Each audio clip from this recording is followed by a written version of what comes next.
this works better. Hey guys, we are live, I think, except my cam isn't working. Let me try this again. There we go. And now I'm facing the wrong direction, so let me try again. There we go. Alright, we're good. We're good. Welcome everybody to the Poultryizer. I'm Adwikta, and our first host tonight is Jook. How's it going, everyone? Hey guys, we are live. Oh no, I have a double audio feed. My cam doesn't work. There we go. Alright, we're good. We're good now. So tell us a little bit about yourself, Jook. You're an Infinite Arena player. I've been playing since December 2013. That's when I finally got my beta key. I was watching streams ever since the beta came out. I was watching arena streams, you know, all the great ones like Crip, Trump, Hafu. Lots of Trump and Hafu, really. And then Crip when they're not streaming. Just soaking up the information, and then when I got the game, turns out I was pretty good at it. I feel like a lot of it's just leftover talent from Pokemon when I played. Oh yeah, you played the Pokemon cards? Yeah, I played Pokemon cards when I was a lot younger. I'm like 29 now. I played when I was 12. Oh man, you should talk to Merps. A lot of poker. He has... Oh, poker. Okay. No, wait, both. But also Pokemon cards. I mean both. Yeah, okay, alright. Now you're sounding really like Merps, except he went the other way. I think he first started playing poker, and then graduated to Pokemon. That's funny. Alright, so we're actually going to do something kind of different and backwards, except that's, hopefully this will work out well, and we'll do this going forward with our co-host, because it was always getting a little awkward with the co-host having to explain their entire thought process to me, and if it started roping, I would just do what I do, and that kind of messes things up.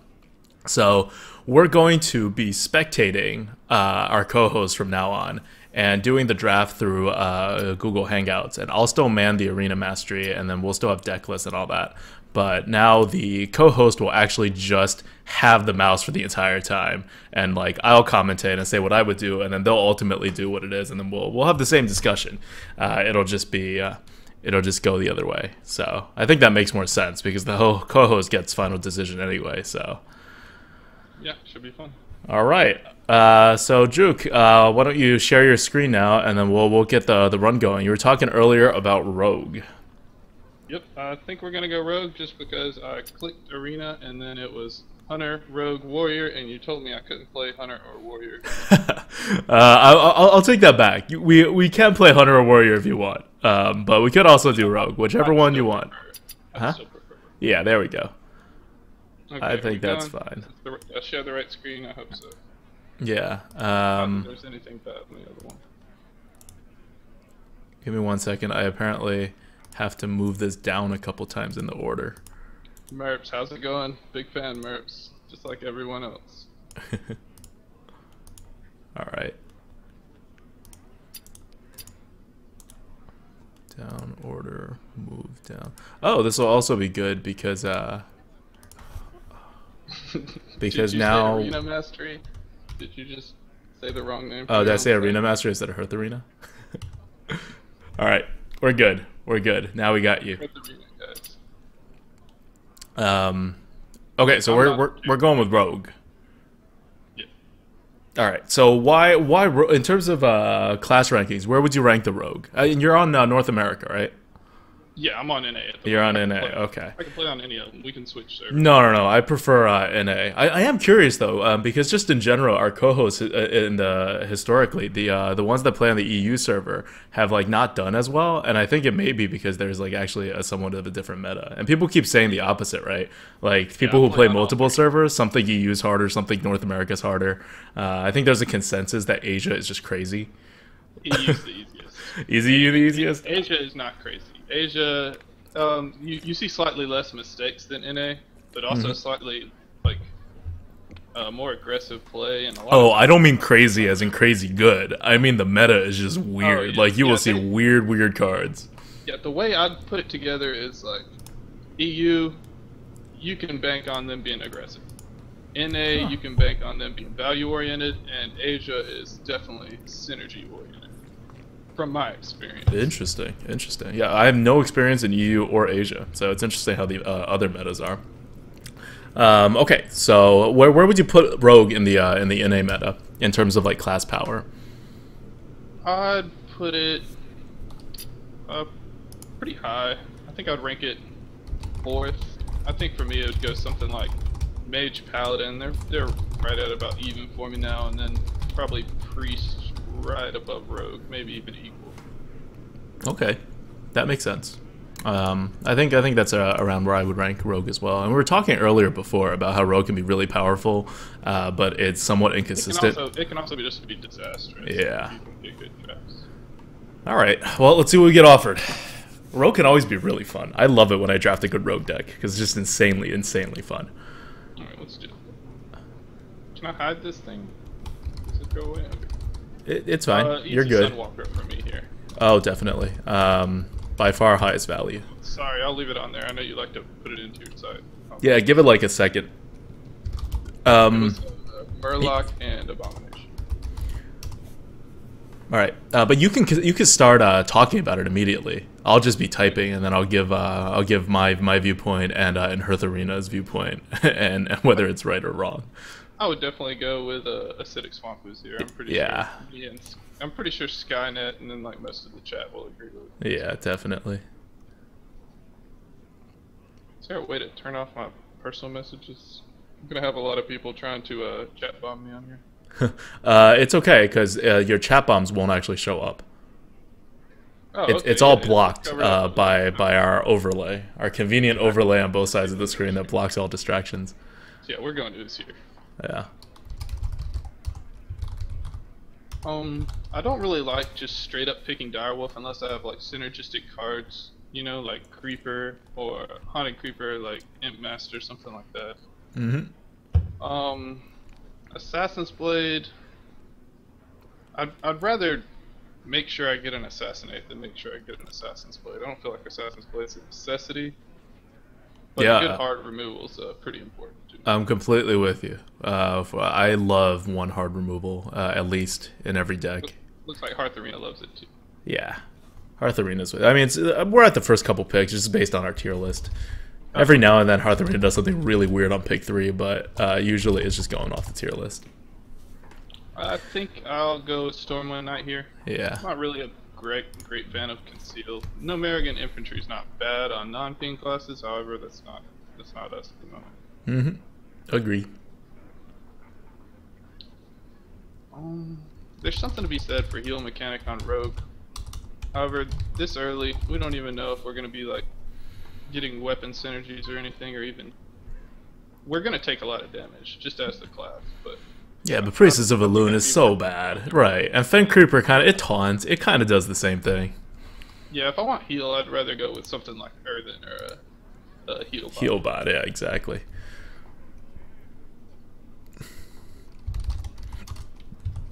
This is interesting. I really like.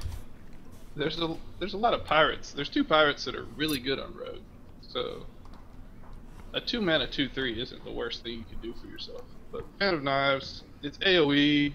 It counters annoying stuff like Muster for Battle and Implosion, stuff like that. Yeah, we've been moving Fan of Knives up so much in the GVG meta because of that. Like we originally had maybe like almost 10 points lower than this, but then every time I get a Fan of Knives, I'm like, oh, that was good. So it's just slowly gotten moved up. I like Fan of Knives, but you will hear me complain every time we get a pirate from here on out. That's fair. That's fair. Ship's Cannon with a pirate is like absolutely insane. But you do have to draw both of them. Yeah, easy Spiteful here. Mm-hmm. Voodoo Doctor's one of the better 1-drops, especially on Rogue, but this is amazing on Rogue.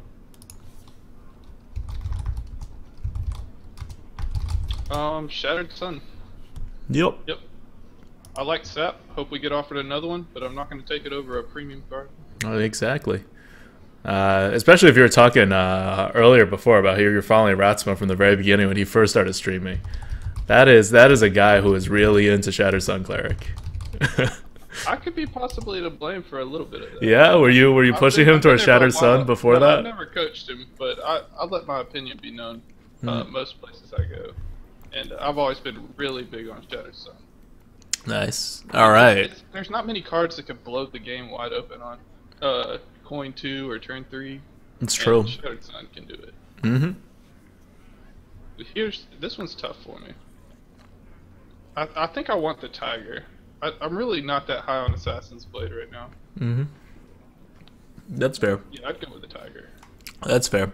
I mean, I would go with the Assassin's Blade because we have 2 5-drops already, and it's only pick 9. So I do agree that normally a Tiger would be much closer to an Assassin's Blade, and I may go either way. Like, especially if it was the first pick, I don't think I'd take an Assassin's Blade over a Tiger. But with the way the draft is turning out, I would lean more towards the Assassin's Blade. We've got a Fin Creeper, a Spiteful Smith. Yeah. Really And it's pick 9 is the thing, where you might be forced to pick another 1 or 2 5-drops because of the value difference. But this is fine too. Like Tiger too. Hey, we just moved Tiger up 4 points in the last update. Yeah, I'm going with Tiger. Let's go with Tiger.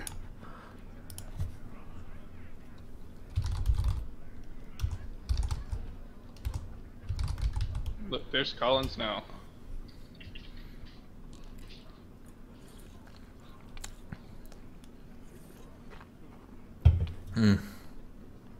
This is tough. I don't want One-Eyed Cheat because we didn't get the ship's cannon. Not to mention I probably wouldn't take it anyway.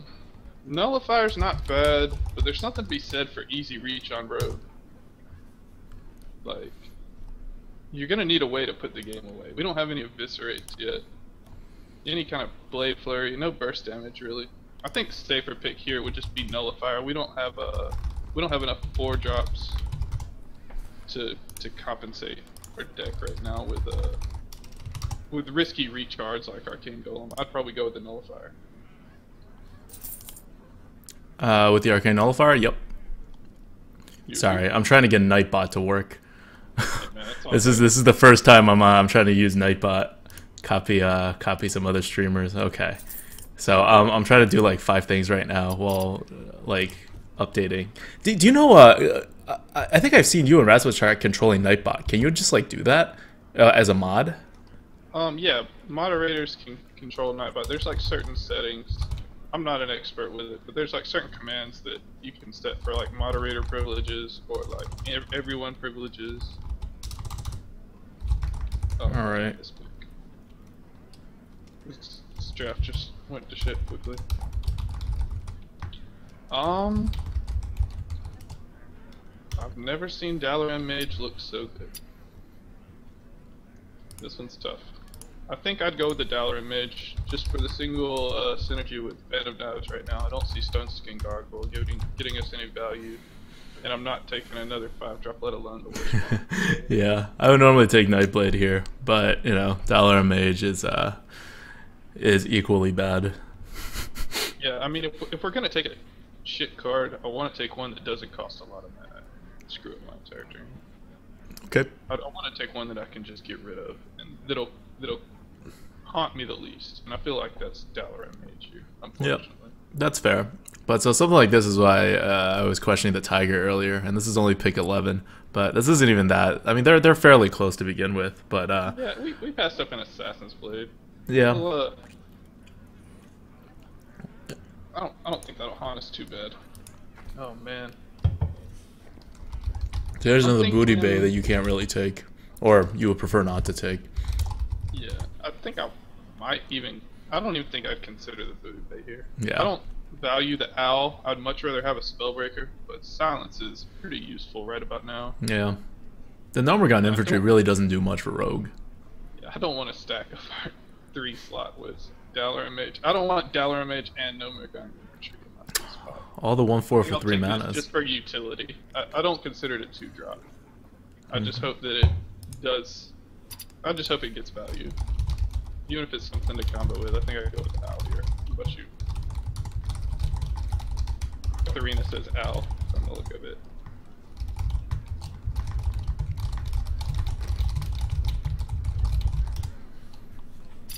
Oh yeah, so I already took the owl. Okay. I was ahead of you when you said you're taking the owl. I'm like, yep, you're not gonna get any arguments from me there. Hey. But backstab's too good. Yeah, especially because we have a Dalaran Mage.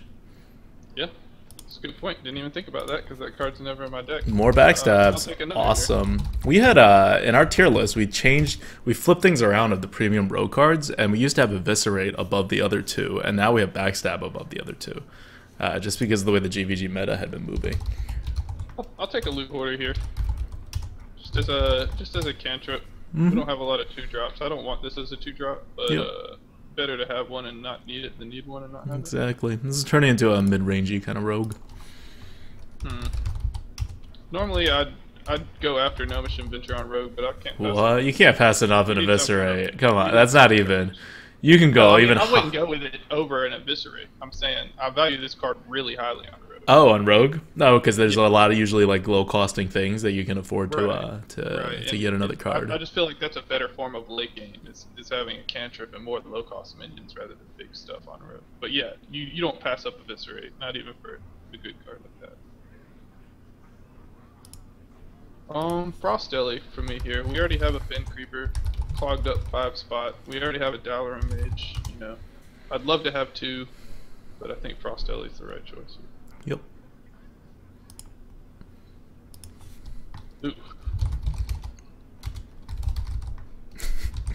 How many backstabs is too many backstabs? Mad Bomber, my favorite card in the game. Backstab, best spell in the game. And Tinker's something that that fills in a gap that we need as far as our weapons actually being useful. This is I think we have a Spiteful Smith for our weapons being useful. Yeah, that's true. I didn't even realize that. Yeah. I mean, it's conditional. You got to set it up a little, but our weapon's not a pure 1/1, and we still got cards going. I would lean actually very heavily again. Hertharine is doing the same thing against the Tinkers, just because of value. Right. It must have Bomber really close because we don't have a lot of 2-drops. Yeah, Bomber's at 74, Backstab's at 79.5. So it's still thinking Backstab is right. I would probably take the Backstab, but I'm totally fine taking the Bomber here. I think we have 2 Backstabs.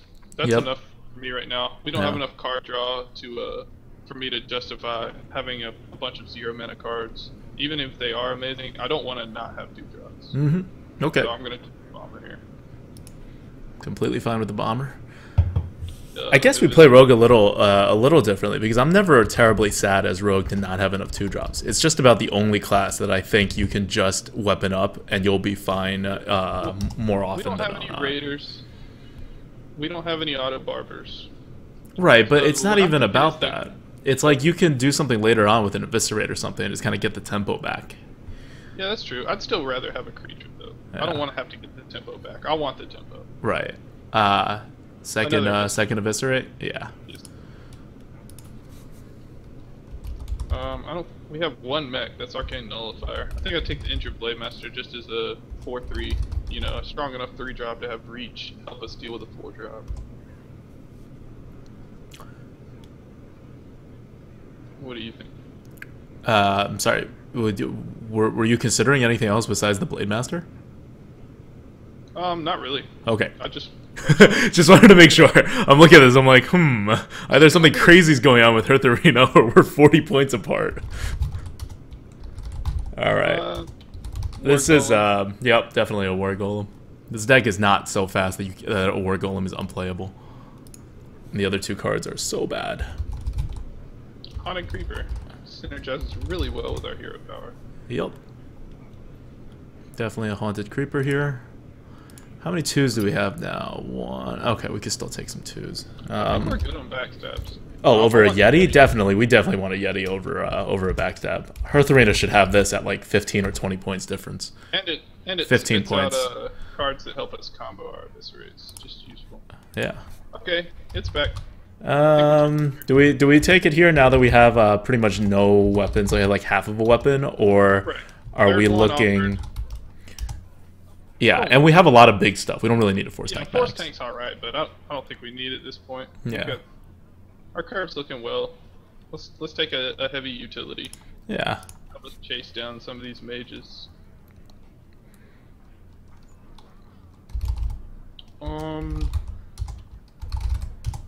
Probably Novice. Just as a cantrip combo card. I don't like it, but I like it better than Concealed. Yep.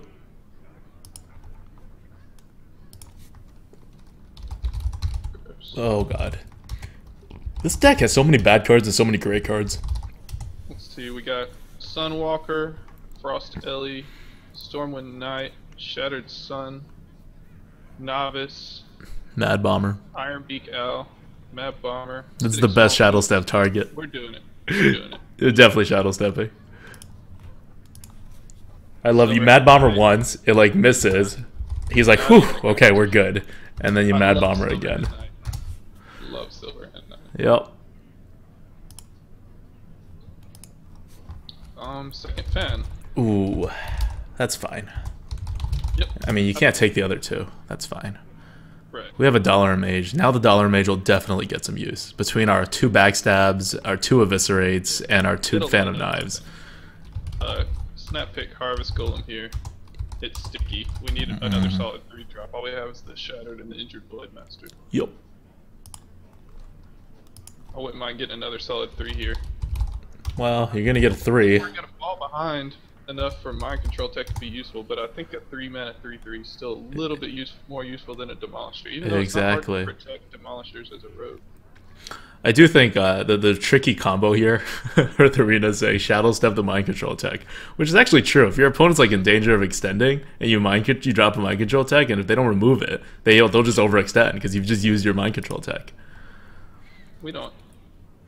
We have to take the Mind Control Tech. Oh yeah, we're definitely not taking a Demolisher. Oh no. Yeah. Alright. I mean, I actually like this deck. I think it has a lot of like stupidly bad cards, but it also has enough good cards that I think it'll allow us to stay in the game, and there's like just enough value to kind of edge it out for the lethal. We have more or less enough 3-drops, or at least things to do on 3. We have more or less enough 2-drops, and we have so many utility cards. Yeah, it's gonna be weird. This game's gonna be won off the back of our creatures. Alright. If we win, it's gonna be because of our solid 5-drops. Mm-hmm. I mean, I'm gonna keep the Harvest Golem if I get it early. Yeah, definitely. Like an opening hand or something. Definitely. Okay, do I need to switch back? Yeah, why don't you switch back, and then we'll have a huge face of you on our stream for a little bit before I readjust. Okay. Just let me remember how to do it real quick.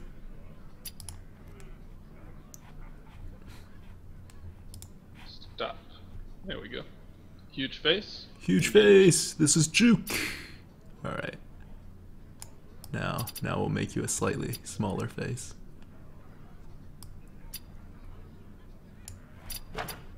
And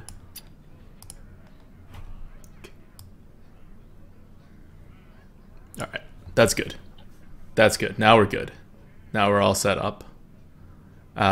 Here, by the way, guys, is the Hearth Arena link.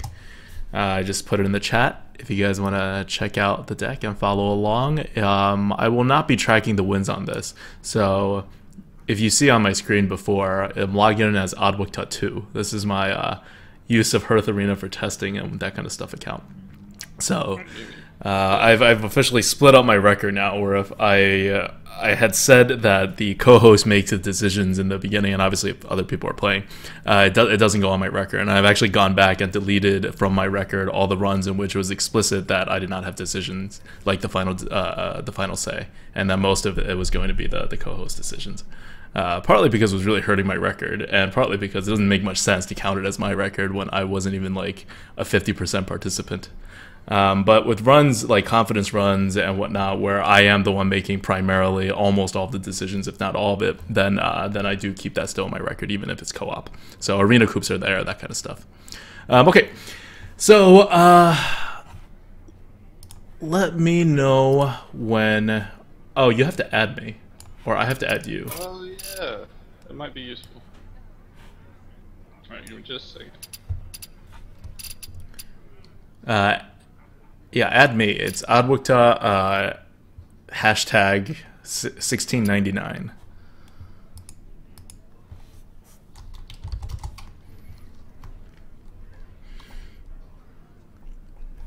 Oh man, I got the bug. I'll add you through the Battle.net. Okay. Yeah, that bug is really annoying.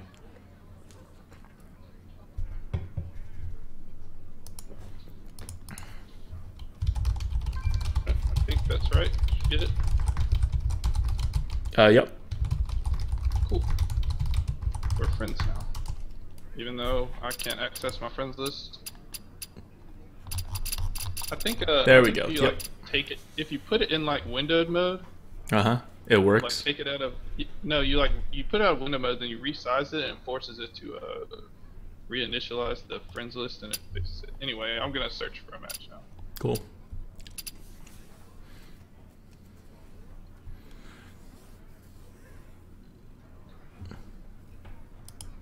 So did you get Coke Zero to pay you money yet? No, not yet. Still working on it. Still working on that one. Okay, what are we looking for? I want, man, all we've got is Bomber, Ooze, Haunted Creeper. So, looking for something like Haunted Creeper, Harvest Golem. Alright, I'll wait a second since I know There it we takes go. a minute Yeah. to get into the spectator mode. I think I can toss these two. I feel like keeping the Yeti. Fight It's our best board drop. Watch your. The alternatives are Nullifier and Storm of Night. We've already got a 2-drop taken care of. I want to make sure I get my best possible 4-drop out there. Okay, that's fair.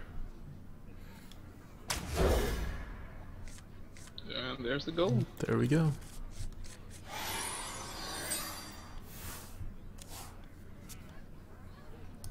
I smell blood. Bomber? Damn. Well, that's fine. I think I just passed here. Yeah, I think we can afford to play this slow. I don't like playing slow. I never like playing slow. I mean, you could have coined out the Haunted Creeper, and then if you don't draw a 2-drop, just weapon up. Yeah, then we'd be investing a little too much into him, hoping he hero powers. Well, having a weapon out is always good. Yeah. Let's go with the creeper. Yeah. You can't do anything to it. Clear most of it. It sets up our Harvest Golem pretty well if he chooses to do that. Hopefully he doesn't have a Purifier. That would make me sad. It's clobbering That's time. almost as scary. He'll probably leave the Worgen stealthed. That's fine. That ogre's gonna hit into something he does not want to hit into. That's a good that's a good backstab regardless. Yeah, I think I'm gonna play the Harvest Golem, and then probably backstab the 2/3. Yeah. Kill it. Yeah, I may even coin out the Yeti. Actually no. No, the Yeti could actually like die. we'll be Yeah, able to Harvest do it. Golem is fine.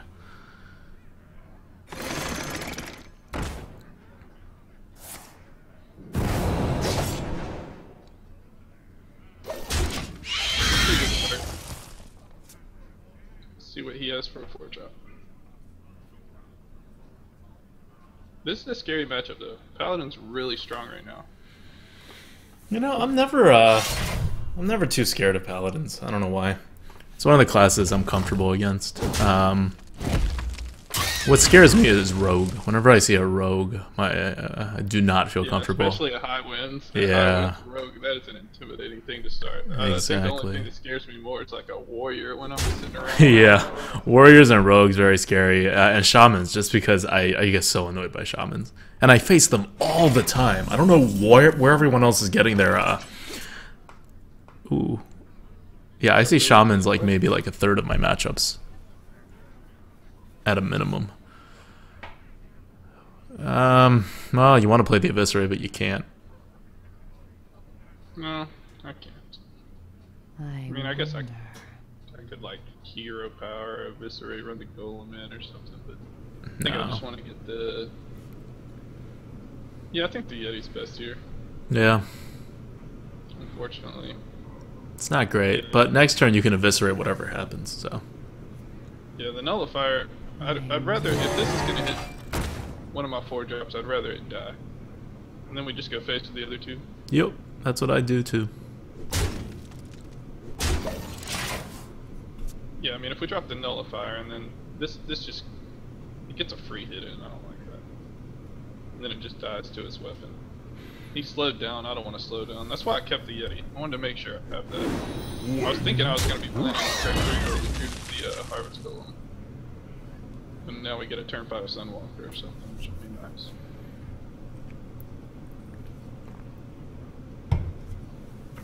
Nullifier's actually decent behind the Yeti. Especially considering we have the Nullifier is decent in a large number of situations that you see in GVG.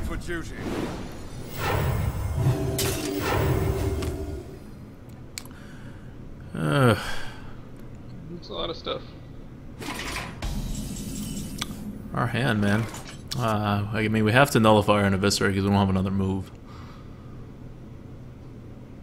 We could Silverhand Knight, break the shield of the Harvest Golem, then kill the Anointron with the Yeti. It's not terrible.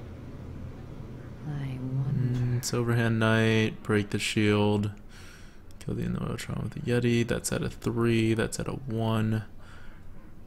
Yeah, I guess he doesn't really want to use up the last charge to kill the Harvest Golem. Our alternative would be Nullifier, Eviscerate, and then same trade on the Anointron. Yeah, which isn't terrible. I like that more just because it's more protective, but that's I mean, it's your call. I like it. I like it enough. I'll play around Betrayal. In case the Lore Walker toes our Betrayal we don't have. Magic detected. Eviscerate this, right? The 4/3, yeah. Choose soon.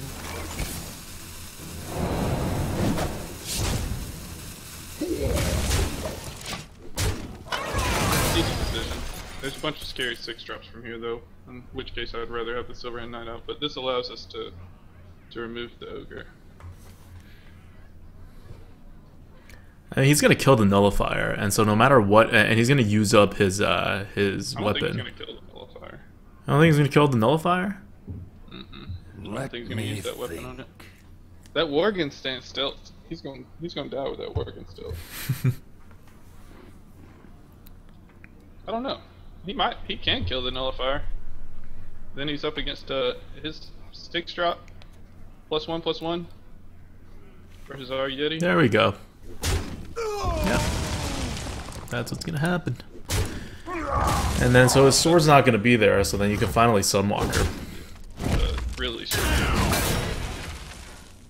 He's just trying to figure out how to best use up that last charge. Looks like he wanted a 2/2. Oh, this Sunwalker is so good. Don't care. Oh. I must move quickly.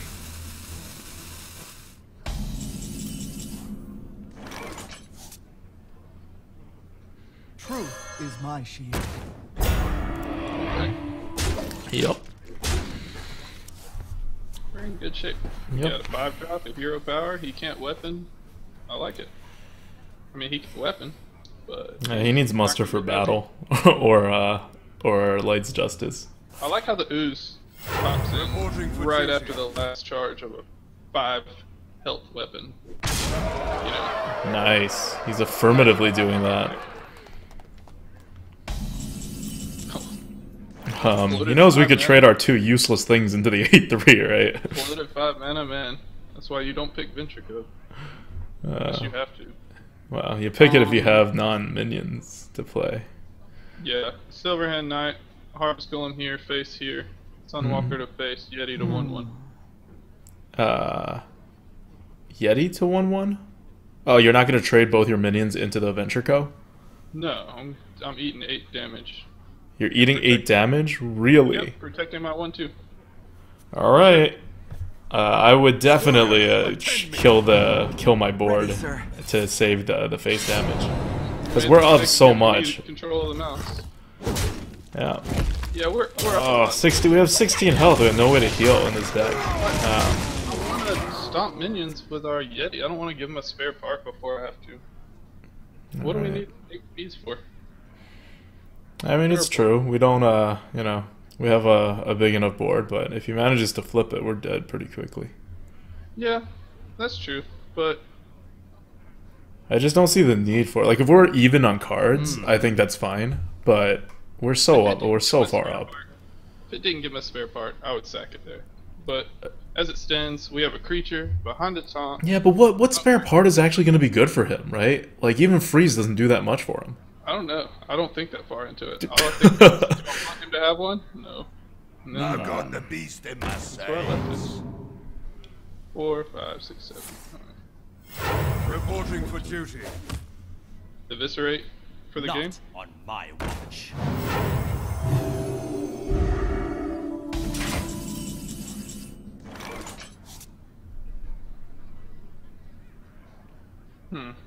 What do you think of here? I'd trade the 1/2 into the 4/2, and then use the 2/1 into the 4/2, eat up the 2/2 with the 4/4, weapon up, kill the 1/1, drop the spiteful, and attack face. Okay. I like it. So this here, Yep. this here. I'm actually gonna eat the 2/2 with the 4/5 though, so the 4/4 doesn't go into consecrate range. Oh, I would make sure the 4/5 stays out of sword range. I would care much less about the consecrate at this I'm point. fine with the sword. I got ooze in hand. Good swords. I mean, he loses next turn. And let me play my cards.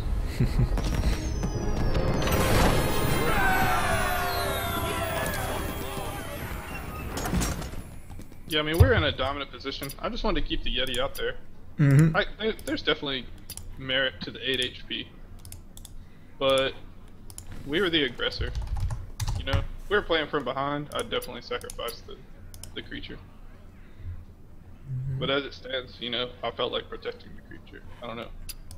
It might be the wrong instinct. It is 8 damage, but It's just, at that point, I'm just looking at how to lose. And how to lose is he does something crazy on the board to flip it with like a 2-card combo, equality consecrate, you know, whatever.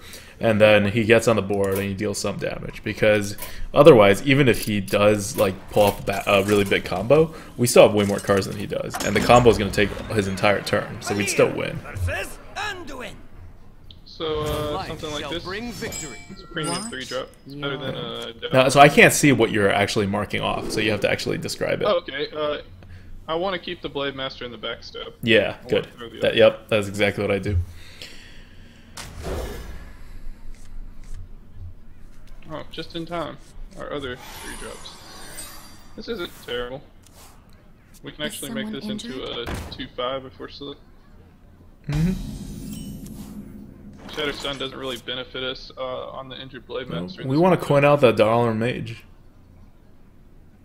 with the Next backstab. Yeah. Okay. We want to coin it out. Like, in the best case scenario is he drops something that can't kill the Dollar Mage, and we coin it out with yep, perfect. I would coin out the Dollar Mage with the backstab onto the 1/3. Yep, I agree. I want to shatter next turn, and it doesn't make much sense to shatter a 4-attack creature against a priest. Yep. He doesn't actually have enough damage to kill this down. But I will backstab just to make sure he doesn't get any kind of. Because when you shatter Sun, and even if he just runs his 2/3 into it, he would have to actually heal his 2/3 to be out of the range. Oh. Our Delaware Mage doesn't kill that either. Wow. Nothing kills that. That's fine. At least we killed the priestess. So he's not gonna be able to draw cards out of it. Just feed him stuff. Give him the Blade Master. Yeah, just feed him stuff. What else are you gonna do? I'm just trying to think if it's better to give him the Blade Master or the Shattered. Shattered has a useful battle cry. Does 1 less damage. He's gonna hit here. And that'll be a 4/4 after he heals it. Maybe a 2-drop follows. Hopefully not. Murder! Need to get as much damage in as possible. This is a tough matchup for us. Yeah, Especially well, if he has he Valens. When a priest Valens is always a tough matchup. Stalker Valence. Wanna blow something up? That's an interesting choice. Yeah. I don't know why he didn't. I guess this is only 2-drop, so we wanted to make sure there's something out there to soak up the damage. Works.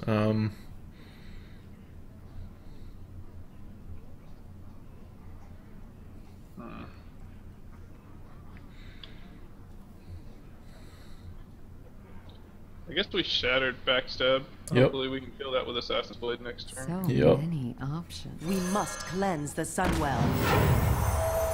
Job done. Yeah, he hits That's there. right. He heals it back up. This is 4-3. all fine. Fine, I don't know if fine's what I It's use to fine. describe, but at least we haven't taken a bunch of damage before we start doing it first. Oh, there goes that plan. It's not fine. Not fine at all. Wow. Alright, that's what Spiteful's for. Yeah, now we can Spiteful, or we can Phantom Knives and Dagger and kill the 3-2, but I think Spiteful's fine. Yeah, I mean, he can't affect it. Yeah. Priest. His best option is hit Holy Smite heal. We just gotta hope he doesn't have Holy Smite. That's pretty good. That's really good. Oh wow. You know, Got a Dalaran Mage right over. people make wrong decisions. It's fine. So we just double fan and hope to fight our way back into this game later. Yep.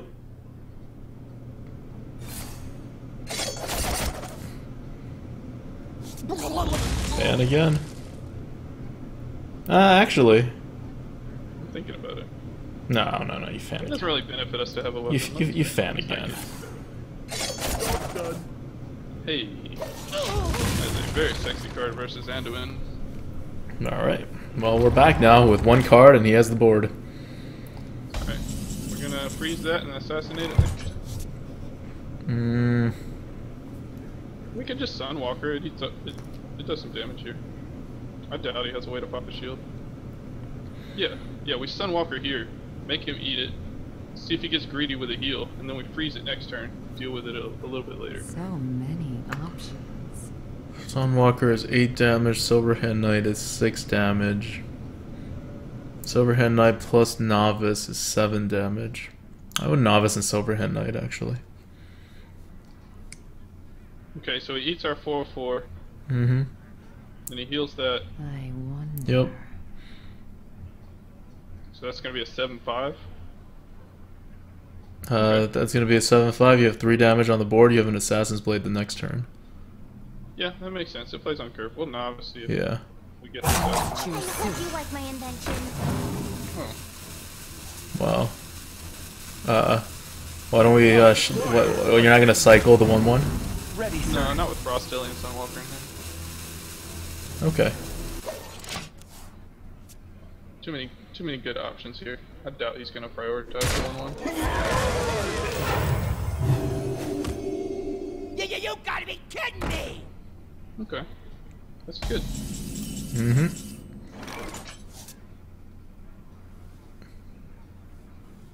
Well, kinda. We want to freeze that, I believe.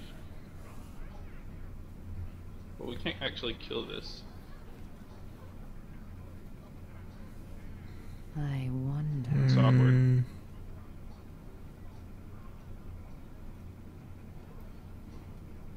I don't think Assassins. I don't think we can get away with losing so much tempo. It's playing Assassins. Yeah, we can't get away with losing that much tempo.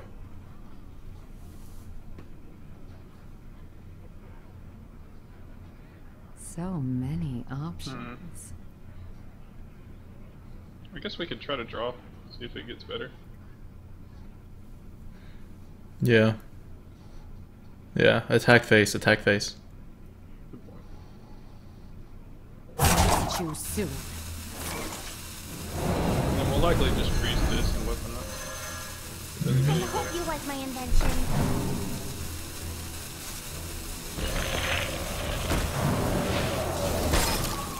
I'll hit him with the weapon since we got Assassin's Blade. It doesn't look like we're ahead enough to base tank too much right now. Yeah. We're not in terrible shape. He can't play anything large here. Wow, he's gonna sack that? Please sack that. No heal? Anyway, to the 2-2. We can deal with that. We got a Alright. Well, we've got Assassin's Blade, and we can silence our freeze frozen guy to not be frozen, and then kill off his 7/6. I I think it's probably better to kill off the 5-5. The 7-6 is reducing his tempo here. Yeah, that works too. Not a huge difference. So we're definitely gonna silence here. Mm-hmm. Kill off the 5-5, Assassin's Blade. Yep. We're gonna be down very low in health, but we do have 2 taunts. You gotta take what you can get, right? We have 2 taunts that he can't remove. So there is that. We just want to be able to deal with this next creature, so Sunwalker.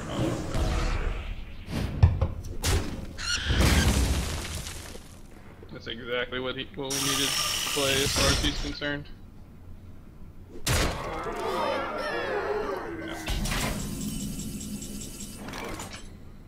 So clear here, nullify assassinate. Yep. Okay, what if you just played Sunwalker and Nullifier? He eats the Nullifier, he heals it up, so he gets a card. Right now, he basically has 4. We don't have enough cards to play that. Yeah, we gotta assassinate it.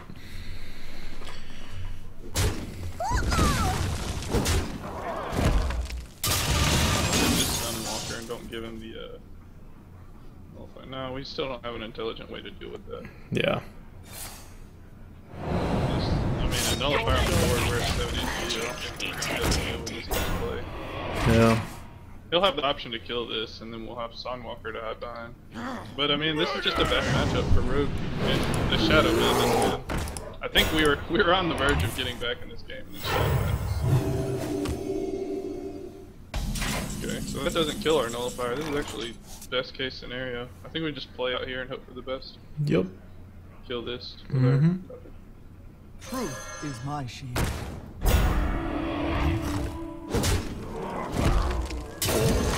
don't see a lot of ways back in this game. I guess it would start with something like... It would start with him having no cards. All those have to be like 3/2s. 2 Cold Light Oracles. Yeah, exactly. That's not a good start. That's the top deck.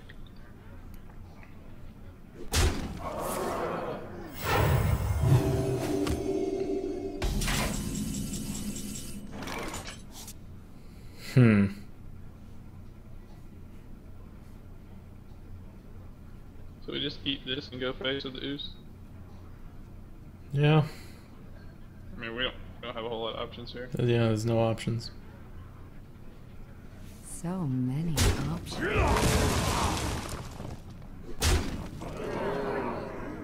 I guess we could save the weapon. Huh? Yeah, we saved the weapon because we have to use it to kill the Kodo the next turn. That's true.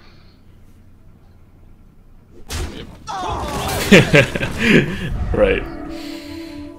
Well, He had a much better start. We did everything we could to stand. it's always rough when he Valens. Yeah, Valence He had a stealth guy too, so it wasn't even like we had the option to remove. and our Dalaran mage, like, it didn't even have enough damage to make it able for us to deal with it, you know? It only did 1 damage to him. It's basically 0. Oh well. That's why Dalaran Mage on turn 3 is there. And even if we were able to Shatter Stun the Dalaran's Mage, we still wouldn't have been able to kill the Stalker, regardless of if he Valence did or not. Yeah. No. Once that Valence happened, Valence on a 2/3 especially, we were screwed.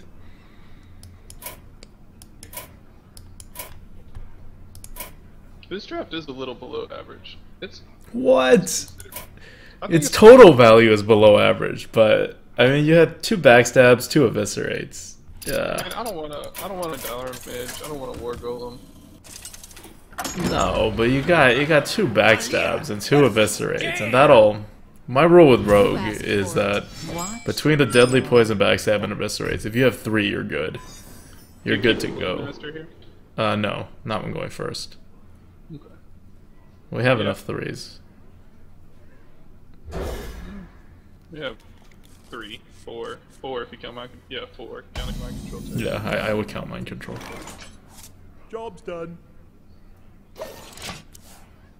Hopefully we draw into one of them in the next 2 cards.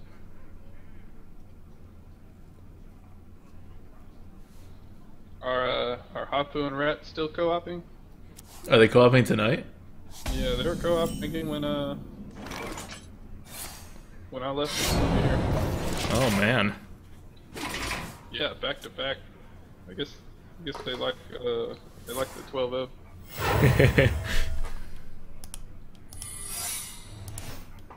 Oh, gross. I guess we just give them a loot order. Especially since how we can deal with it now. Yeah, we don't want to give him a Yeti afterwards, so. Mind if I roll need? Give him his card back. Okay, that's weird, but we're okay with this. I would just hang out. What 3 drops does he want to duplicate?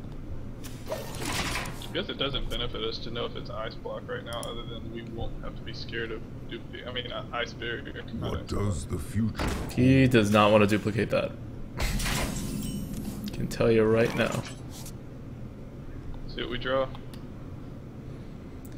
It's just a good habit to be. Ooh, no. We still use our face. We still use our face. Okay, he does not want to duplicate that. You start with Vaporize? I guess it could be Counterspell. I don't know. If it's not Mirror Entity or Duplicate, I usually just decide it's not worth worrying about. Unless, like, I play around Vaporize. If it was Vaporize, it would look something like Ping here and not give us anything to trade with. This is what happens when you're in the 1-1 bracket. Predicting play starts becoming much more difficult. Tiger. Nah, I would Silverhand Knight. I'd like Because to that's a Silverhand. pointless card after he can Flame Strike. I like getting Silverhand Knights out as soon as possible against Mage. Like, we would have another turn to do it, If I but... have the option, I think I like it after the Flame Strike even more, because it reduces the board after you do. Right, but you can never play it if you already have something else on the board, is what I'm saying. But you could Tiger and play Silverhand the next turn. That's fine. And especially when he's already committed to pinging the 4-1 the next turn. Yeah, Like, Tiger. he's only going to put out 3, something that has like a 3-drop, which means your Silverhand Knight will be able to eat it up. Squire, attend me. Play some Ready, sir. good shadow step that Yeti saved. Oh yeah, I didn't think about that. Nah, whatever. Our deck has so much Shadow Step value. I'm fine if he wants to drop a 3-drop here and give me a spare card. I'm fine with that.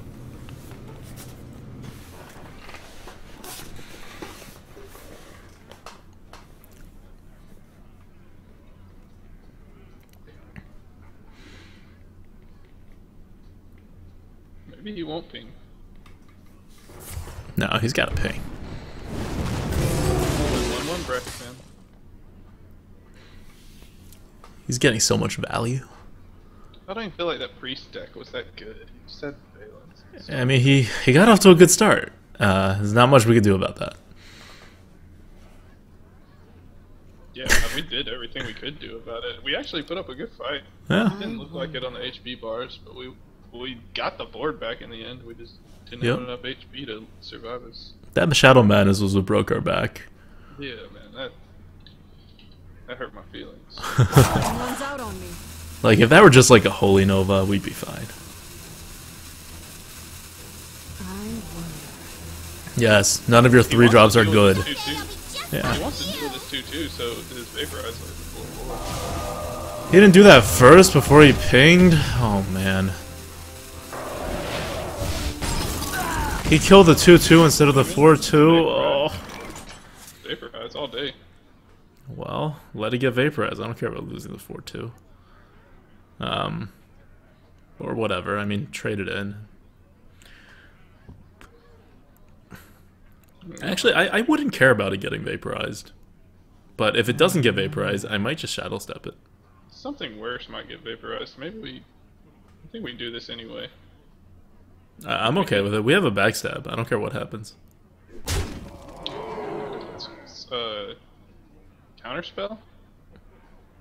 Well, if that's the case, let's test for it. Let's give an armor to our 4-4-2, no. This is even better. You drop the tiger. You give the armor to the tiger, who's gonna need the armor more, and then you backstab the 3-2. Well, it's not gonna get the armor, but yeah. I'll take that. That's fine. It doesn't do all that much. Just get rid of the 3-2. That girl's Yeah. annoying. Too soon. If we want to hit him there, that's fine. We'll play a 4. What if we shadow step that? Would we have gotten the spellbender?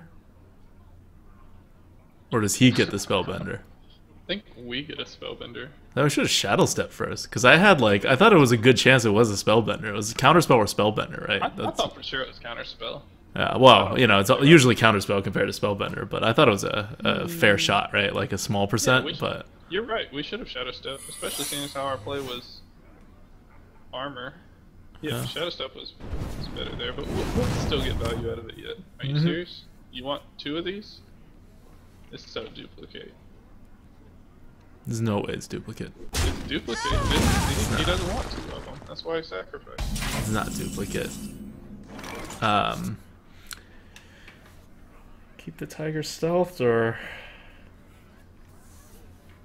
I think we just owl here. Check for mirror entity. you can't owl without unstealthing the tiger, so make sure you wanna. I'm fine with that. Okay. I wonder. Then you should probably attack with the tiger too, right?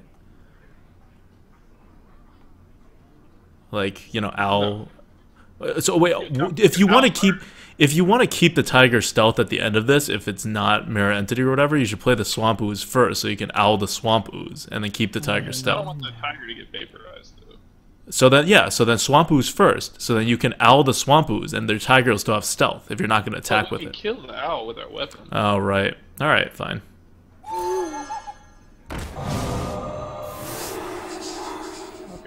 No. Because it doesn't matter. Yeah, I would still attack with the tiger. If it gets vaporized, it gets vaporized. Too soon. Play the ooze. Yep. I'd play the ooze. Hit it to the face, re-weapon. Do we take the owl back? Get a free silence? No, I think I'll just detempo with the ping. That's fine here. In the case Yeah. that he doesn't have right, the detempo is actually pretty useful. What is? Yeah. Is this another spellbender? Could be. If so, we get to I think take a it's duplicate, spellbender. man. I had a feeling it was duplicate when he laid it down. But why? Why would he lay it down on that turn? You saw how he decided he looked like he was gonna hit us in the face with the 1/4 spellbender. Right? And then he thought about he it, decided and then he against switched it. He switched it. If he wants to play something here that he actually, but we're not giving him the option. Wait, what? It's fine. He likes freezing so much. We'll give him freeze. Yep. Bomber, freeze. Oh, you want a bomber here? Oh, do you want to just play the Frost Elemental? I like having 2 things on the board, especially when he can't double Flame Striker yet. Okay. It just blizzard on turn 7. Yeah. But, like, if he Flame Strikes, that thing will be left at 1 health. We can just Saddle Step it back, you know? Yeah, good point. Like... I doubt he'd flame strike here even if he had it. But I doubt he would blizzard on turn 7 if he had flame strike. Wait, did it? No, it didn't clear. Flame strike didn't clear the tiger. No, he Blizzard and then he ice. Okay, so he's gonna try to make that really, really big. We have an Eviscerate, so we're well on our way to be able to take care of it. Draw, for sure. Yep, let's draw. I hope you like my invention. Oh, That's good. I would just draw again. hold on. Like, we're playing the long game here. He's close to dead. He's got. It could be counterspell still. Let's shadow step our draw. Yeah, that's why, yeah, exactly. Oh, do we get it? Do we get it? I knew it. I knew it was. Do we enough. get it? Oh, we don't get it. We do get it. No, we don't get it. Alright, Assassin's Blade face. Yeah, I mean, we can't play another minion out there.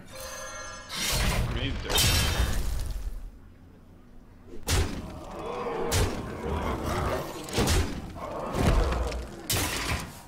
2 spellbenders?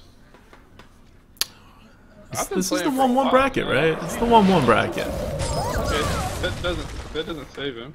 He still has to freeze us. Yeah, I think no flame strike is the safest option. Oh. I'll take that. Let's just go. Does he have lethal? He has 3. Oh, never mind. We're good. So, we dropped the Fen Creeper. Yeah. Drop everything. Except for the Eviscerate. Yeah, the Eviscerate for some reach. Or do we kill the Chugger? Yeah, we gotta kill the Chugger.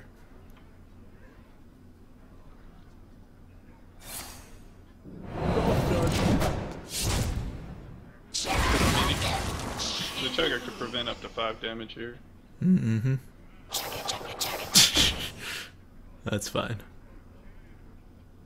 Yep. It's a win. What? Okay. I was about to be really sad for him.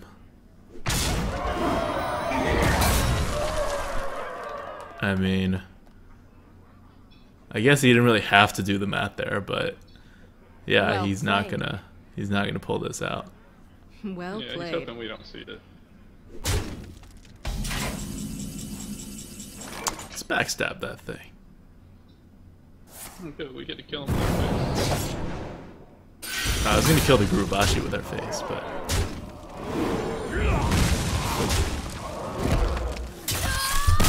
Yeah, it's a mage though. It's all personal. I want my weapon to take. you want to be like, hey, look what you don't have, a weapon. Or skills, because you're a mage. So much mage hate in the arena. Yeah, it's because bad players are able to succeed consistently with it. That's why everybody hates mage. I don't know. I think that's Priest now. Priest is almost zero thinking involved when playing. Just about what you draw and what deck you construct. Why are we facing more priests? I don't want to face Priest. Priest is so RPS right now. Yeah. It's getting to be like rogues. Alright, so we keep the ooze. Jaina. Plus the rest. You asked for it. Watch your Yep. back.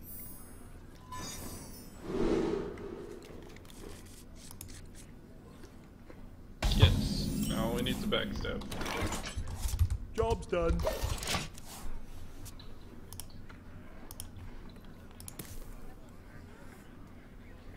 Man. What's a better turn 3 play? Dalaran Mage or Haunted Creeper? Haunted Creeper by far. I think anything's a better play than Dalaran Mage. Because that's actually a card you want to save. Yeah, that's true. Dragnos! Yeah, we got 2 pins. 2 backstabs.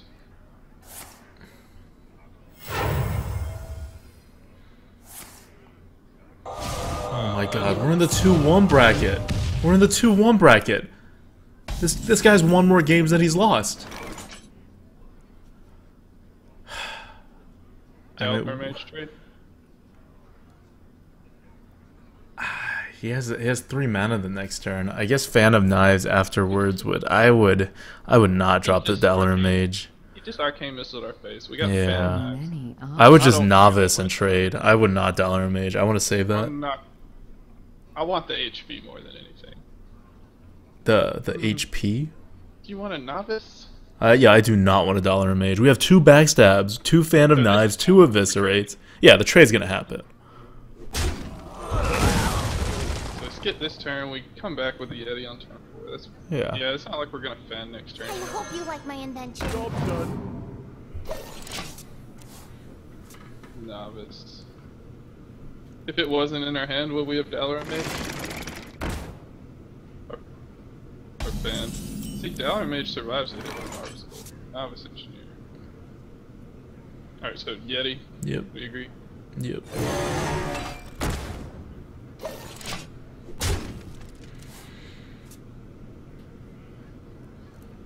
So if we had $1 in, what would we have Fan of Knives and then hit it with $1 Mage?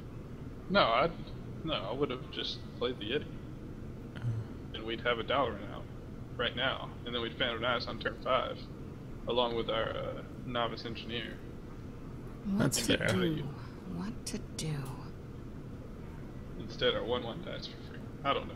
I don't like sacrificing creatures, not even a 1/1. I don't consider it a creature. I just consider it making sure we have another option in our hand. Silverhand Knight?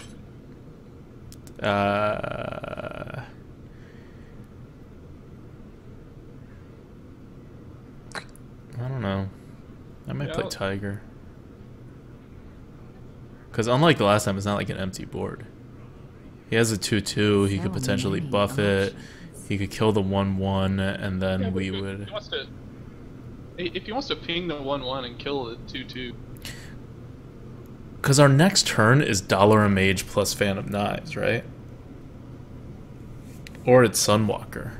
So in any case, we want him to put down big things. I wonder. And Yeah, he'll put I down. leave ping as an option. If we put down Tiger, ping, we remove ping as an option. He just Yeah, but that's why I want him to put down stuff. Because I want that Fan of Knives value or the I'd rather Sunwalker see a value. ping and another 3. Choose Behind. Alright, I mean, he's not going to ping. He's just going to eat the 1/1 with his golem. I mean, I don't know if he's going to ping. If he could misplay and ping. He has an option to kill the 2/2 and ping the 1/1. He could kill the 1/1 and then still deal 2 damage. That's true, but we have a hero power that deals with his Harvest Golem, and we got Fan. If that's what he wants to do, I'm fine with that too. Yeah, like that's... I think that's the easy move that he was going to make regardless. I think we're fine with this. You know, just hero power that, eat it with the Storm Knight. I think it's good. Just turn 6. So You don't have Flame many Strike yet. options. We've got 3 minions in our hand that survive Flame Strike. We can play those next turn. Do we have a way to remove the 2/7? Yeah. We could trade, or trade. Yeah, what I mean is if we play the Stormwind, I think we lose the option to remove the 2/7 if it gets crazy. I think I would remove the 2/7 here, which would leave oh no, that still leaves a 2/1. That clears the board. Never mind, that's not good. Yeah, I mean, we're gonna take. Yeah, no, your play's fine. Yeah. Too soon. I wasn't considering the additional 2/1 that I would need another attack for. I mean, this makes this turn really awkward. He's definitely not gonna be able to develop a huge creature here. Sinjin would be pretty scary.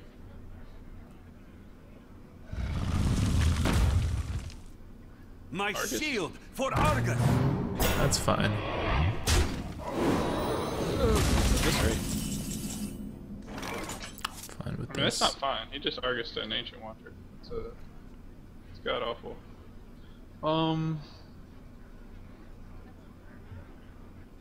Well, I mean, this is what $1 Mage is for, right? $1 Mage, Fan of Knives. Or you can kill the 6/6 and then Frost Elemental something. No, it doesn't do enough. We could Frost the 6/6 and hope it gets better next turn, but I doubt it will. Yeah, I think $1 Mage Fan of Knives might be the answer here. $1 Mage, Fan of Knives, you make a trade. The $1 Mage, yeah, the $1 Mage doesn't die to the 2/3. Yeah, it doesn't do a whole lot. It doesn't We could do a freeze whole lot. 3 and then just kill the Karabashi. Yeah, I think that's the way to do it. I don't like it, but I don't know we have that much of a choice. Yeah. And Argus on the Ancient Watcher. It's gross. We don't even have a way to deal with that. We've got an Owl. That doesn't really help us with an Ancient Watcher. At least it's not good.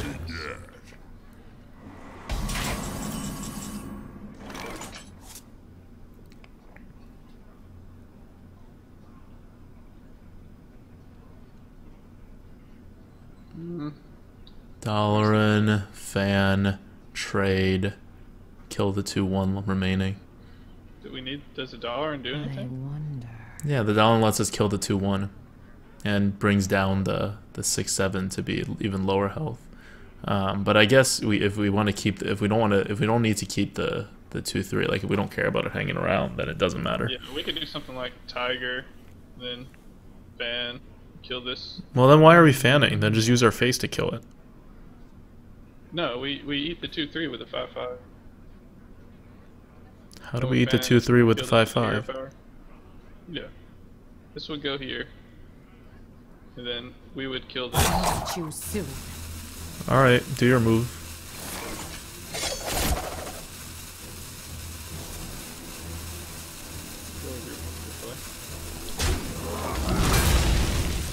Oh, I didn't dollar mage first. That's my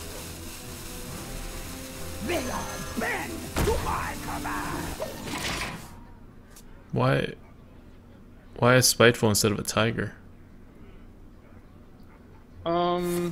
I want to deal 2 damage. I mean, yeah, it probably should have been tiger. I don't know. Because he can eat it. I mean, that's what he would I'm gonna do. play the dollar mage first, because I decided. I don't know what I was thinking. For some reason, I was thinking we had a way to get through the Watcher. Right. That's what I wasn't understanding from your play. I don't know. The Ancient Watcher confused me. So I have to expect Mirror Entity here.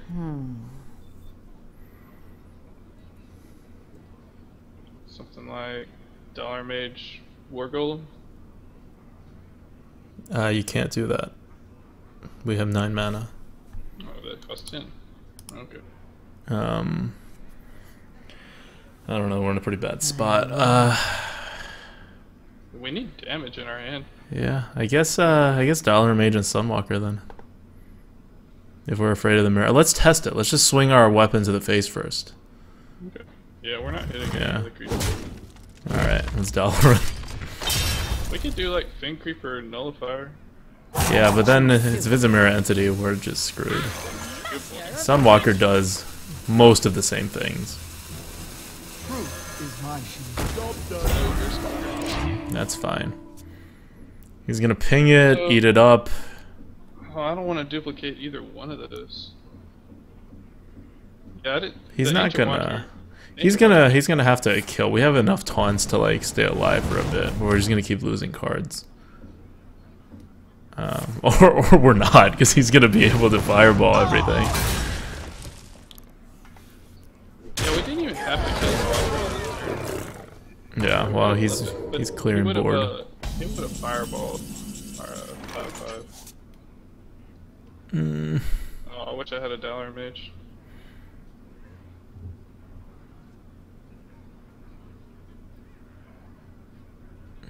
Play the Fin Creeper, he just hits. This is at 3. We get hit by both of those. We know it's not So Mirror Entity. many It's probably options. Duplicate. Like just Fin Creeper Tiger. Or Nullifier Fin Creeper. Saves us the most HP.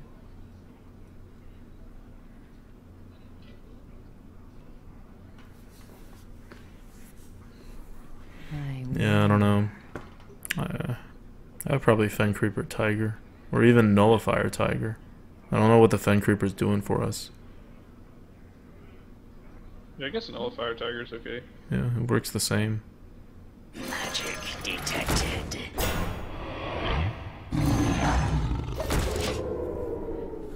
Just, we only need 1 damage on the Ogre right now. I mean, that's our Eviscerate target at the moment.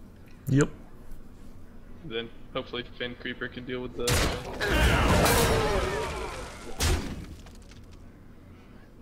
Pyroblast. We have to kill the Argus first, I guess. For the crusade! No. It's time for a little blood. What did we want to duplicate here? I don't think we win. I don't think we can win. But yeah, there's no way to win. I guess you duplicate the Amani, the Panther. Yeah, we could duplicate the Panther. Actually, I think we duplicate. Yeah, I don't know. Fin Creeper's going down. Fen Creeper's going down. Your weapon's going up. Duplicate this. Kill the Amani. Eviscerate the Ogre. You know, but if he really duplicates that, he just wins. He puts down 2 of them. We don't have enough taunts. He's eventually going to clear the board at some point and just attack us to the face. We need to use our weapon to start removing that 3-1, I think. So you want to backstab and hit the Scarlet? I think I'd rather give him 2 Panthers than give him 2 Scarlets. I think I'd rather give him a Monty. Well, we can't give him a Monty because we take 5 damage if we give him a Monty. Why don't wait? Aren't we using our tiger to kill the Amani? Yeah. That makes sense. Yeah, I had my mind wrapped around using the tiger to kill the Argus for some reason. Yeah, the tiger always stays there.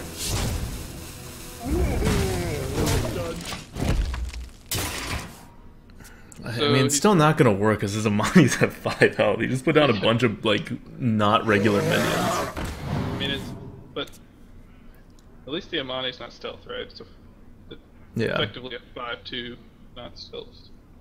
4 mana. All right. And Amani.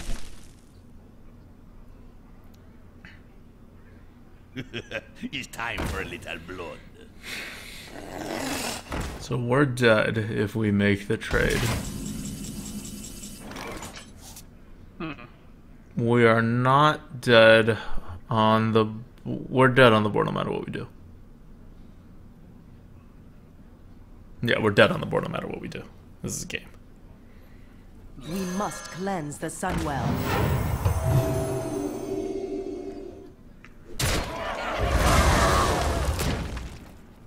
I give up. I don't feel like we have enough early game.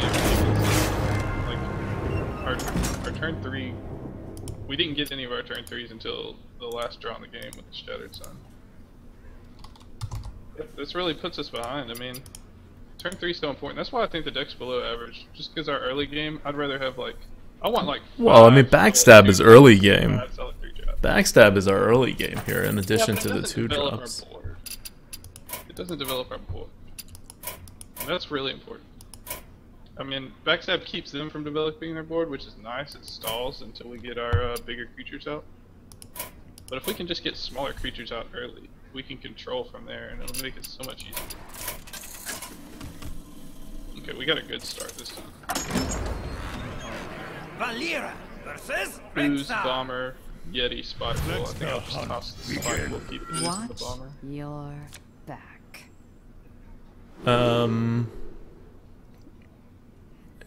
I would throw both the Smith and the Yeti away, but that's just me. I kind of want to keep the Yeti. It's, Okay. it's our best board. Yeah, no, it is our best board. It's fine. I mean, I want turn 3s too, but we have 4. I'd rather ensure that we have an awesome turn 4. So we just coin Bomber here. Well, given this, we don't have a turn 3. I wouldn't coin Bomber at all. Right? Like, what's the point of coining Bomber? Then you Swamp Ooze, then you do nothing. So I would wait, many and then I would Bomber and hope to kill his whatever he dropped next, and then I would Swamp Ooze, coin, Eviscerate, and then I would Yeti. Okay, so you want to... Okay, yeah, we could Bomber next turn and then coin Yeti on turn 3. That makes sense. Right. I think I would probably, I'd probably coin Bomber, then follow it up with either Hero Power and Ooze, depending on what he plays. Like in Wow, this this situation, makes I'd life follow it up with Hero Power. this makes life easier. Do you value the Bomber more or the Ooze? I guess you have to Bomber, because you don't know if he's going to remove anything. We may just have the board, and then the Bomber's dead in our hand. Yeah, I'd rather throw the Bomber away. If we're going to take the board like we want to, then Bomber's anti-synergistic with what we want to do. Yeah.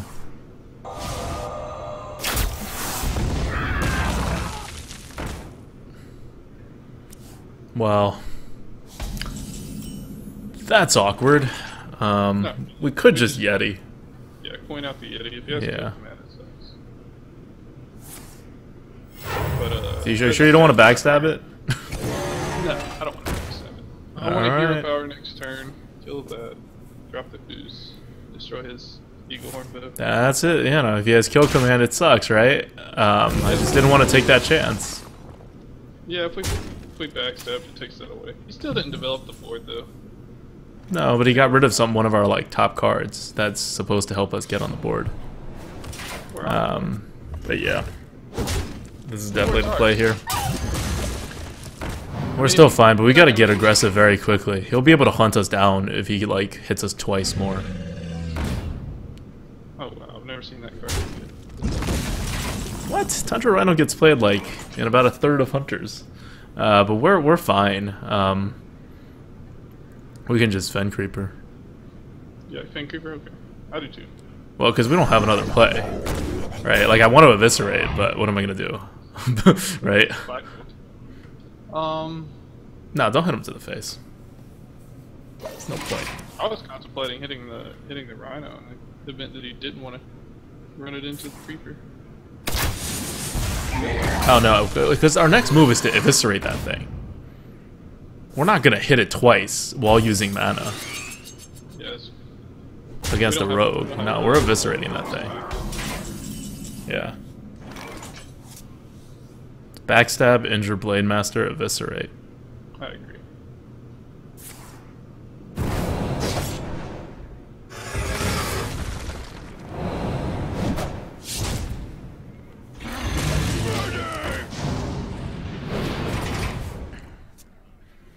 So now we're really in danger of being hunted down. The light compels. Okay, so that's what he would have played on turn 4. If we had backstabbed the wolf, like you said, that would have been one of these would have been his turn 4 play. Because we would have removed the kill command as an option. Okay, so we backstab that. Yep. Eat it. Play a spiteful. No, we don't. We backstab. We backstab the 2/2. We eat it with the 4/3. Yeah. I was thinking backstab the 3, but it didn't matter.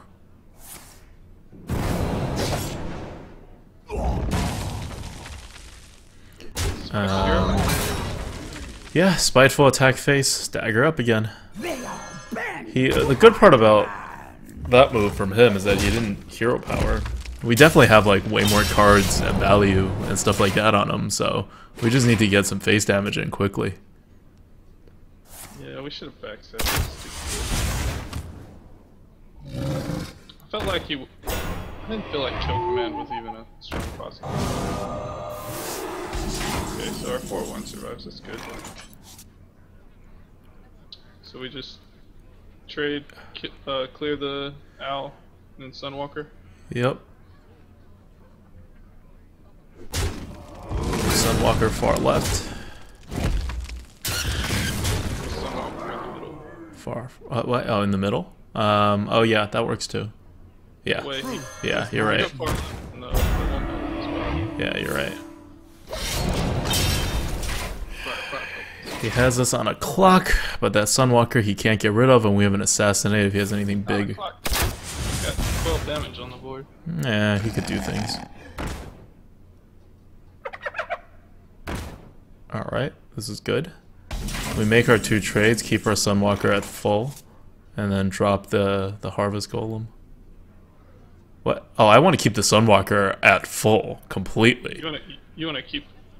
Or maybe no. I think you're right. I think we need the damage. Yeah. No, we need the damage. And then I would just I would fan. Yeah, I would fan as well. Yeah. See what we get. Oh, Loot Hoarder, Harvest Golem. Mind if I roll knee?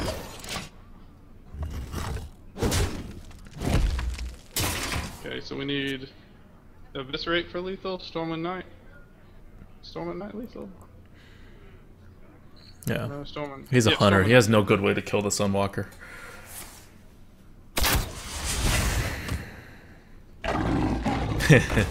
That's the Savannah. Okay, that's fine. Yep, we got this one. Nice.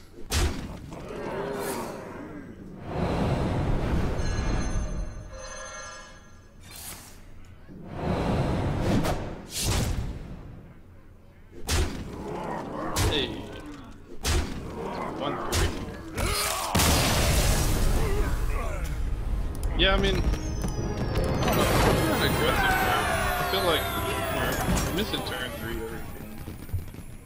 that time we had to coin out.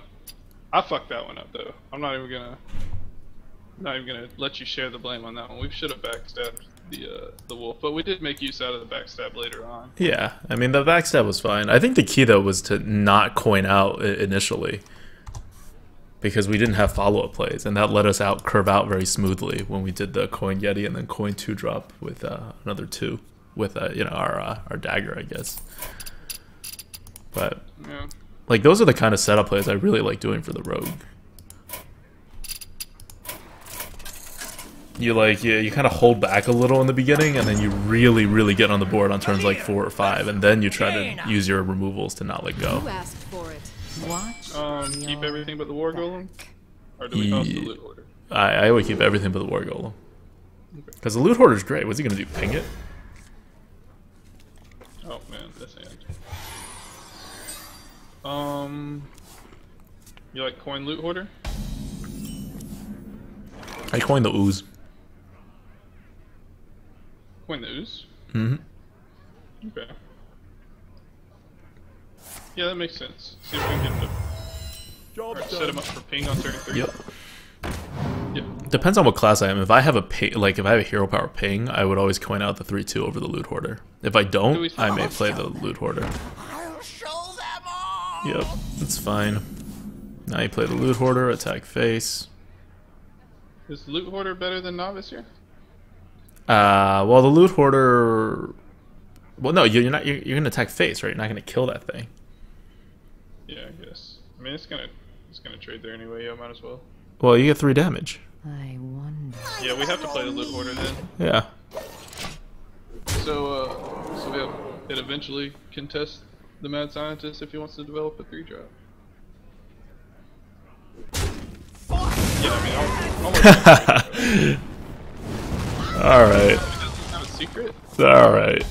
Oh, I was sitting here trying to figure out how to play around Miriam. Well, it would have been the engineer, no matter what he dropped, if the secret popped out. Harvest Golem. Yep.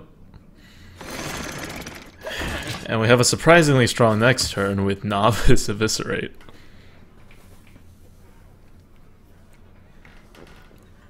It's clobbering time. Yep. Novice Eviscerate.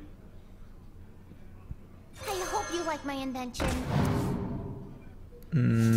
Still Eviscerate. This Mad Bomber's unplayable. I mean, the 1. Job done. It's not the 1/1. It's not going to hit the 4/4 twice. The thing is, Bomber's not going to get much better as this game progresses. If it goes our way, we're going to have the board. Okay, that's the silence. That's what Assassinate's for. Oh, you want to silence it? We can't actually kill it if I silence it, though. Yeah, I would just assassinate it. We don't have to. What else can we do? We could If you develop play our it. Assassin's Blade here. Yeah, but then you still can't kill it. Yeah, we do. We trade in the Harvest Golem. Uh-huh. We kill it with the Assassin's Blade. Then we have a 2/1 and a 1/1 versus his 1/2. Okay, but his 1/2 is going to kill the 1/1, and then we don't have 1 damage. Well, I guess we do with the Phantom Knives, but then you're committing to Phantom Kniving the next turn. You'd rather assassinate and just protect these two? Yeah. That's what I would do. It isn't going to contest a 6-drop any better. Hmm? And not to mention, this is going to get pinged off anyway. I think we developed the Assassin's Blade here. Choose Alright, I mean, your call. Yeah, I like the Assassin's Blade. This is a little too good here. And if he wants to make this trade, he'll ping the 2/1, kill the 1/1. We've got Fan, we've got Bomber. It's not like we have big creatures to develop anyway. We need to make sure he can develop.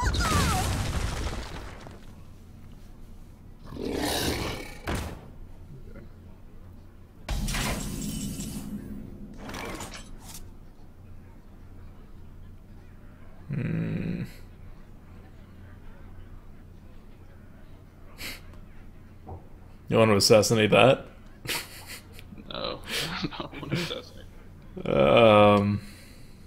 I don't know what then. Many options. options. I don't see a ton of great choices. You could Bomber and then Stormwind, and then Yeah, I think we Bomber Stormwind. If he hits into the Bomber, at worst case, we don't get any bombs on this, and then we kill it with Fen next turn. So many something up? options. Oh. All right. Should have backstabbed. Yeah, if we knew that was gonna happen. So now we fan. Same result. Fan.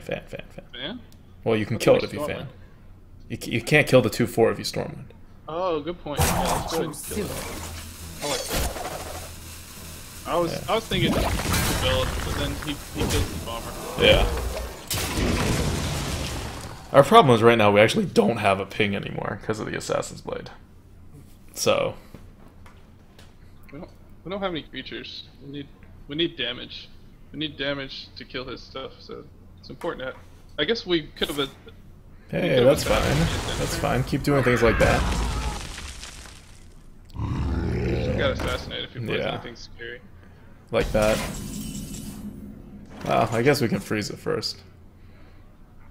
Yeah, let's get our 5/5 out there.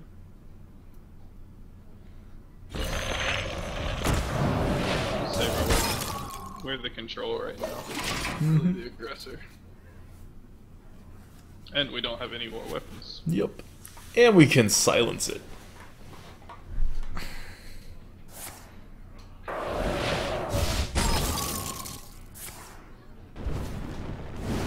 Alright, we're silencing our own guy. Yeah. So we can use our weapon to hit the 2/7 and then swing the 5/1 in. Save our assassinate. Yeah. Assassinate's way better than the owl. Yeah. Yeah. So, face, silence. Yep. That's good.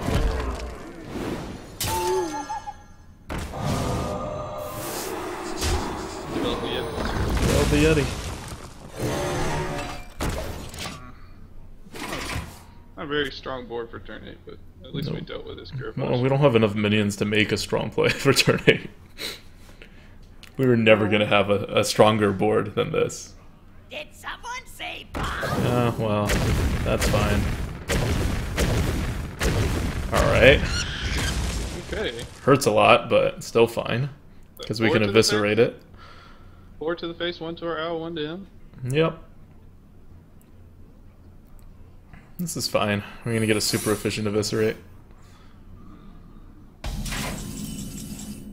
Oh, dollar a mage. Thank you. Thank you for being good for that mirror entity.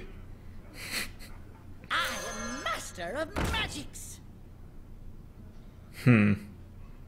I guess you run the Stormwind into his face, just in case. Unless you don't want to play that heavily into the Flame Strike. No, I want to push you. Okay. Alright.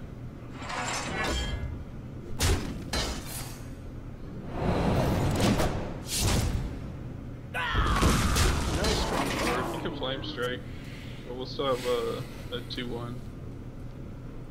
Well, that doesn't really amount to much. Where's our Sunwalker? One thing that went right this game, though, we got all of our 2-drop out. Yep. Oh, we can't backstab that. It's annoying. I mean, we'll use our face. He's just giving it to us to use our face, so... War Golem, finish Yep. it off.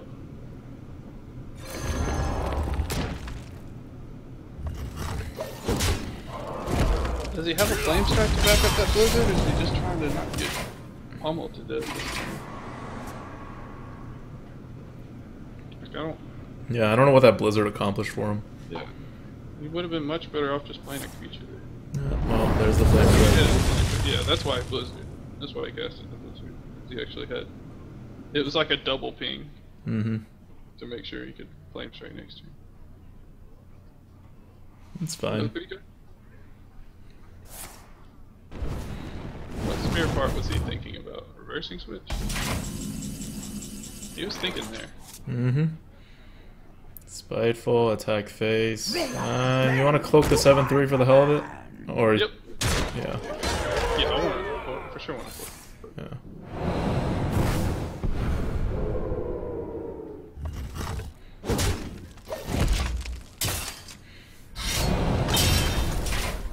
I mean, it's our biggest damage creature in the deck.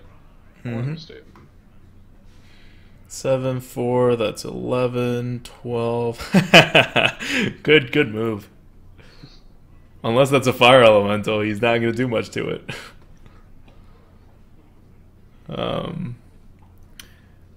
Yeah, we're not going to be able to draw lethal next turn. But, could get close. That's something big. It's not big, but we'll assassinate We it. would have used both of us, right? No. Squire, We don't have any reach left. Ready, sir. Our reach left in the deck is Shattered Sun.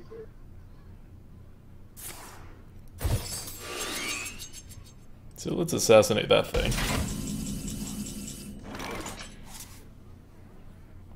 Assassinate that. Well, it depends. Are we going to play into the Flame Strike, or are we just going to say you don't have a Flame Strike? I guess we don't have to develop the Blade Master. I think we should. Because we could just trade the 7-3 into the 4-6. And then we could develop the Blade Master and have only two things on the board. 7 damage right now. I want to assassinate that. Alright. I want to trade into the 4/4. Okay, that's fine. Yeah, and then just don't play the Blade Master. That's fine too. Yeah.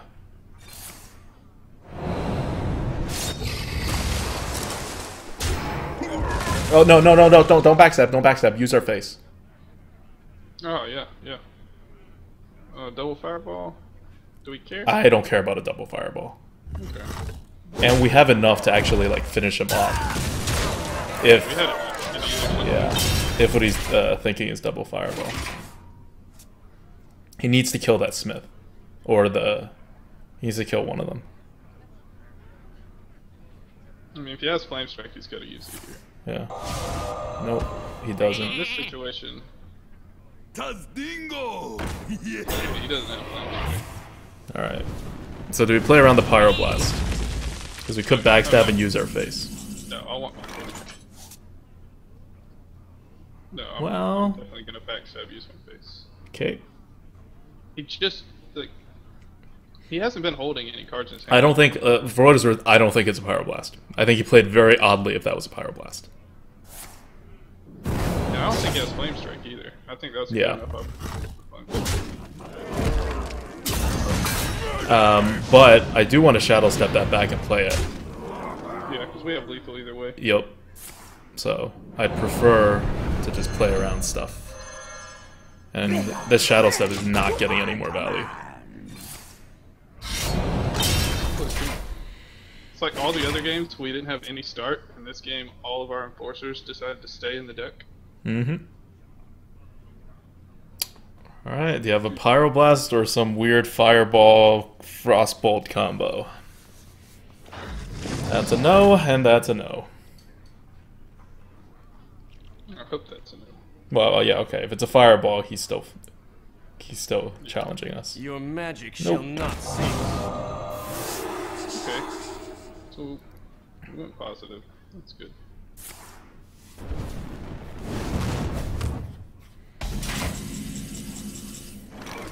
Backstab that Frost Elemental. I hate that card.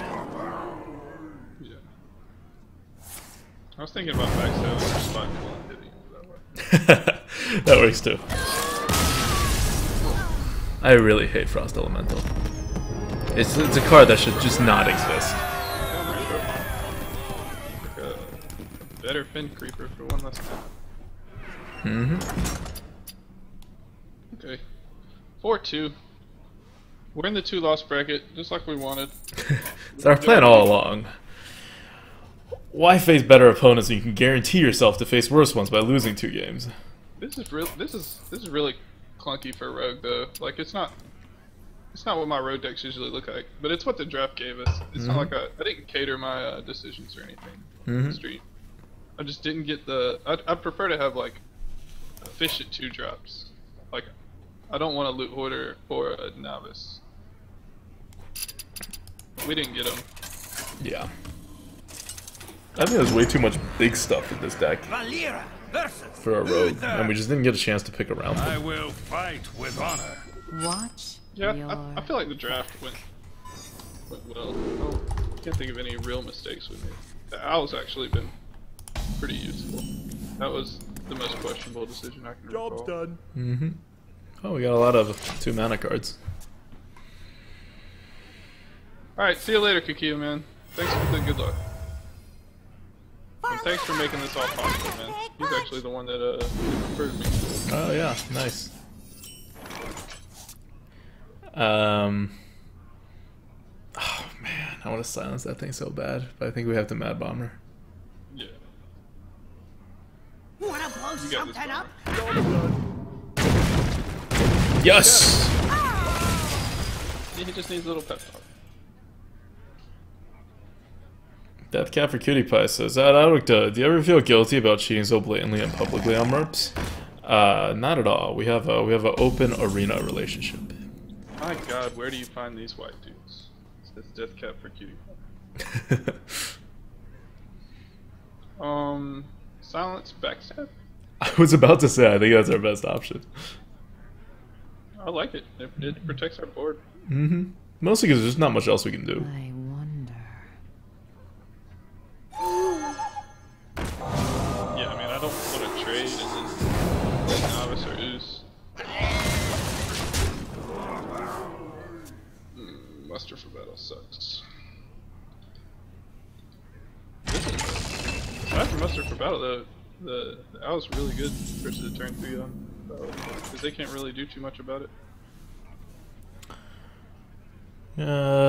We don't need to eviscerate. We can just loot Hoarder and tap.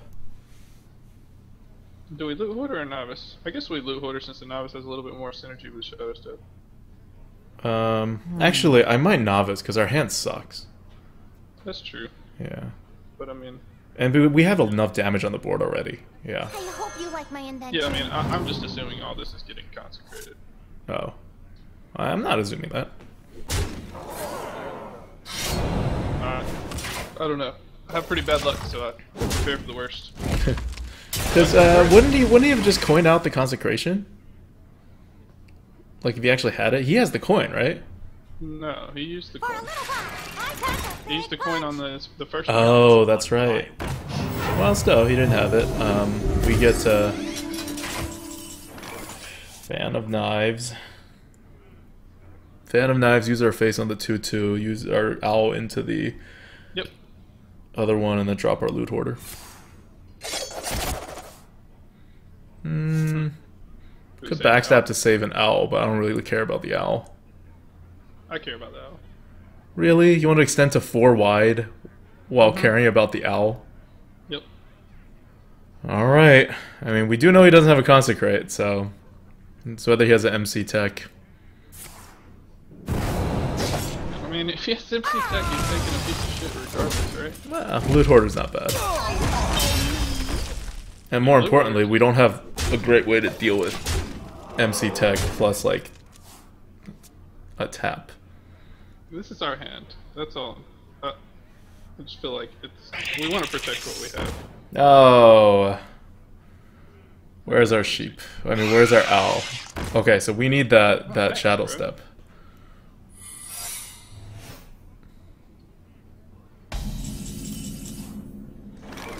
Okay, so owl, or I guess loot order to the face, check for noble sacrifice. I take loot hoarder to kill the 1/2.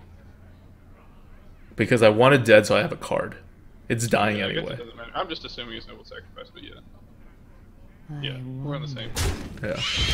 I want it, like, definitely dead. Okay.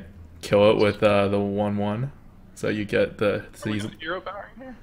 well, everything's dying. He has a sheep. Yeah, we're going injured, harvest golem. Yeah. Everything's dying. He has a sheep. Yes. We might as well just trigger the sheep after we hit face after this, yeah. So hit that, hit face with the 3/1, and then kill the sheep with the 2/1. Develop our Yeah. We have a huge crap ton of cards on him. Yeah. Let's see what he does about that. Board advantage, health Yeah. I don't know why why redemption? Do you think I think he thought we were gonna kill the sheep first for whatever reason. Now we have. Now we lose. Reporting for duty. Do we This is good. Oh, come on. We have to ooze. No. Develop war. Fine. Develop the war golem. There's no point oozing here. Both of these stay on the board, regardless of his weapon charge. He's not going to use his weapon. And if he does, it's going to be to our face. Hammer. Squire, attend me. There's stuff. Ready, I sir. mean, if he has hammer, that's fine. Reporting for He uses up duty. his whole turn. Our war golem dies. See, we could ooze off anyway. Wait, do we win? Don't make the trade yet. Do we win? I didn't. 9. We win. Yeah. 10, 11. Yeah, We win. good call. Lethal. Television. Yeah, I don't think it matters. We were so far ahead, but I'm now hypersensitive to lethal after the last arena coup. You gotta take it easy on Merv sometimes. Wow, that was just ridiculous. Though. That wasn't like. That's like I'm still upset about that because it wasn't like we missed lethal, right? I miss lethal all the time. That was like we kind of like looked at it and looked at it again. A lot of times you miss lethal and then win the next turn. Right, exactly. First, you lost the game. 2, we talked about the exact way in which we would have had lethal, and we looked it over twice. So there was no excuse that if either of us could just add. Yeah, I wasn't even worried about his HP there. I forgot we had done so much damage to him with Iron Beak Owl and. Yeah, in the early game before he played that sheep. All right, 5-2. Thinking about lethal, that was good. That was a good spot. I definitely would have missed it there, just because I didn't feel like we'd done anything to him. Yeah. We just removed his creatures the whole game. Valera versus Valera. Watch your. Do we keep the mind control tech? I will be your I'm obviously tossing the 6/5/7. Toss them all. Okay. Yeah. Let's try to get one of our premium 2-drops. One of the 3 of them. Would be nice. Okay. Yeah, we need a bomber.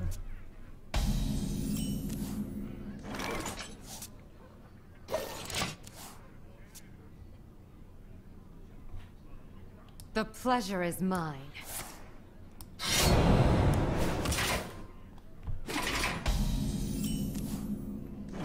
So he didn't use his weapon. It's not really that he didn't really need to. We don't have a play other than novice here, do we? I mean, we could just weapon up, but I would novice. So many options. Do we need a weapon, or do we need one duration off his weapon removed? I don't know what a weapon is doing for us necessarily, because we're gonna play injured the next turn, or It's like, It or just allows us to use our mana more efficiently from the turns here on out. yeah. I mean, I guess we definitely don't need the card draw, because we have our play set up. So maybe we just weapon too. And it's like mind games too, you know? It gives him something to think about as to where if we novice, it's just like, okay, hit that, throw him a 3-drop down. That's true. You know, it just gives him an obvious optimal play. Mm-hmm.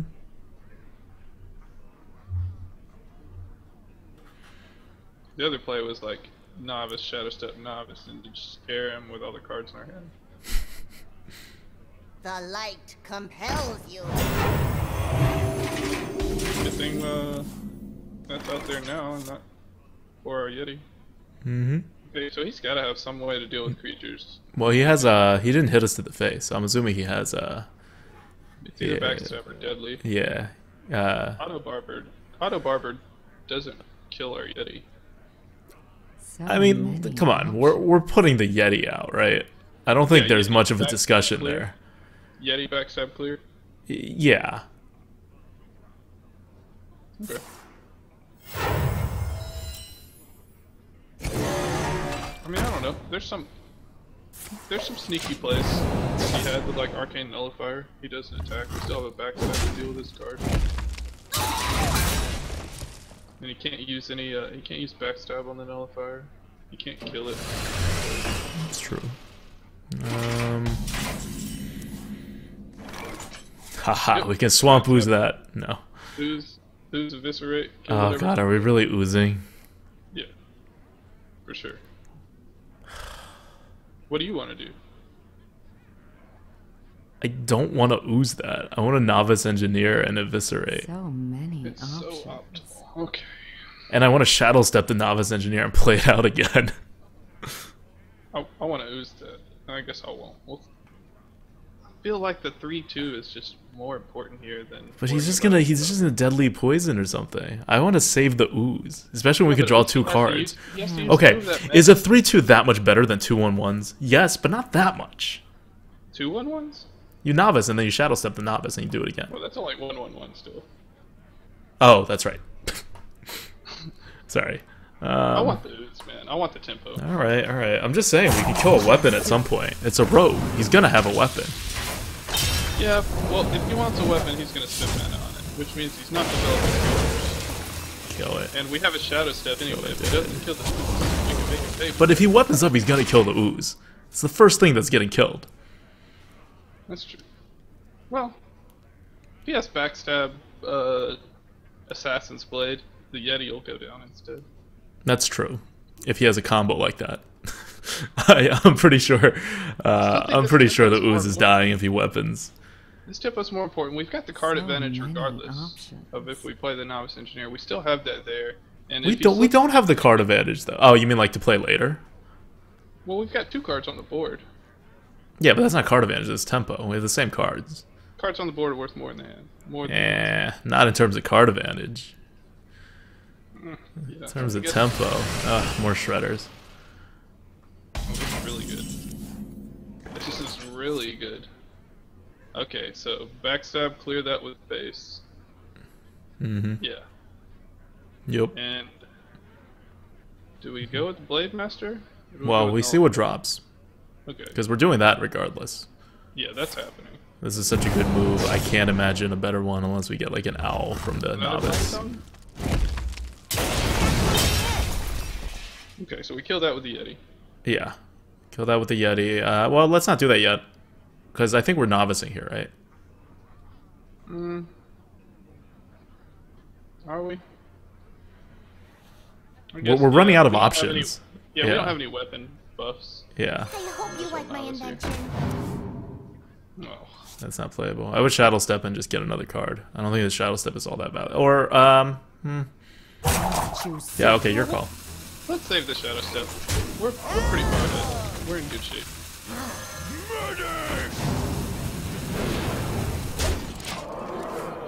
We still have good targets for the Shadow Step too. We still have Silverhand Knight, Lost Ellie. I don't really think we need There's another the card. deadly poison. But now we can ooze the deadly poison because he's gonna pick the other target. So that works out for us actually. And we nullify and go face. Mm-hmm. So much advantage. Yeah. So we're definitely getting rid of the weapon. Yep.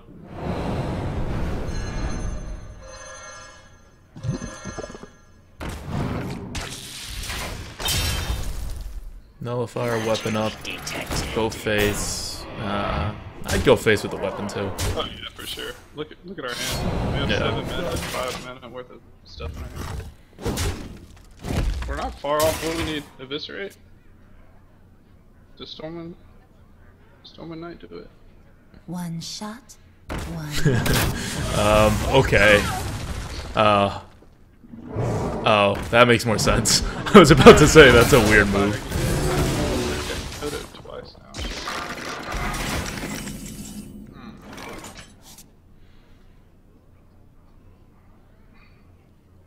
I'd trade the 3-2 into the Kodo and Mad Bomber. He has 3 things on the board. The bombs are gonna hit his We things. bomber first, right? No. I wouldn't bomber first because what's the 3-2 gonna do? You really want it to go face? Like we don't have that much reach that we can really We know his guarantee that. The cards in his hand are better than the cards in our hand. That we can agree, right? Yeah, but maybe not in our deck. We've drawn pretty much none of our big cards. We played 0 big cards yet. I mean, yeah, I guess we only need 1 bomb to hit here. I'm not mad at that.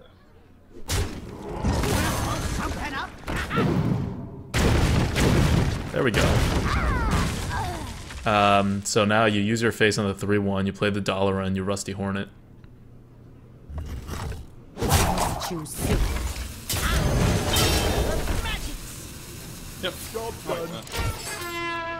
Oh, where did this game go? We were ahead so far. We used 2 weapons. Well, we he just didn't draw Kodo'd. into any big stuff. He Kodo'd our 4-mana card. Yeah, the Kodo helps, but Kodo was huge. He paid 5 mana to swing so much. Ugh, more deadly poisons. where's all this late game we have too much of?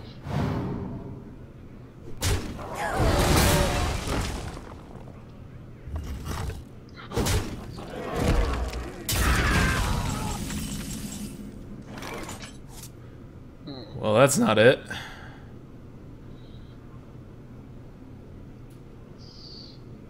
I mean, I know we're killing the 2/1. Yeah.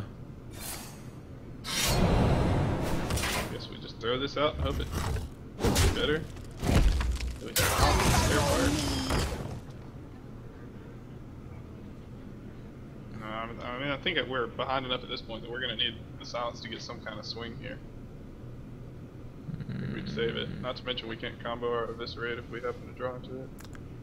If we silence it, then we can actually kill the Yeti with our weapon. So No, many he's gonna use his options. weapon to kill one of them. Right, but now he can just use the Yeti to kill one of them. But no, it's your call. I think it's kind of even whether we save it or not.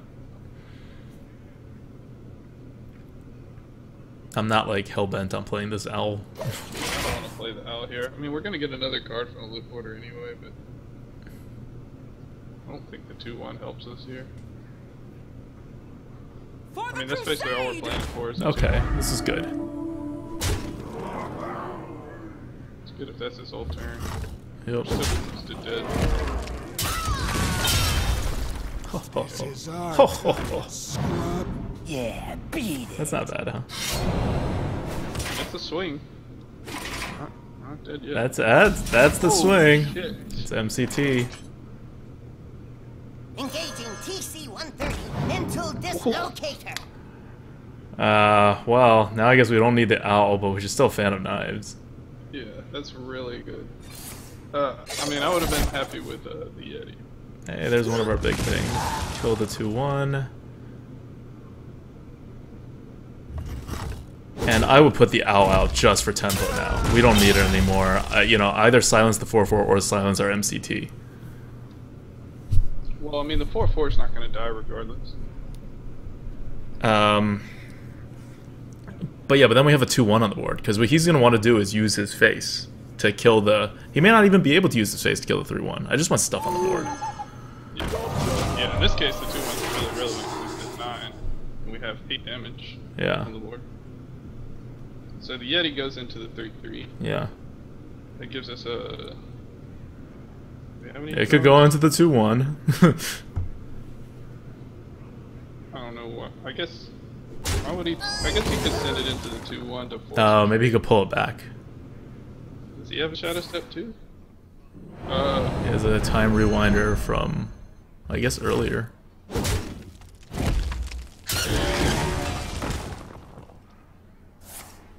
Alright, well, he's not threatening us for lethal, unless that's a Tinker's. And even then, he needs 1 more damage. We can't kill it regardless. Yeah, so we just... wait, what? Silverhand Knight? I would War Golem. No, War Golem's weak to assassinate. Silverhand Knight keeps us in lethal range next turn. In the event that last card's assassinate. Right? Okay, that's... One less Well, damage. no, if that last card is Assassinate, we have him down to 3. The Scarlet's gonna live if he assassinates that. It would have to be an Assassinate plus Ping combo to kill the Scarlet, but whatever. I mean, Silverhand works too. Yeah, 6 It's just that he has a... Yeah, no, that's fine. Yeah, no, this is fine. Because we hit him to the face, so even if the 2/2 is just left, we still get lethal. Yeah.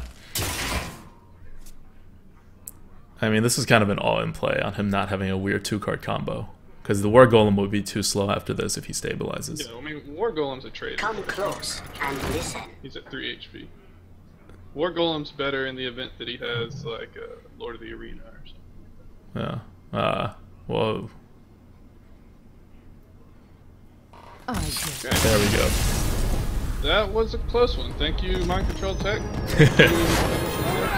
Thank you, everything. Thank you, all of our freaking 5-drops for not showing up ever. Mm-hmm. Thank you, Stranglethorn. Thank you, Spiteful. Silverhand. Silverhand showed up, but it was unnecessary. Yeah, that was a close one. Yeah, definitely. But we had such good board control in the beginning, and then he flipped it on us with the Kodo. So what we should take away from that is we survived a Kodo, although we did need an MC Tech. So. Yeah. And we did get the double ooze off. Mm-hmm. That is true. Even though double draw doesn't seem that bad, realizing now that we weren't going to draw into a single useful card in the next 4 turns. Rogue, man. It's so hard to play. Yeah, it's definitely not easy. You asked Oh, Korean Mage. your This Jook guy sucks. Thank you, Toughish. I'm sure I'm much better than you. Let's go with do you want to keep the loot hoarder? Yeah. I want to keep all 2 drops. Aerodyne, so is Jook like a known streamer or something?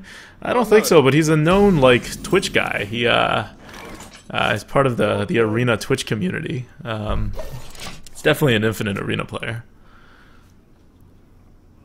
Yeah. I'll win enough to where I don't have to worry about your insults, guys. Put this apple on your head. Oh. Well. Oh, much better. Alright, Bomber, Worked for us once. You got this, Bomber. Wanna blow something up?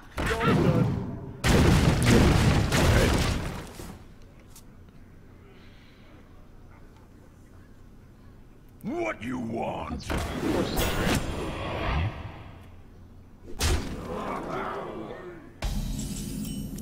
That knife didn't hit. I'd be happy. Mm-hmm. As it stands, I think we just play... Do we play the Mind Control Tech here? I'd Shattered. But I don't value Shattered as highly as you do, so... I guess it really doesn't matter. I would save the Mind Control Tech over saving the Shattered, but I don't know how you would play. Because I don't see it as much value for Shattered.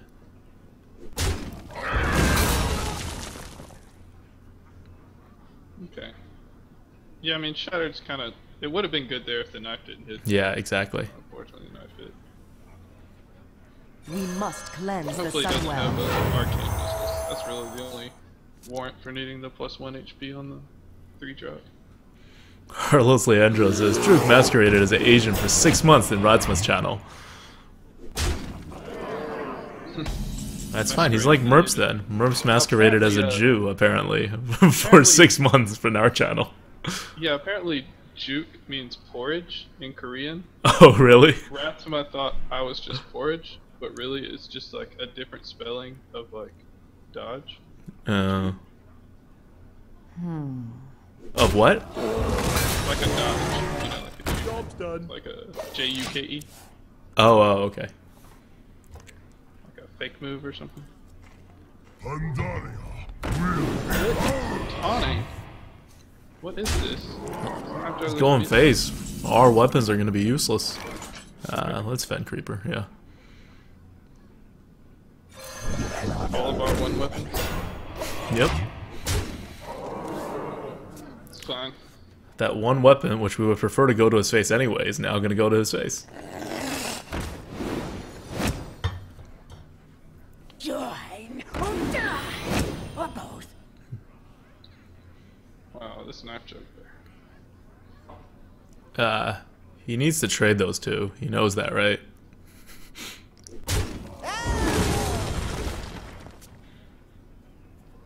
Play a Wisp.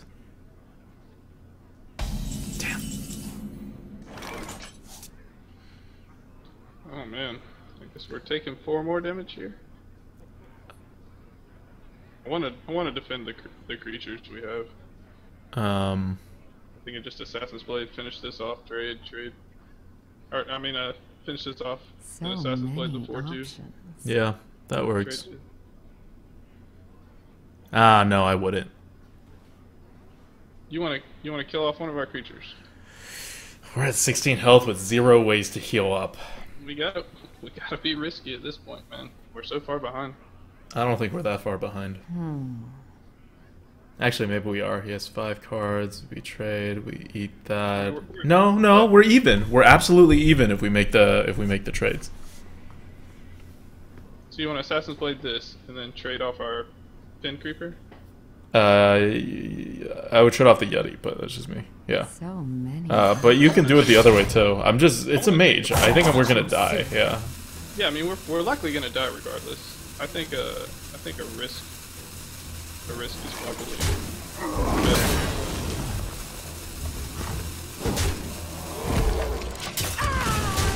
I mean, we have a board. We can develop his next card, and we won't have to take damage from it.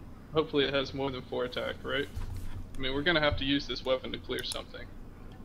It might as well be then.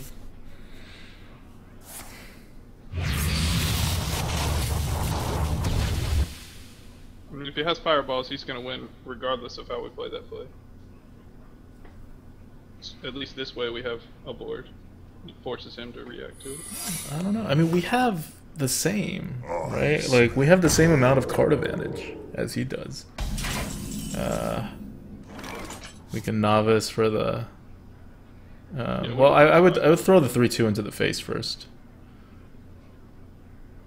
Really? Just in case it's Vaporizer or something. So we may not have to play the novice, right? Okay, now let's play the novice.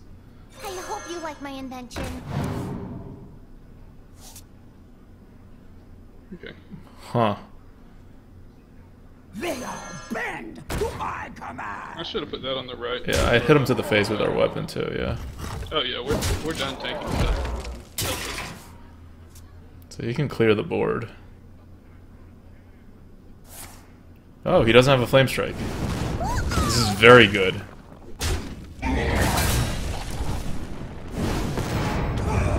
He didn't fireball our face. That means he doesn't have 2 fireballs. Or like at least he hasn't drawn it.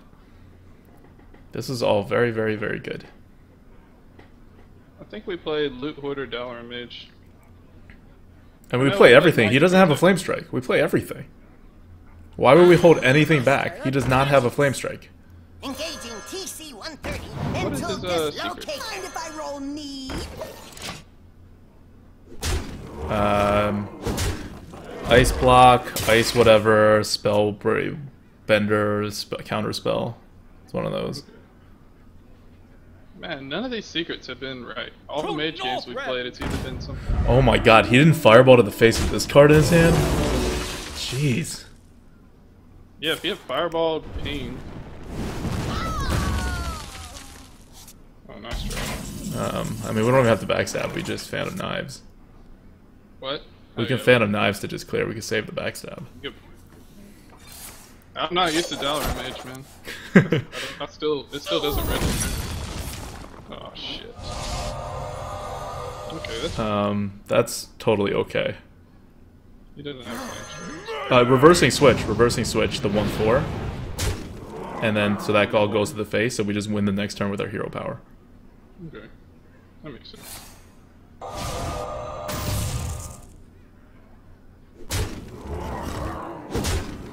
So he needs lethal, and that those Argent Commanders aren't helping him get there because they cost way too much mana. He needs a taunt. He needs a taunt, he needs a heal, he needs some clears. He needs a lot of things. The path to victory doesn't start with Ping.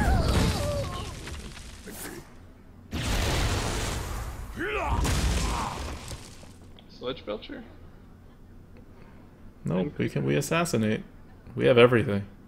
Let the pain speak to me. Taunt? Nope. Did we miss lethal?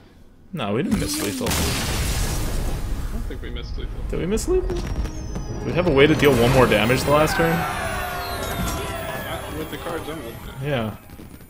We did reversing. We were reversing the highest differential too. Okay, I don't so know, we I made don't it think 7. lethal. I guess I don't suck that bad. Yeah. I mean, 7's kind of where this deck was going. Like, I would have predicted 7 wins with this deck.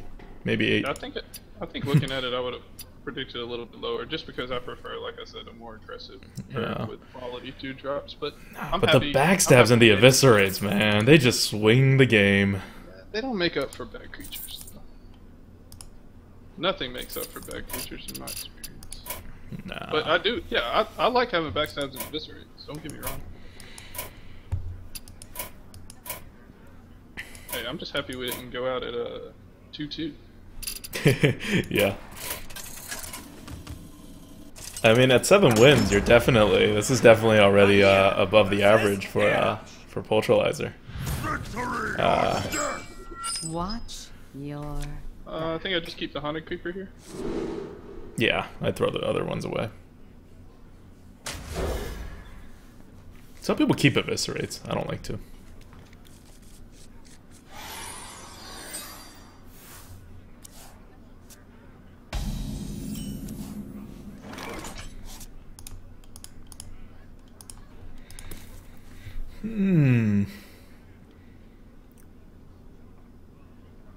Hero Power turn 2 isn't terrible. With the Haunted Creeper out, I mean, we still have a creature on the board if we trade into a 3-2 or something. That's what I was I kinda wanna thinking. coin the Creeper out. I'm totally okay with you coining the creeper out. This is it's a warrior, so yeah, you don't want him to get the board in the beginning. He has very few ways of getting back on the board, and we have a creeper, perfect. We have a Shattered Sun. We have a Stormwind Knight. We have a very, very anti-warrior hand, without like actually having a Swamp Ooze yet. So we just weapon up, deal 1 damage to this thing. Yep. What's up, Collins? How's it going, man?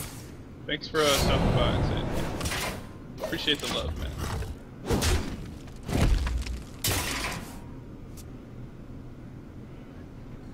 Jook is so bad, the only reason he has 7 wins is because he faced other 2 loose noobs for the last 5 games and actively has carried him the whole way.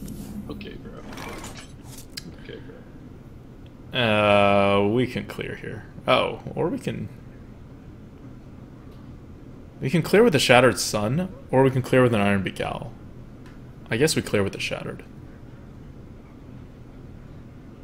Yeah, I like that. wonder. We must cleanse the Sunwell. That's what Shattered's good for.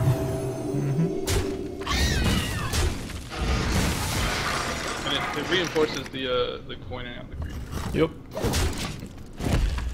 Although we're playing right into the Arathi, but there's not much we can do about that. That's fine.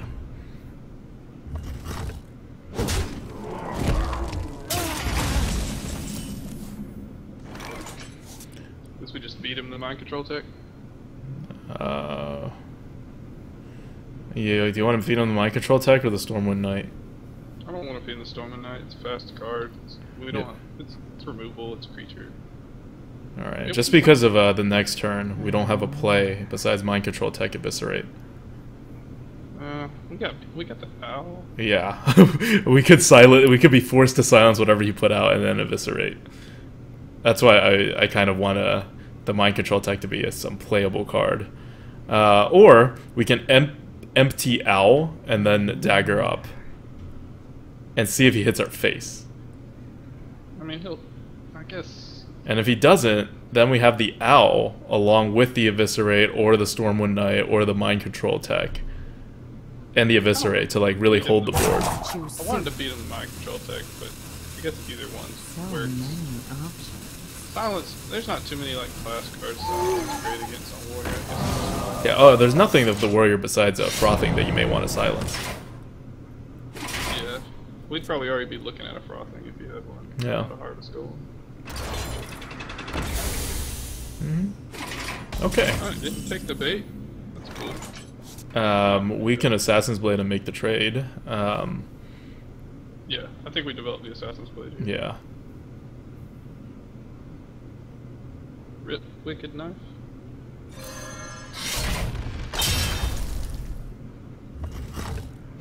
So he doesn't have 4 Cortons. We're in good shape. We can even freeze him next turn if he plays something that doesn't challenge the... Like that. Actually, no, we shouldn't be freezing it. Yeah, we can't play the Frost Ellie here. I mean, I guess we could. We could freeze his face, and then, but we'd set ourselves up to having to clear the ogre with our face too. I mean, we have to clear the ogre with our face anyway. The ogre's not dying any other way. So you want to Storm a Knight, Eviscerate? Or Mind Control Tech Eviscerate, either one. Now I don't care so much about saving the Mind Control Tech as I did before. Right, we'll throw the Mind Control Tech. Yeah. Eviscerate. Engaging TC-130. Mental dislocator. He didn't take the bait for the foul. If we had played the Mind Control Tech earlier, I wonder if we would have actually killed him. He just ignored the owl. Yeah, we're getting really low in health, and this is the warrior. He can really burst us down. If I'm the warrior and my opponent is below 15 health, I see blood. Yeah. They are bend to my command. Yup. He sees it.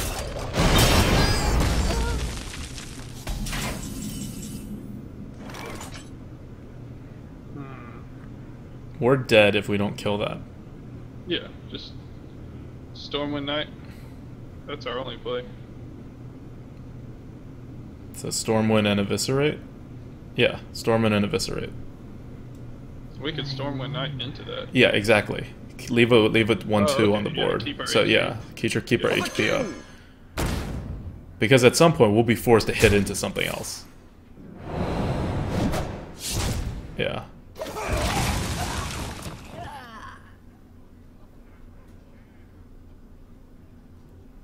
Ratsmell wants us to vote on his straw poll.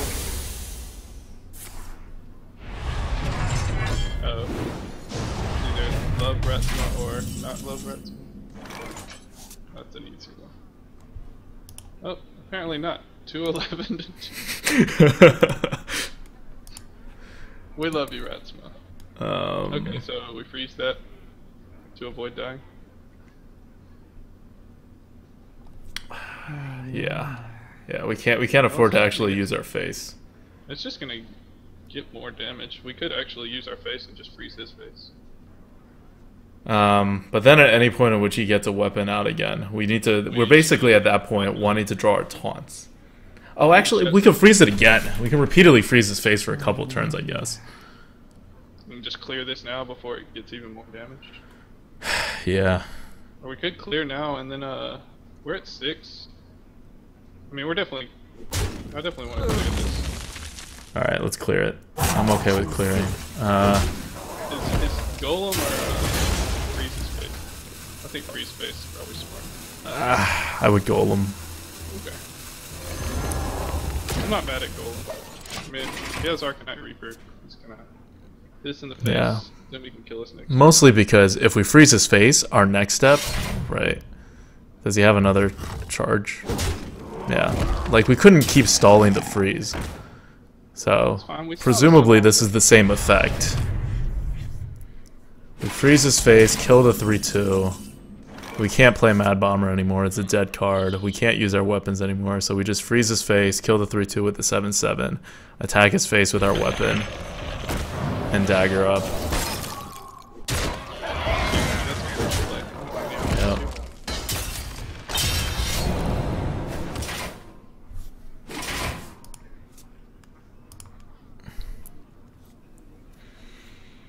I can take the hit.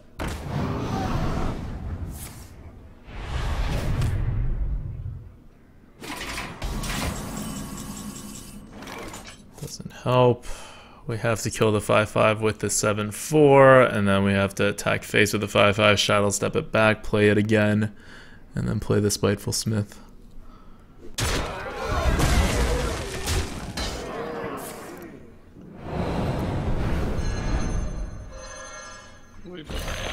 Play this. Play the Smith, attack face. He has way too much armor. We need something. Or Fin Creeper. Yeah, we need a taunt before he draws something that charges. Behold the might of Stormwind! That's scary. It's time for a little blood. Sunwalker or Rip? Nope, that's game. That is game. Give Bomber. Wanna blow something up? It's alright. Now, Dollar and Mage. Master of magics. Backstab. Kill it dead. We killed all his cards. We won, right? Mm-hmm. With features on the board and the game's over. I don't think there was much we could do in that game. I mean, we were grinding tooth and nail. Yeah. Early on. I really think we just didn't have a great draft. Like we didn't get auto barbers, we didn't get SI, we didn't get traditions. I mean, we did get backstabs and eviscerates, but without quality creatures. Oh, I'll set the screen share so you can see the rewards. Oh yeah. We have I thought it was decent. I thought we did well. We had 7-3. This deck was kind of going 7-3. You have less faith in the like absolute raw power of the tempo that backstabs and eviscerates gives you, because our minions were not good. Our minions were like definitely below average quality, significantly actually. I'm just greedy, but and I want good minions to go along with them. I would prefer to have enough of those cards and lower quality minions than high quality minions and you know, only like 2 of eviscerate, backstab, deadly poison. I feel like if I have high quality minions, I can just do work with the hero power. But like enough to get the deck average more than 7. Like I feel like I can have that deck and get to like 4 or 5, like pretty guaranteed. But 7's rough. I went 12 one time, and all I had was 1 backstab as far as spells go. So it's possible. But, All right. yeah, I mean, post GVG, it's gotten a lot harder. Is Yeah. screen share up? Yeah, it's screen shared right now. Hey, 7 wins. Got more gold than we put in. That's what Infinite looks like. You have a deck. It's pretty good. It's not great. You get 7 wins. Why is your solo adventures lit up? My solo adventures? I don't know. Click Is it. that not always lit up for No, everyone? it's not always lit up. It's never lit up for me. I don't know. Did something happen? I don't know. Click Naraxis. Next Ramus. Ah, you never clicked that. Click it. There we go. Now it'll stop lighting up. I'm just OCD like that. I did it. You did it. You made it stop lighting up. All right. I just beat Hearthstone. Yeah. You want to open the packs, or are you saving packs? I'll open the packs. Let's open the packs. Get a little bonus from this run. Yeah.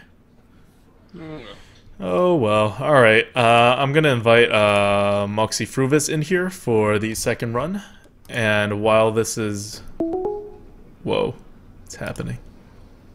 But yeah, thanks a lot for having me, man. It was a lot of fun. I wish we had got a better deck. I still think that was below average. But Yeah. I mean, it went 7 wins. We did well. We didn't have any like blatant misplays. There were a couple of times where we were tricky and it worked out. yeah, the Ancient Watcher Argus. Oh God. Hey Toughish, say hey to 9 grand, buddy. See that? Yeah, 9 grand. But you don't have that. Sorry.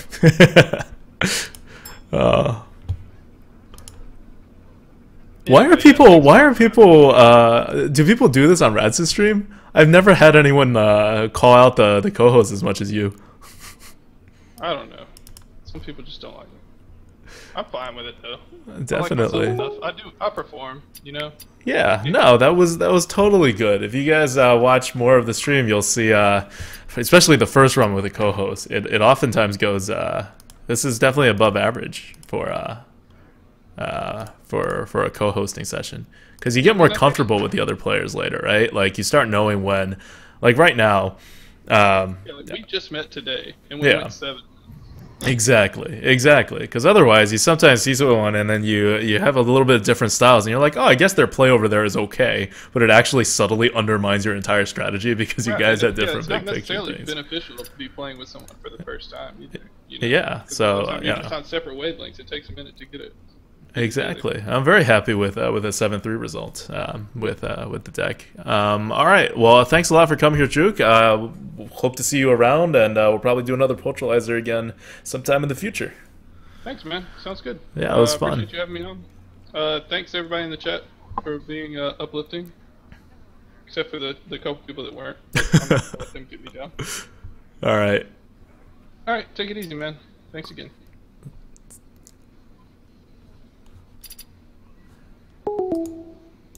Okay, Moxy Fruvis. Hey, how's it going? Good. Fruvis. I can never spell the last second word. It's just Moxy. It's just Moxy? Yeah. Perfect. Makes my life so much easier. All right. So if you guys have probably seen Moxy around the Twitch chat. He's been a longtime viewer, and he actually was, if you guys remember, if you were old school followers of the stream, way back in September, we ran three, that long ago? It was so long ago. Hey, we only had like 30, 40 viewers at a time when we were doing that on the arena coops too. And we had given out coaching sessions, and Moxy Fruvis was one of our winners for the coaching session, even though he was already an infinite player. So we hung out, and we did a nice druid run. It went 11 wins. It had like 3-4 swipes, or like 3-4 druid of the claws. I forgot what it was. It was a pretty good deck. It had like 2 Ancients of War and an Ironbark. Remember that? It was a ridiculous deck. It was very top heavy. I do remember that, which was somewhat problematic, but it was also just a ton of value. So that was really fun. It was fun, and like the coaching was good too. Like even being infinite, it was really interesting to sort of see how you valued tempo in situations where I wasn't thinking of it. You know, which has been like, of course, super helpful in GVG, which has been very tempo heavy. Oh yeah, definitely. That was back in Nax, and I had in Nax, I had a more tempo style than most infinite players. I would say then like 75-80% of infinite players. And then now in GVG, I'm probably more value oriented compared to the norm, to show you how much the meta's changed. Yeah. All right. Well, let's. Do you have a draft set up? I think I've got a run ready to go. I haven't picked the class yet. It is. Let me share screen. Yeah, why don't you share the screen, and we will get Heartharena back up.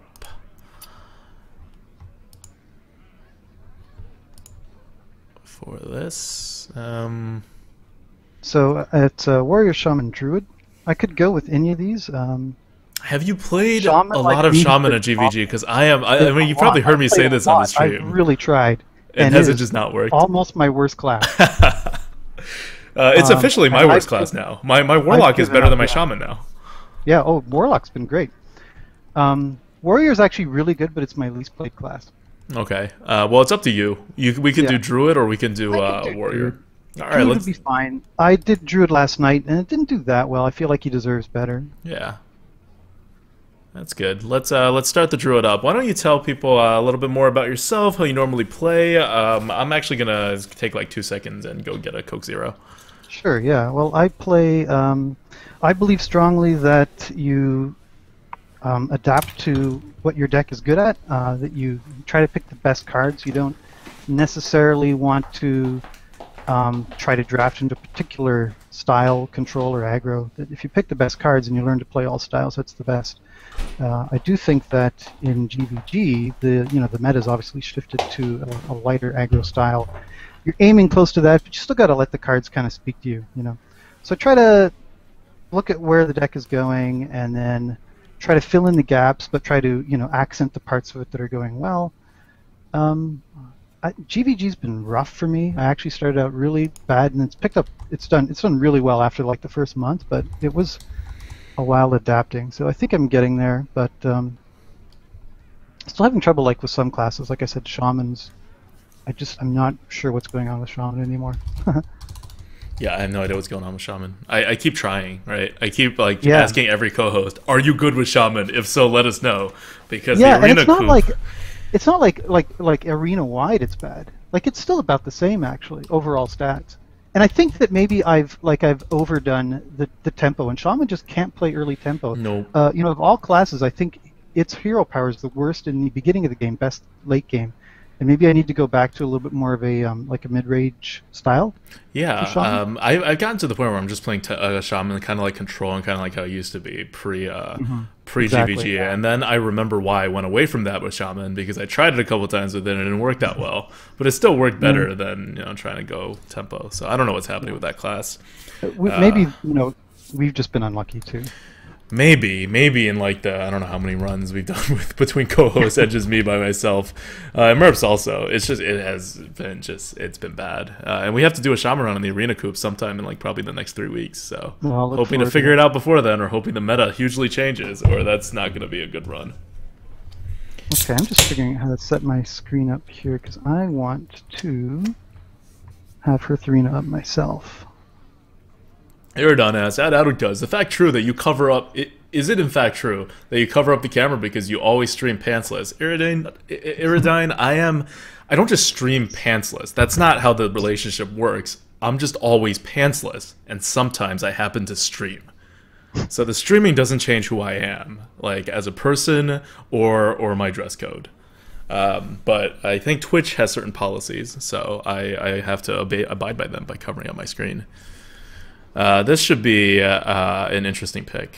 Which one do you like better? Not obvious. I think the Keeper was one of the top cards, and it's a little slow now.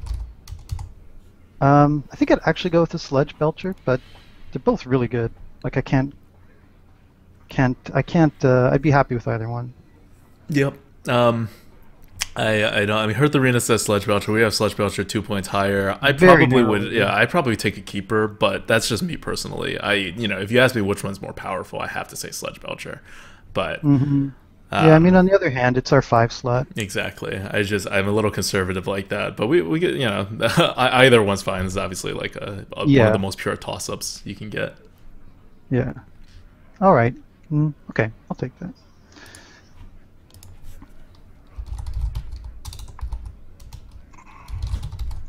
The Brute.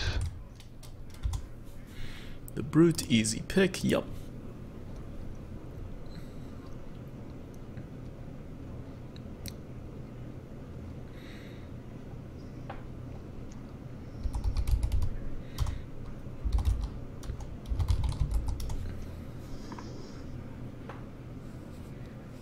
Ooh.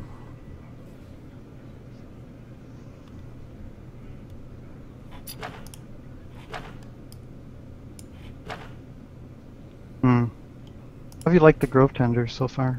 I love the Grove Tender. Really? We have it rated pretty high, and I like it because you use it to ramp yourself basically, but not on turn 3, on like turn 5 or whatever. So it's only 2 mana for a 2/4 because you get the mana crystal. It's not empty. Like a lot of people use it to get cards, but that's like a fallback position, right? Like you can use it on turn 3 to put out a 2/4 and have both players draw a card. But what you really want to do is use it later when you can play Grove Tender as a 2 mana card and something else. And then you also ramp yourself for the next turn, and presumably you'll be able to use the ramp better than your opponent. I don't think I've used it very much. I mean, I think it's the pick here for sure. It's a decent body no matter what. It's like okay. Yep.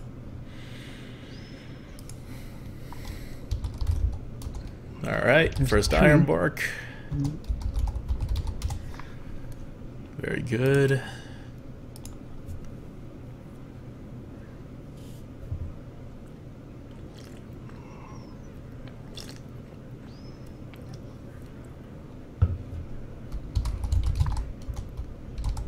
Nice. Yup. It's going to be another top-heavy deck, which is fine. Yeah, it could be, could be.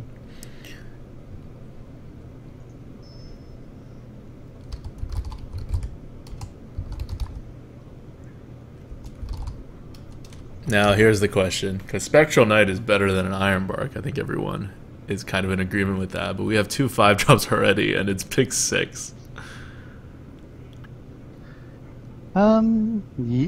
It's early enough that I'm not too worried about it. I think I would take the Spectral over like going all in on a top-heavy deck. I don't know. I think we can even this out. Yeah, I think with a Grove Tender, I'm actually okay with the Ironbark, but Spectral Knight is also obviously a fine pick. And Hearthreen is going with Spectral Knight, just FYI. Yeah, I've got it open too here. Yeah. Which is why I'm picking a little slow, but I think so. I think that. I mean, if we pick the Ironbark now, the problem is like we can't pick another Ironbark, and then we get a turn where we've got an Ironbark and 2 crappy cards. Unless we want to go 4 Ironbarks. Yeah, that's always possible. Because you just keep playing Ironbarks, and your opponent can't deal with it consistently. Yep. But we'll do a Spectral Knight here. That's fine. Recycle, Young Priestess, and Starfall. This is nice. I think Starfall's still better than Recycle. Yeah, definitely. Pretty easily, yeah. Especially when we don't have a swipe yet. Recycle is a nice addition to the kit for sure. It's just I always get annoyed when I have to pay more mana than Assassinate to kill something. Yeah. I'm like, come on. And you don't even really kill it. No, exactly. It's worse than Assassinate, almost strictly. Ooh, okay. This is a really strong quality deck so far anyways. Just got to fill out the early game here.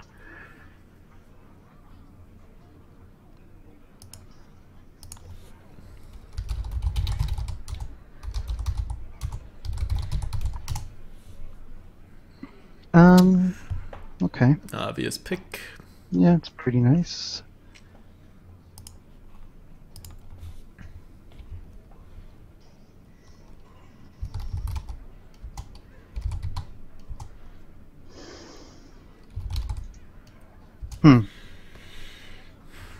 All those 5s.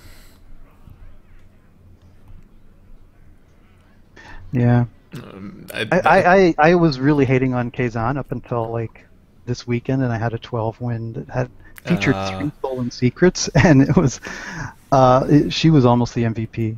I mean, Kazan. Now I think it's okay. Before I thought it was useless. Now I think it's like it's a 4/3 is not that bad for 4 mana. That's what it comes down to, right? The upside clearly wins you a game, the same way a Kodo or MC Tech would, except unlike a Kodo or unlike MC Tech, you can't play around it. But the downside is not that awful. I think a lot of people exaggerate the downside of a Kazan Mystic. It's the same reason, like, I think Spellbreaker is fine. But still, I don't know that it's better than a Kodo. No.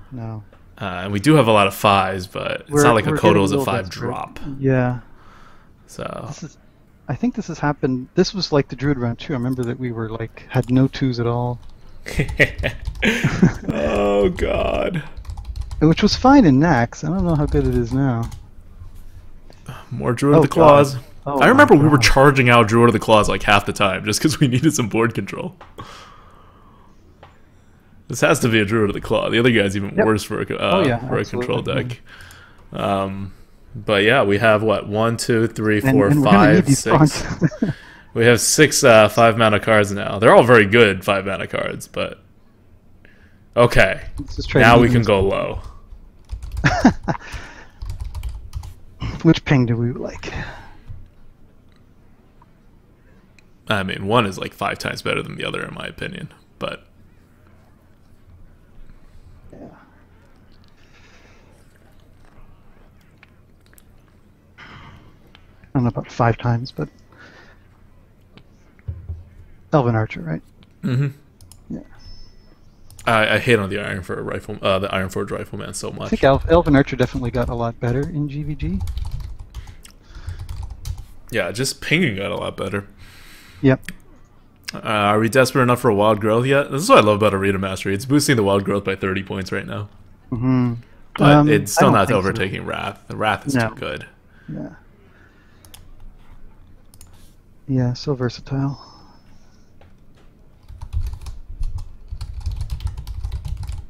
Very unlikely to use it for card draw. Mm-hmm. That's true. Burly Rockdraw here. Because it's the lowest mana card. Well, yeah. and it's better. Whole thing, yeah. Well, clear winner here. What the? Okay. This is sometimes like when things like this happen in Hearth Arena, I don't know what, like I honestly don't know what it's doing. Hearth Arena really wants an Iron Bark. Well, here's the thing with Hearth Arena, though. You know why, right? Yeah. Because it's settled on the fact that we are a late game control deck, right? And it's saying like, Micro Machine doesn't really fit your late game control deck. Well, we're an attrition deck right now. Iron Bark Protector fits great into an attrition deck, which is true. You don't get more attrition than Iron Bark. Well, that's kind of your style, though, right? Like, are you not the one that says if a deck is going one way, you double down on it, right? Yep. I feel really bad about passing up a Micro Machine, which is a totally good 2-mana card, though. I would if it was left to me, I would take a Micro Machine here. But your call. I thought you were kidding. Oh no, a Micro Machine, yeah. Okay, Hearth Arena's going with the Iron Bark, but no, I know. I'm with the Micro Machine. No, I'm telling you why it's doing that, but like, it's doubling down a little too heavy on the archetype, right? Yep. Let's try to salvage this and get it into a little bit more of a. Especially with Druid, you have 2 class cards now that are commons and 2-drops. So yeah, I think we could be saved. I don't think we need to double down on the Iron Bark Protectors. Well, we're definitely not taking a Savage Roar. No, although I will say Savage Roar, I've really liked in GVG. It's gotten a lot better. Yeah. But not with not for this deck, but yeah, overall. I've had like really good early tempo Druids with Savage Roar that work out surprisingly well because it's not a typical Druid, you know. Yep. But you can do it now. It works really well. Bluegill, yeah. Yep, Bluegill. Hearth Arena's going with the Tiger. Yeah, I'm looking at Hearth Arena. Hearth Arena's going with the Tiger because it's doing the same thing as the Iron Bark, right? It wants us to double down on this slow value taunt up kind of like play. So where we don't have to do anything, we just get card advantage. I think I misclicked in Hearth Arena and had Druid of the Fang, so it thinks I've got synergy too. Oh. With the Tiger. Okay.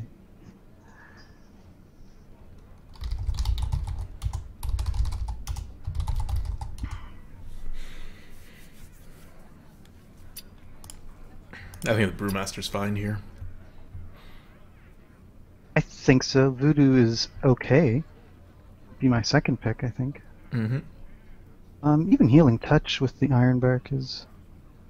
We only have 1 Iron Bark. I don't think this is slow enough. Like if we went Hearth Arena style, like we would probably want a Healing Touch, but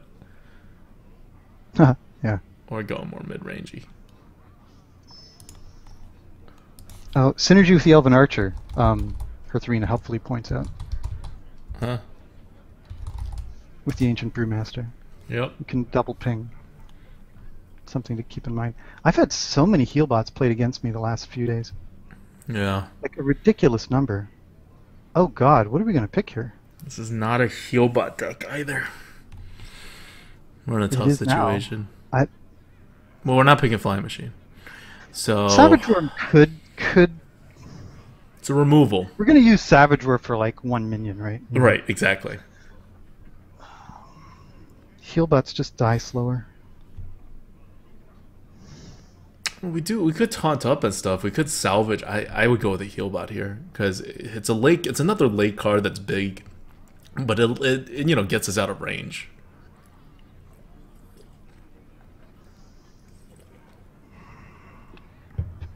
Big mana though. Yeah, it is a lot of mana. I think I'd go with the Savage Roar. Okay, let's go with the Savage Roar. Hearth Arena's with you on the Savage Roar. Yeah. It's kind of situational to be able to actually use your face to remove something and need extra damage on the minion on the board. We're at 18 picks, 12 left. Yeah. You think we could still swing it to be a normal deck? Somewhat normal. Like, give this. Let's try hard now to give this guy value. Okay, let's try to make this into a normal deck. Normalish. Nope. This is not gonna happen. Oh god, double Savage Roar. Oh my god, this is awful. I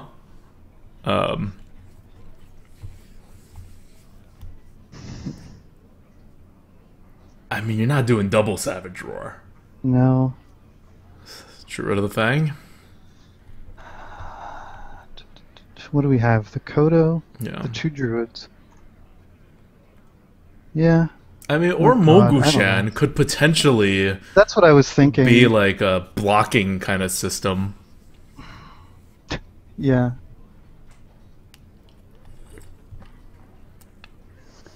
Hmm.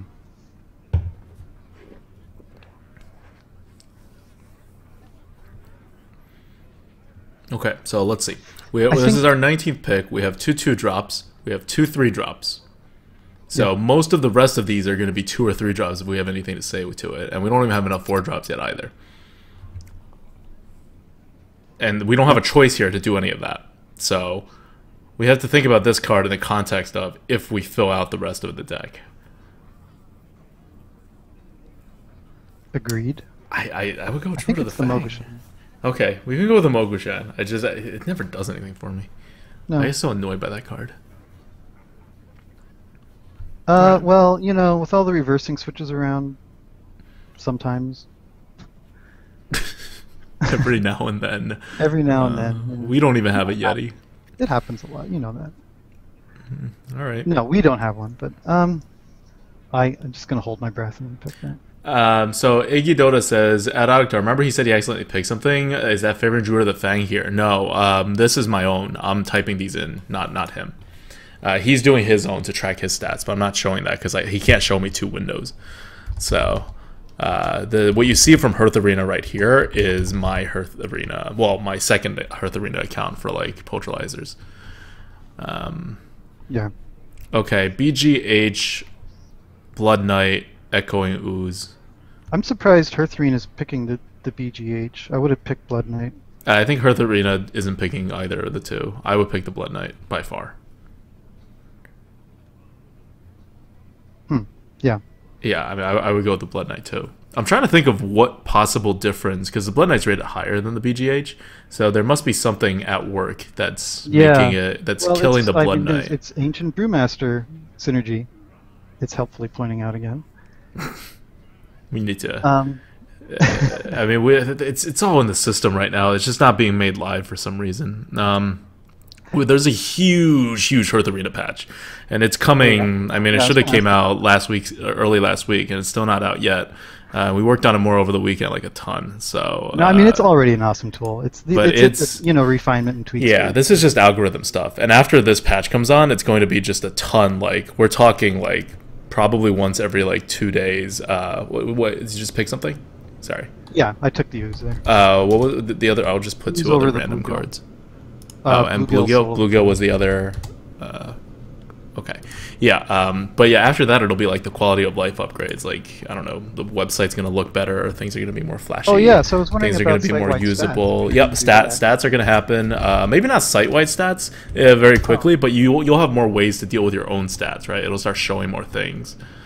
Oh no, I'd really like to see site-wide. Site-wide? We'll probably before we create a UI for that, we'll probably just like make an announcement with what we find. But there's some server issues right now. Like we don't see it because it's working, but we have to do this huge server transfer. Apparently, the programmer has been like learning server maintenance like on the spot, which is what's taking up so much time. But hopefully, this next patch will come up soon. Cool. Okay, so looks like another 5-drop. Mark of the Wild's a little bit too risky. Yeah, no, not with our stuff. Yeah. All right, Spectral Knight it is then. You kind of just have to not die here. Mm-hmm. Which Druid can do. It's capable of this. Oh yes, Robocub. Oh yeah, yeah, for sure.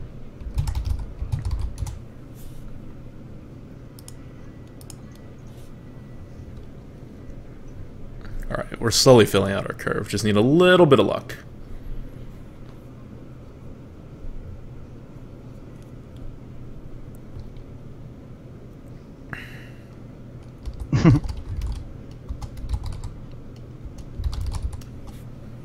I'd say Claw here, actually.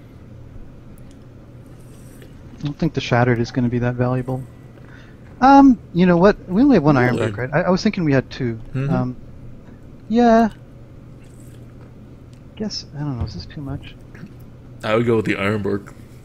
Yeah, you know what? I'm looking at the overall weight here. It's actually not absurd. It feels like it because we've been drafting as if we have way too many big things, but we really don't. We have bunches of things at 5 mana. Yeah. Yeah, no, that's fine. Yeah. It's not out of the question. I want it felt worse than it was. Yeah. Yeah. Because it's the end of the draft. We're probably not going to be offered another. Well, we're most likely not going to be offered another one in a position without other good cards. Yeah, Hearthrena's got these surprisingly all close together. I think the Shattered is. I mean, I love it. It's just I don't think it really helps this deck much. Yep.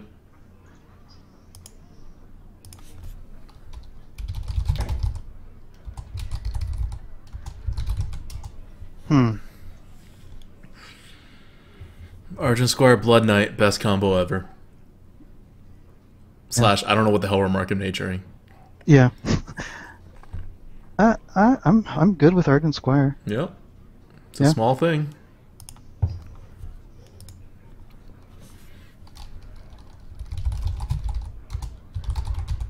It's such a weird draft. We have way too many fives. 1, 2, 3, 4, 5, 6, 7. We have 7 cards that cost 5 mana. We can't take a heal bot, I don't think. 4 picks left. No, I think I'm going to hold my breath and take the Mark of the Wild. Yeah. Mark of the Wild gets useful in random times, right? He just leaves anything on the board. Yeah, it's going to be harder to get value out of it in this deck. But, yeah. It's still fine. We're just, what, right now? We're missing 1 3-drop and 1 2-drop. Yeah. In fact, Mogashan Mark of the Wild is a very real possibility. Oh, that's true. Thinking minion like that is like something that can jump out and surprise you. Mm-hmm.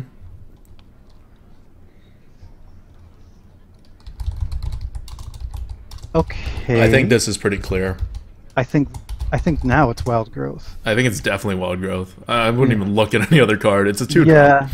Oh yeah, Nightblade is a 5-mana card. Nightblade's a 5-mana card. We're not soul foresting anything unless we've won the game already. So this has to be a Wild Growth. It's been a while since I've picked a Wild Growth, actually. Yeah, old school styles, right? Mm-hmm.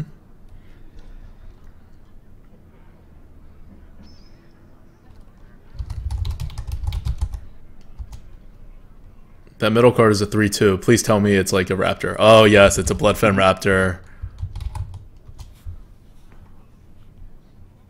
Man. Already better than a... Why does Hearth Arena not want a Raptor? What cards have we been feeding it?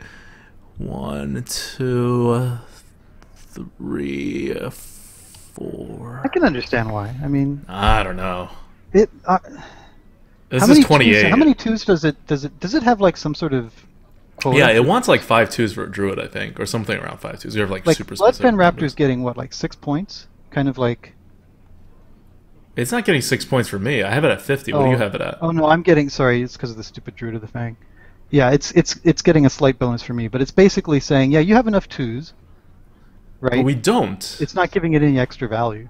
We don't have enough 2s. Bluegill Warrior is not really a 2-drop. I'm saying that's what it's thinking, right? Yeah. 1. I mean, but it's not thinking that, because I know how it thinks about 2s. That's actually really crazy that it's not doing this. Hold on. 1, 2, 3, 4. It's looking at 4 2-drops.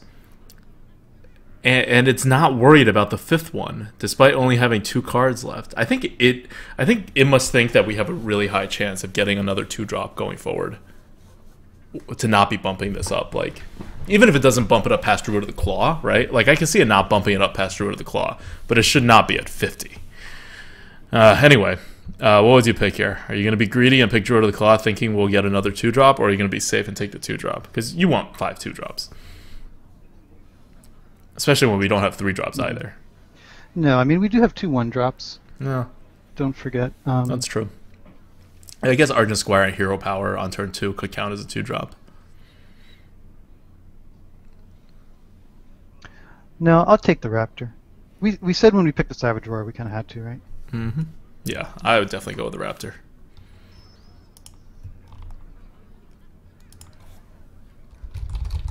Oh my god.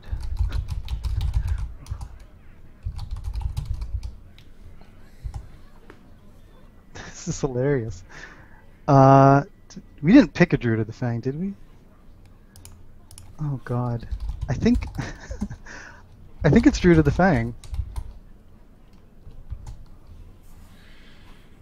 That's what Hearth Arena says. I mean, I don't like any of this stuff. I would probably go with a second Mark of the Wild.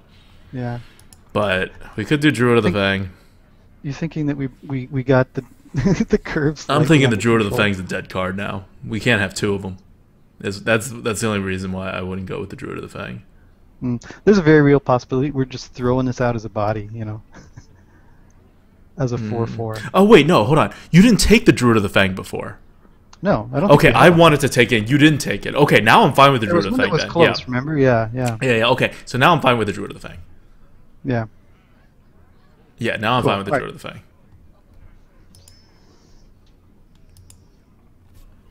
Oh, injured Blade Master. That's good. Yeah. Something to play on turn 3. Yep.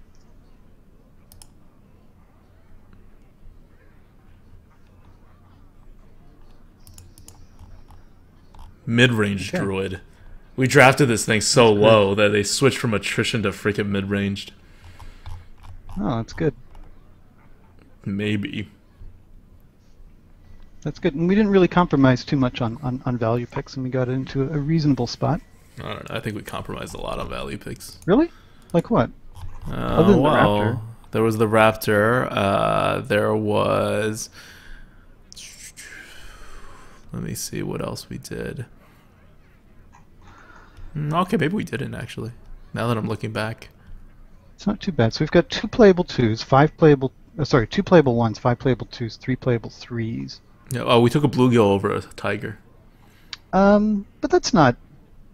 I think that's a pretty big drop. Yeah, I suppose. We took a micro machine over an ironbark. But that turned out right. I don't want 3 ironbarks. Right, yeah, for sure. Yeah, that was our first 2-drop too, I think. So we had to take it. 3.5 playable 4s. Yeah. Alright, that's fine. Okay. But we just wouldn't have taken our second ironbark if we had we already had one. So instead of a micro machine, it would have been like a shattered sun or something. Okay, can you cancel that for a second? We need to friend each other, or else I can't spectate. Oh yeah, right. Sorry. So here's the this is the chat. This is the Hearth Arena one that I did, which has the correct deck. Okay, and oh, I'm not even logged on. Hold on, let me turn on Hearthstone, and you should stop screen sharing so that we can see your face. Give us a second to set up, and I need to get the deck list too. So why don't you talk a little bit about Come in and shut the door. about the deck and how you think we're going to be doing, because it's actually like a really interesting deck for what it is, right? Like it has 2 ramp cards. Yeah. Well, we've got like this awesome late game that we're really hoping to get to, and we've got a lot of ways to stall. We ended up with okay removal. Once actually not that good. We started out really good Starfall Swipe, and that was kind of it. Savage Roar, like we think we're going to have to sort of... We're probably going to be playing pretty inefficiently at the beginning, trying to get to that late game, right? Yep. In the mulligan, I mean, we're digging hard for a 2. We probably keep a good 4 if we have one, rather than trying to dig for a 3, which is a long shot. You know, if we have a 2, right? Like if there's a 2 and a good 4, probably keeping the 4. Not really trying to get out like a... You know, coin is going to be more valuable on turn 4 for us than on turn like 1 or 2, right? I don't know. I don't know if we keep the 4s. We'll see. It depends. It depends a lot on the class and what they are, but it's a Because we very real have 4 possibility. 3-drops. That's kind of all you need. 4? And we I have- counted 3. Well, Blood Knight, Grove Tender, Injured Blade Master, Ogre Brute. Oh, I did miss one, yeah. Yeah, so I think we can That's go not for too bad, 3s, especially because we really want that Grove Tender or that Wild Growth, right? Yeah. Like that's I mean, what on we the other really hand, we want only to have do. like 3.5 good 4s. That's kind of what I'm looking at, right? Mm-hmm. Like if we've got the piloted Shredder in our hand or the Trog. Right. But even without a good 4, we have like small cards that we can play, right? But yeah, we're looking for the late game here. We have Druid of the Claw, Druid of the Claw, Druid of the Fang, Sludge Belcher, Spectral Knight, and then 2 Ironbarks. So that's where this game is at. All right. Sorry, did you want to add me? It's Yeah. Moxy1257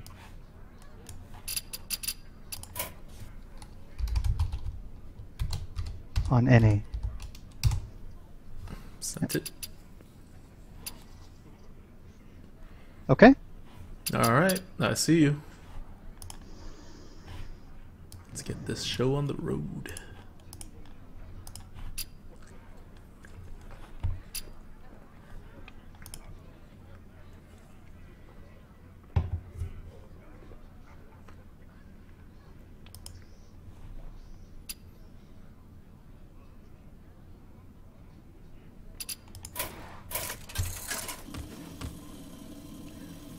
Oh, hey, Hagen. How's it going? Versus Malfurion. I must protect the wild. Okay, so Nature Spectral's will going rise back. against you.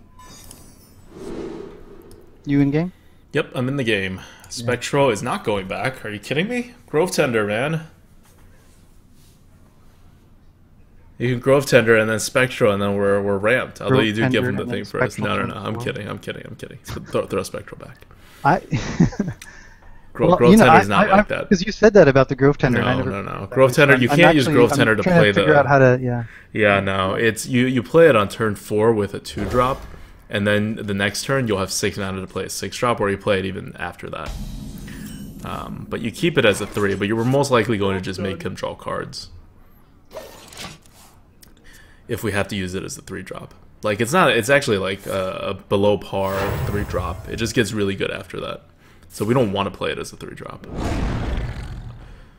But we may not have a chance.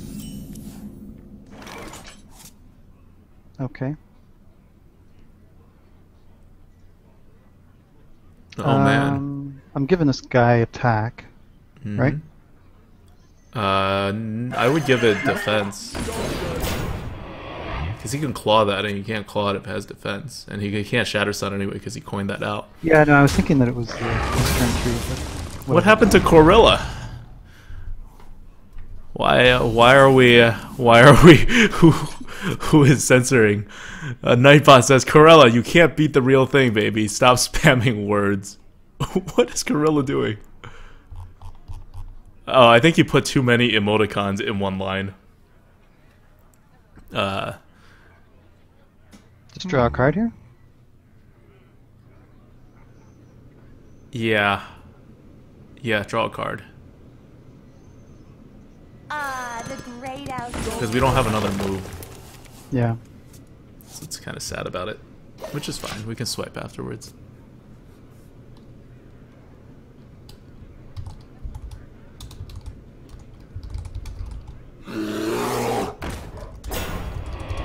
Probably Wild Growth Hero Power, it looks like. Bluegill... Bluegill Hero Power is pretty good. Yeah. I think that's Yeah? good. Yep. Yeah.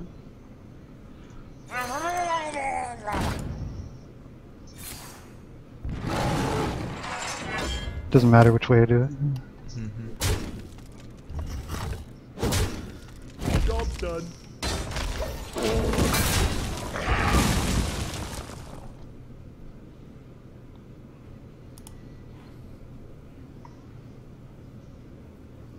Tazdingo! Yes!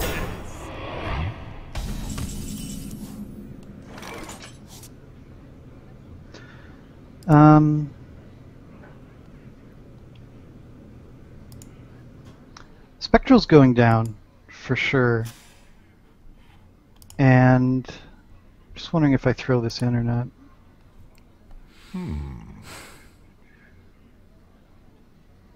Hero powers... then I have to hero power...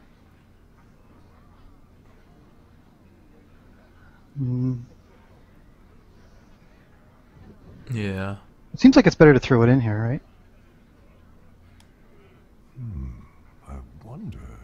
Yeah, I would. Yeah, I'd throw it in. For the Lich King! Because that has taunt, so you can't taunt to block it or anything. Like, it's just dead.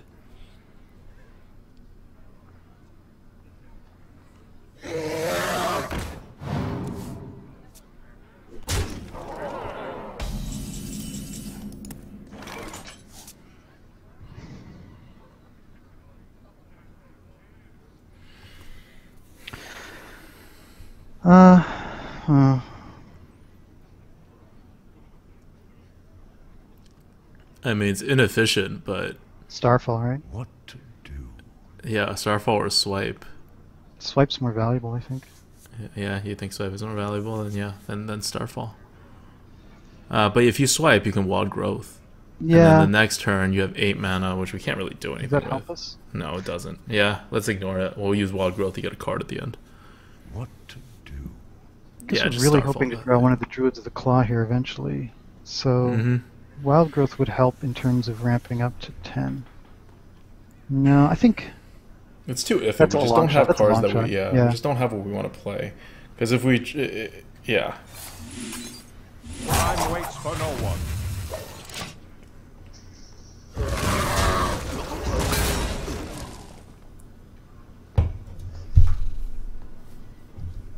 Seven mana. Boy, this is so awkward, this hand. Just gotta draw something to fill in here.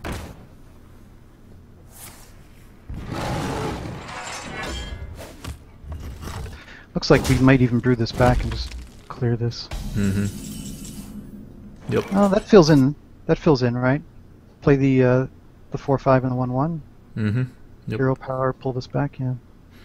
Give him something to swipe. It's fine because he only has Yeah. 3 mana afterwards. It's not a great swipe. Yeah. Yeah. Like, it's technically a 2-for-1, but we got our Spectral Knight back, so card advantage wise, we're good. Yeah. Yeah, we can afford to play a little slow here. Yep.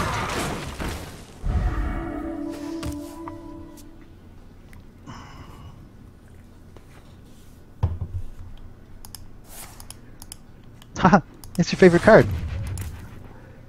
I remember we had one of those the last time. It didn't work out that well, but I've still been using it Not to. that much, actually, but you had just run it, and you were on and on about how it was basically a I mortal love blow, that. right? Exactly, I still love that card.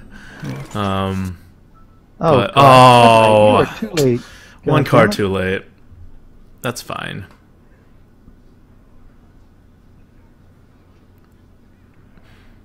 I mean, I think we Spectral Knight and Savage Roar to remove the 3/2. Oh, that's interesting.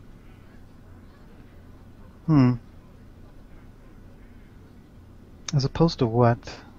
Like trading and letting him potentially take 5 to the face. Blood Knight. Or you can swipe it and Blood Blood Knight's Knight. better tempo. Oh, you Swipe? just just want a Spectral and Blood bad, Knight? play the Oh, two. okay. Or, All right. I mean, you could do that. I guess he didn't have a swipe because that would have been. Well, a bad that's like move. yeah. Swiped. Well, yeah. not necessarily, but like even if you pick these two, it's still not a good swipe. Yeah. No, you're right. You're right. That's fine. We are up a Time card waits for no technically. one. I think we're definitely fine on cards. We're just not good on tempo. Is the thing. For the Lich King! Yeah, I may even trade into it. Yeah.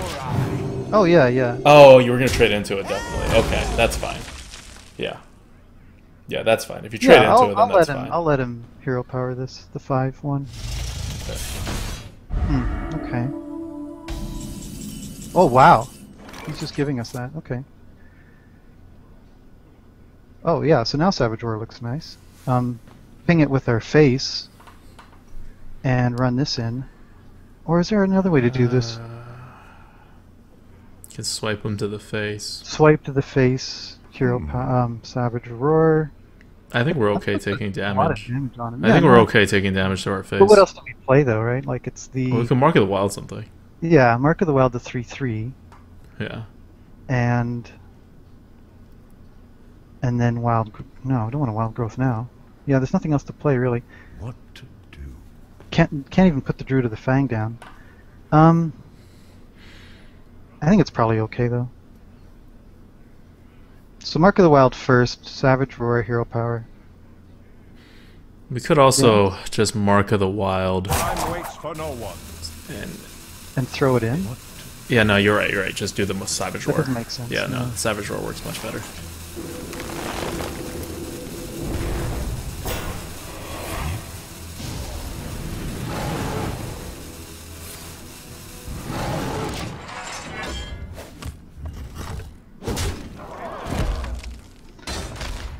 This is fine. It'd be nice to draw some of the big stuff that we felt we had too much of. The Ironbarks will just swipe the Ironbark and trade our 4/6 in. How good would Druid of the Claw be right now? Incredible. Trogzor. That doesn't do him any good.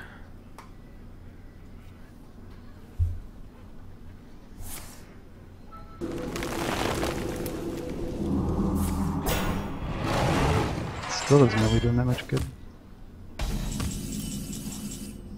Nice. Hey, there's that Druid of the Claw guy. Nice. I'm okay with taunting it though. So taunt, trade both of our guys into Yeah, the and the 3/9 Fang. and the Druid of the Fang. Yeah, that's fine. Where shall I strike?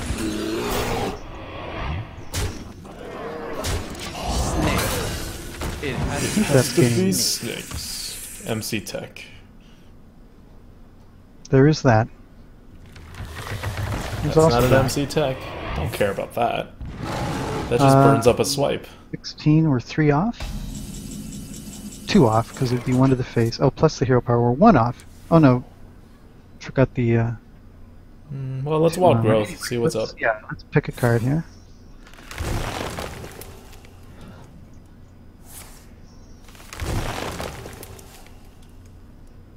That help Does us? this help?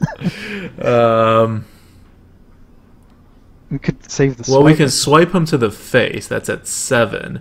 We trade our 7 in. And then we have 9, 10, 11, 15, for 19. Nope, we're 1 off. Yeah, Yeah, we're 1 off. so I think we just make the obvious Yeah. play. Yeah.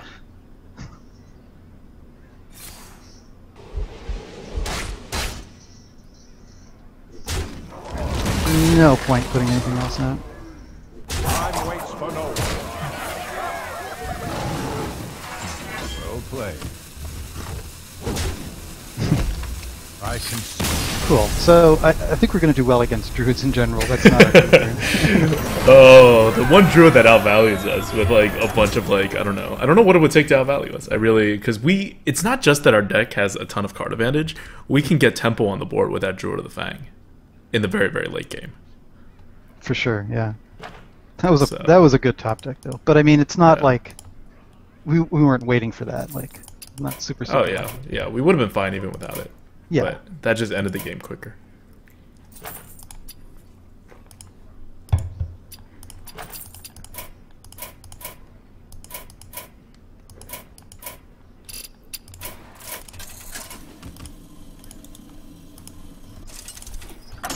Okay.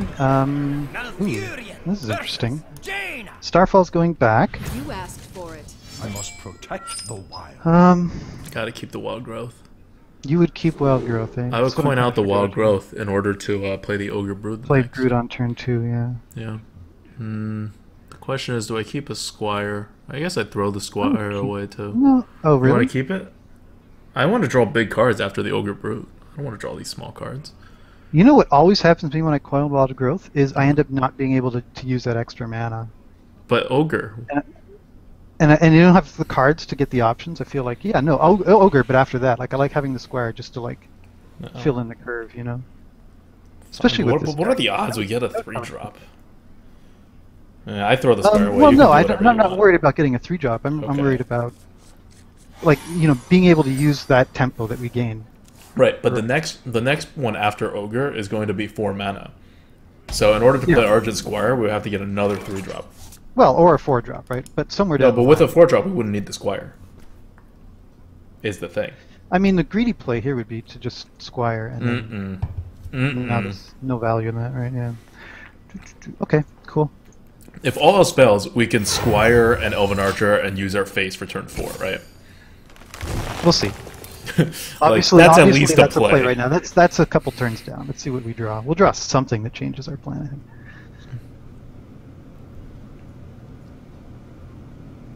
Yeah. Turn 2, so Nice. Because what we've done with the coin thing is we've now turned into player 1. That's all that happened. strong. I don't even really mind if you flame cannons this. There's our Nope. 4-drop. Nope. Yep. This is fine if he flame cannons. Because he has 3 mana. Exactly. I'd rather get it out of his hand now.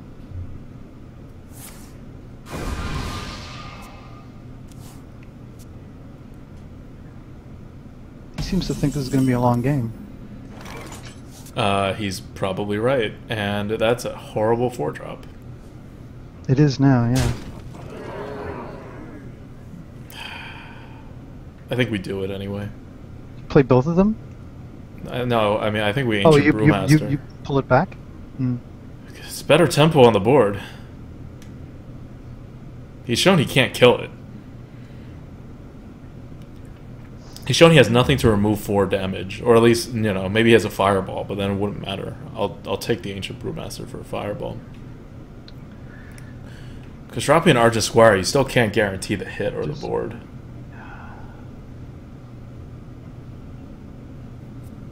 I don't know. It's your call. No, I like it. I mean, obviously Blood Knight would be nice to show up, but Blood Knight anyway, so that's fine. I'll put it on your head. Meh.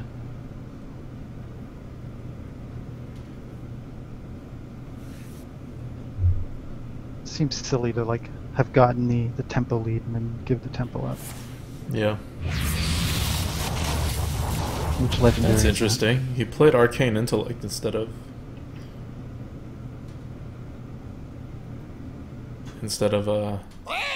his unstable portal. Do you have the portal? Yeah, his portal came from pretty far on the left. Really? Yep. Well, we have an obvious play. It's going to be at 2 health. Yeah, there's nothing we can do about it. Doesn't look like it. Knock it in, drop the Belcher.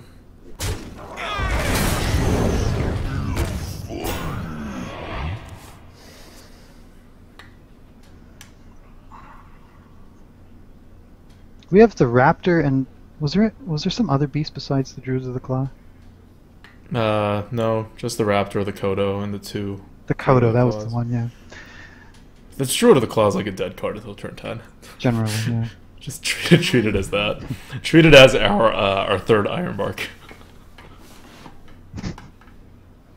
Which is what it is. I think, again, I think there might be very easily situations where we just drop it as a 4/4.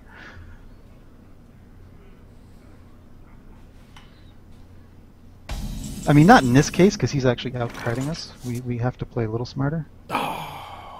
Okay. So now...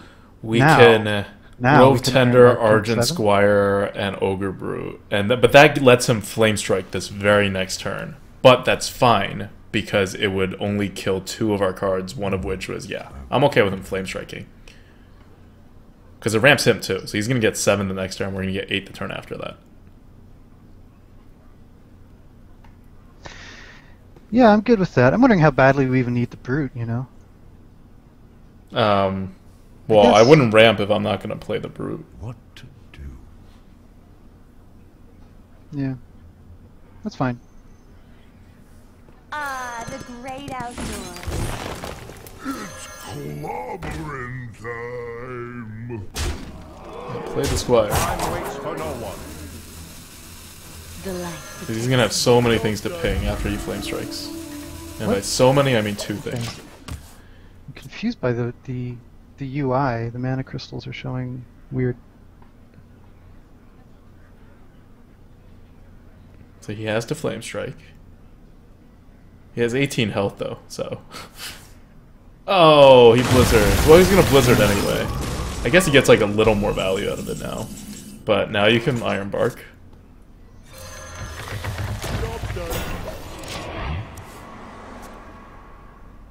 And now he's in a pickle. He can either Flame Strike and be kinda dead, or he can do this and be kinda dead. Oh god! Alright, he's not kinda dead. He's very, very much alive. Good card. Yeah. Rockjaw Spectral Knight, keep the pressure on. For the Lich King! Trogzor! Trogzor!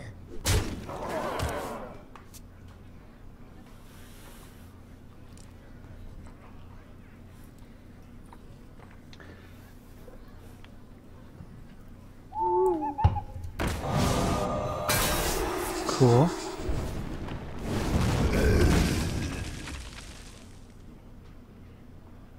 Where's our Druid of the Bring Claws? out your dead.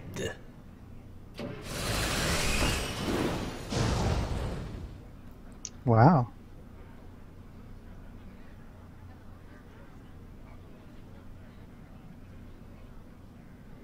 Huh? Hmm.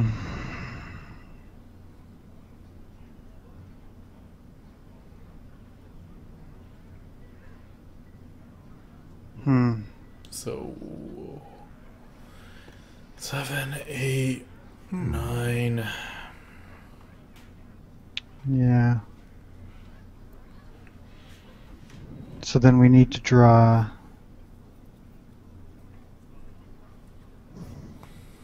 Got 3 cards that do 4 damage.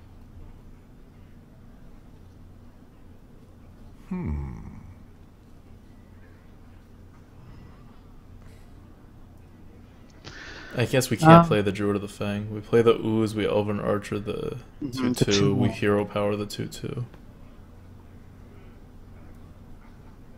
Hero power the 2/2. Well, along with the Elven Archer. What to Right? do? Or we And can we leave could the hold the owl? Elven Archer too. Well, I will go face. I don't know. Time waits for no one.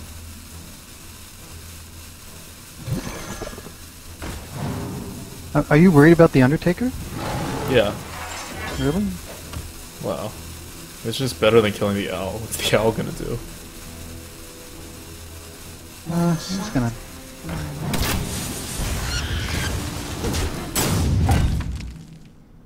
Oh, I missed him. Crap. What? I think I missed the spectral, right? Yeah, you didn't attack with the Spectral. Yeah, I was trying. I got roped. Join or die, or both. I was trying to figure out what you were saying. I was just killing the 2/2 on the board instead of the 2/1 because you had a hero power anyway.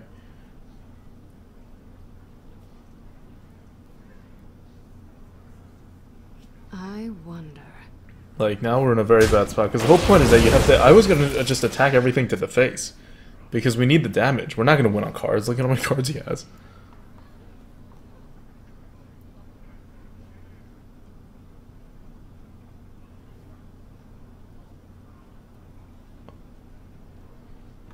Right? Yeah, Like, I'm just thinking here. I was. I mean, other than missing the 4 just Get from behind slowness me. here, would have been an extra. So I did 4 damage. Okay, well, that's all right. Ironbark, take it to the face, attack everything to the face. I don't care about him drawing cards, but you gotta kill the 0-3 because he's gonna heal faster than us.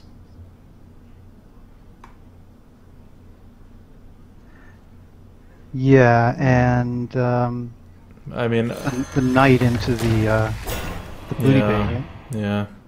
Unfortunate, but you gotta do it. The 1/1 and the no. You want to kill this? Oh no, I was just gonna go face. Well, now I mean, I it's have too late to now. go I have face. now. Yeah, it's too late now. But you could have killed the. Cult Master first. This is 2 damage for a Cult Master that he could Flame Strike now and trade that Cult Master into your 8/8. That 8/8 was gonna have to win us the game. Like, now we don't even have a chance. Before it was 7 damage that you gave up for the trades. This was 2 damage. Like, you know what I'm saying? Like, you took the trades when you missed 7 damage on the board, and now you chose to not take the trades, and you could have prevented his 4 damage. The other way was him preventing more damage than you were able to deal to his face. This is you able to prevent him from dealing more damage to your board, and as opposed to going to the face.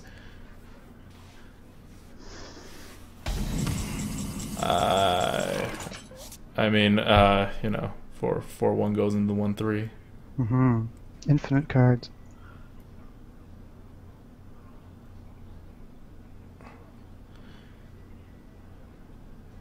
Do that. Use your hero power Hero to kill off the power. 4/2.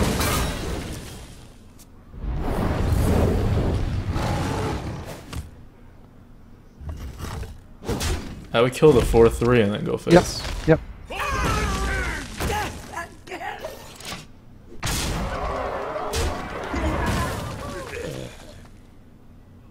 16 cards left, 3 of which deal 4 damage.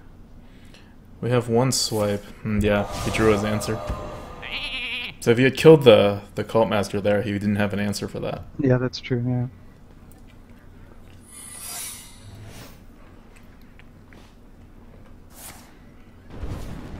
Well, if that's not a ice blocky kind of thing, then we still have an out. Someone calls the doctor. That didn't do anything. Alright, well, you gotta attack him to the face with the 4-6.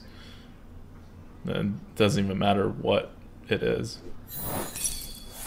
Yep, it's fine. Not much you can do. Arrow power the 2-1. Drop everything else. Glory to the Sindora. Snakes. It has to be snakes. I mean, I think we had that game if we had either attacked face in the beginning or if we had killed the Cult Master in the second go-around. And even if we did all that thing, if you just took that 4-6 and, you know, it didn't get roped, that would have been fine too. Because we're just waiting to draw our swipe now. Or we were waiting to just draw our swipe. Now we have to... Yeah, I don't know that now we have anything. Yeah, We have Druid of the Claw. So we have to like draw Druid of the Claw and then swipe and another Druid of the Claw. Yep, swipe face. You gotta swipe face, because we have Druid of the Claw is the only thing that's gonna save us.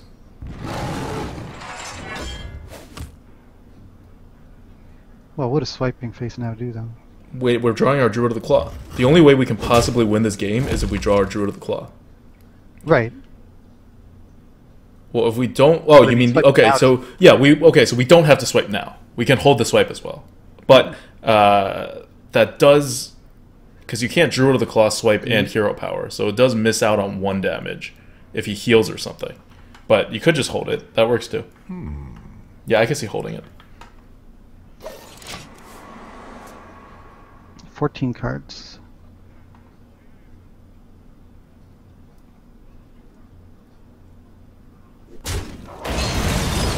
Good. As long as it's not a taunt, it's good.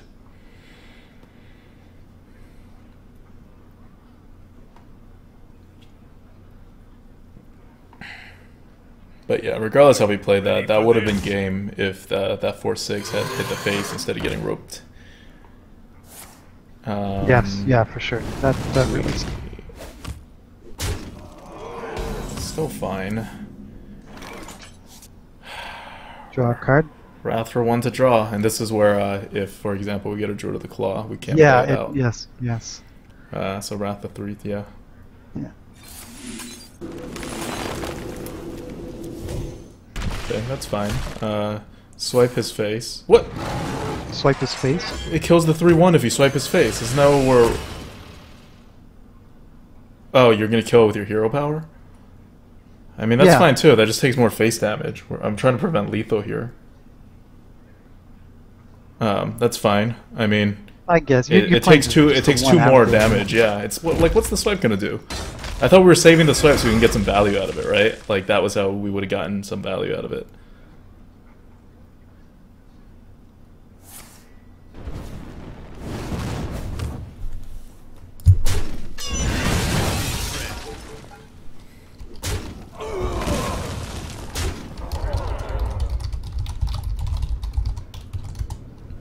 We have many secrets. Well, he still can't taunt up, so Yeah, it's all the a lot same. of- Nope. No Druid of the Claws. Can we prevent lethal if we kill one of the things on his board? I don't Nope. think there's any way. No. Nope. Game. Oh, okay. Sorry, I actually just got mixed up by what you're saying Yeah. earlier. On the turn with the Cult Master, it was like, we don't care about the cards. Obviously, you meant giving him the taunt, which we had to do. Right. Right. And I was thinking, you know, he's got so many cards now. No more, like more cards are not going to help him. You were saying, don't Yeah. even like ignore the Cult Master, which didn't make sense to me. But I was like, okay, sure. Right, but that's 2 damage to his 4 damage of tempo on the board with the Cult Master, right? Whereas before, when I wanted to go face, we had 7 damage versus his 2 damage on the board that was going to just keep taunting us.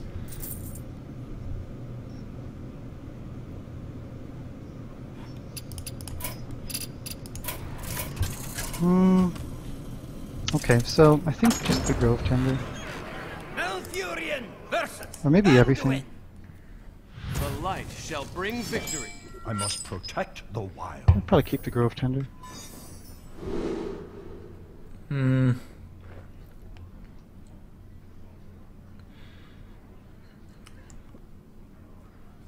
mean, your call. I'd throw away the Grove Tender. Yeah, I'm fine with throwing it away. It's not a great 3-drop. No, for sure. Not that we have great 3-drops. Yeah. Oof. Job's done.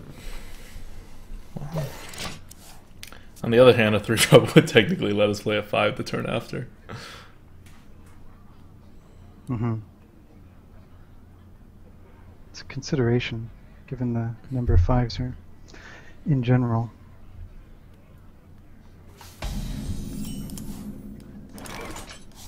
Okay. Hero power his face! Wrath whatever comes out next.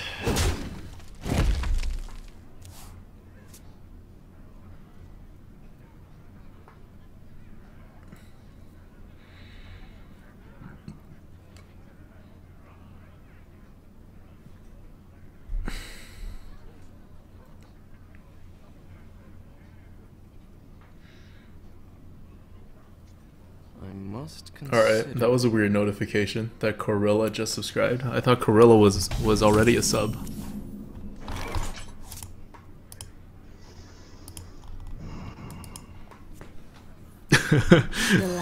Slow notification.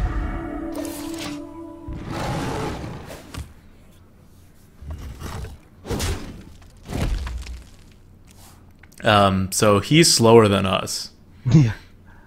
This is a change in... What? I guess he has a handful of those. We're 1-1. There's weird decks. Yeah. I feel icky.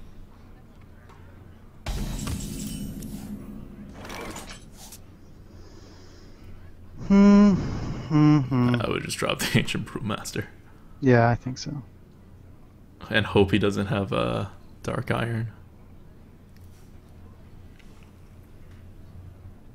I'll put it on your head. I've got Kodo Fang this time. Yep. If he doesn't trade it in. He has no good way to deal 2 damage. Unless he's holding like a bluegill in his hand, or he has a Dark Iron, or Abusive. Okay, he has a lot of ways to deal 4 damage. I take that back. What? That's stupid of him. Unless he knows you have a Kodo, that's stupid of him.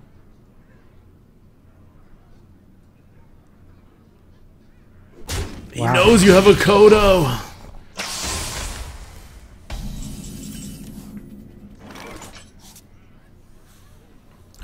Well that sucks. You can Wrath Hero Power and then keep it alive.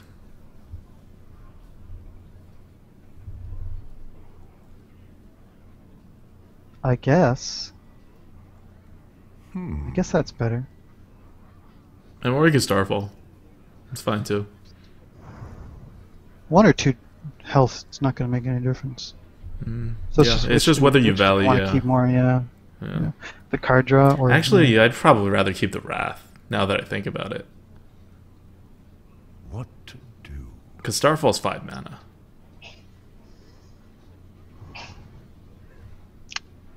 Okay. That was my first thought. Yeah. Just because I think we should value Wrath more with our hand, you know? Well, it's also 5 damage to the face, too. Yeah, that's true. Iggy Dota says, Adwicta, and all due honesty, I think he was thinking swipe. That's fair. That is fair.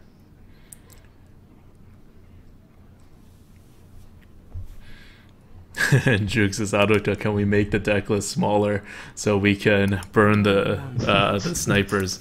He's not sniping. If he was sniping, he wouldn't have done the trade or no trade dance.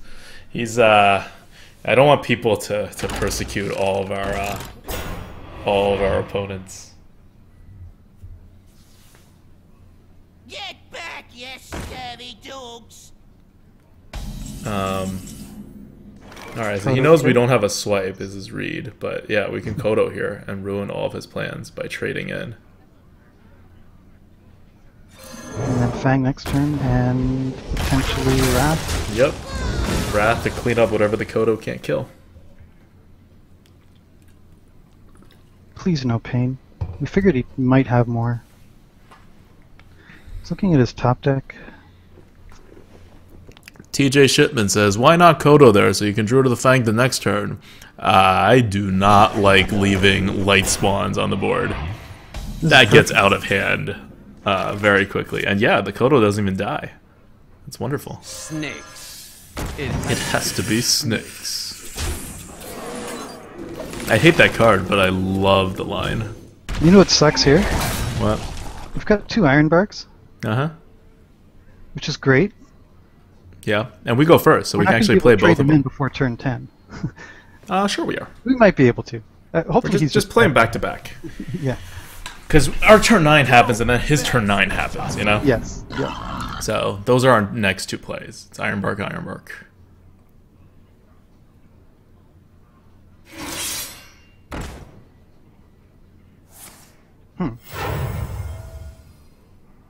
Shields up. Swipe would be nice. Archer. Oh, that's interesting. Nope, Ironbark.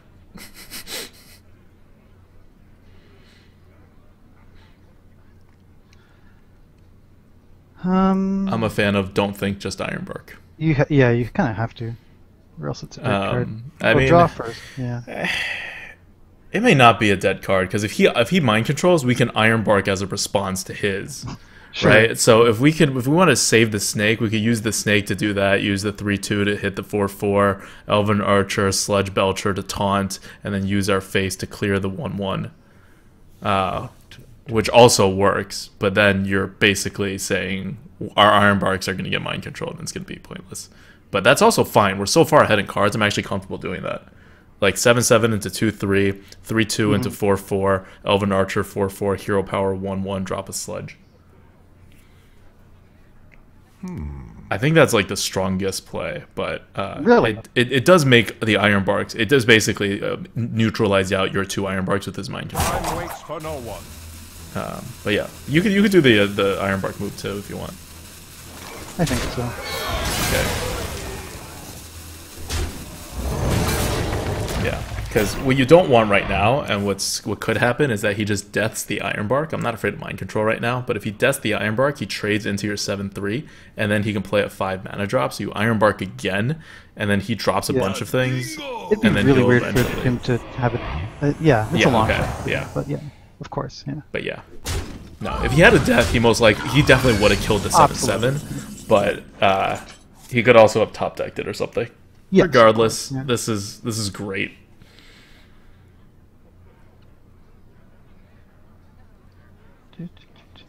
Yeah. I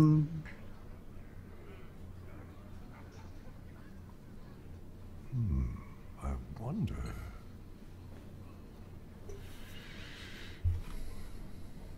Just swipe the light spawn Yep. and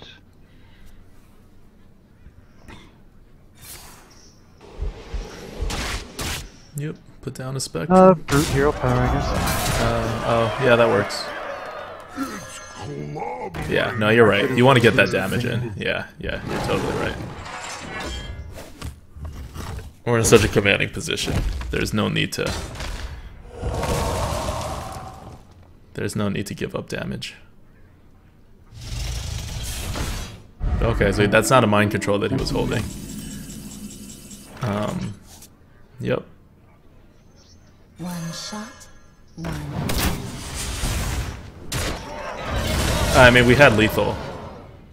Really? Well, you just slammed the 7/7 into... Oh fuck. Yeah. That's fine. Whatever. Yeah. I couldn't. It's one of those situations where you can't help but look at the good trade. That's I fine. had. There's nothing he can do I don't know if he's in the that... stream, but I had B-tag as faith in my stream the other day, and I missed lethal, and there was like such a good trade on the board. But I didn't see them drawn like a double kings lethal. Yeah. I mean, that's fine. We had so much value in our hand.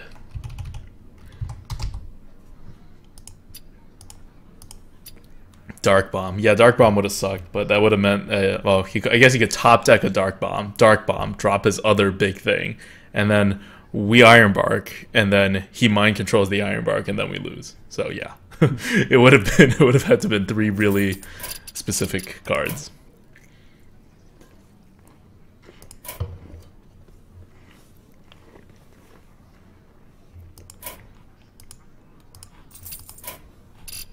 All right.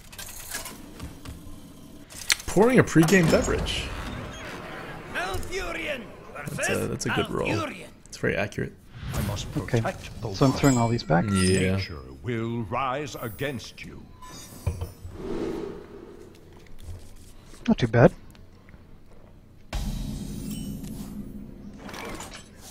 Job's done. And turn.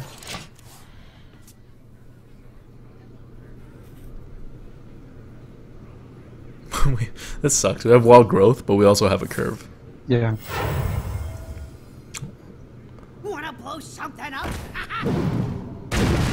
Yeah, we have to curve.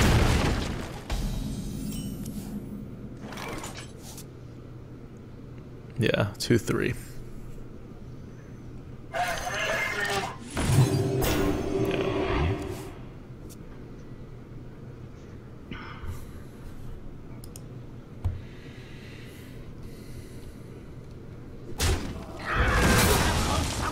Whoa.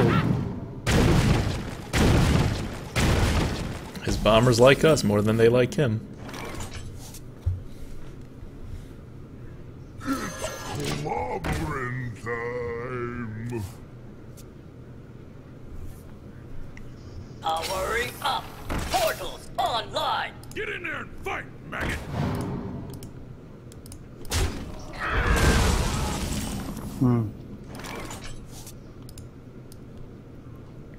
So, yeah, boy, wild growth is useless here. Yep, that's fine. Just piloted. Yeah. You can Kodo whatever he doesn't trade in. And your pilot is gonna drop something else too. It's fine. It would have been so good if, like, we had the wild growth down earlier here. Yeah. This is fine. Compels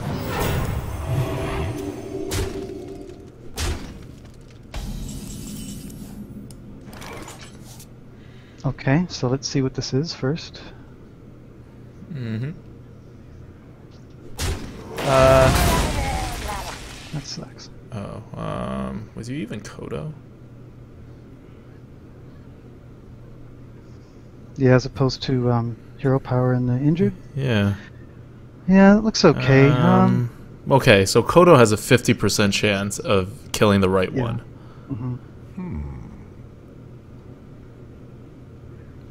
Yeah, I might as well Kodo.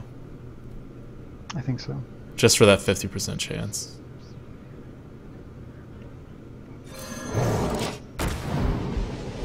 Yes! Good, good, good. Nice.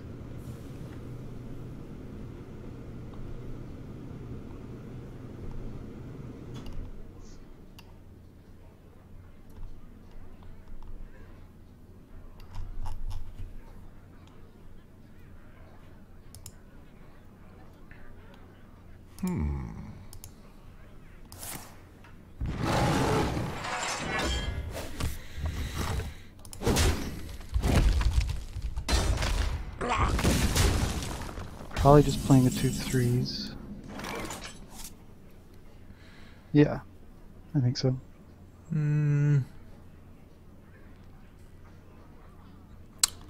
It's not really. I want to it's not save the punishing it with Blood anything. Knight. I You want wanna to save the Blood Knight. Yeah. Really? I mean, that's obviously appealing. Is that actually the play, you think? I don't know. I would save the Blood Knight though, but that's just how I would play it because I don't see the need to be that fast on the board right now.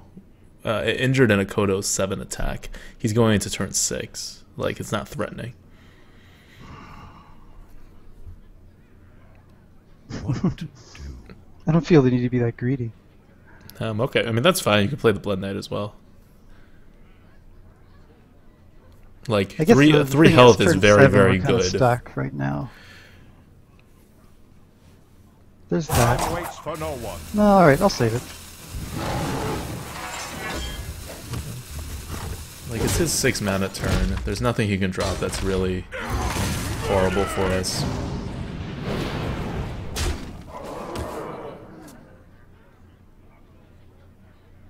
I think I'm probably gonna have to play it now, though.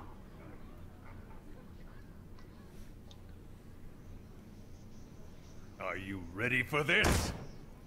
Yep, this is fine.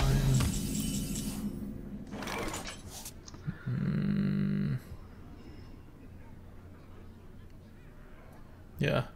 Ugh, yeah, charge it. Yeah, charge it, trade the, For the injured in face and raptor. Yep. Yeah.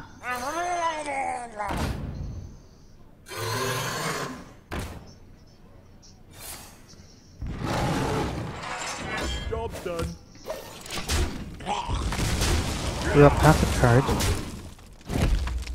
We will have card draw, and we will have an iron bar, so... Not a strong board, but it's okay.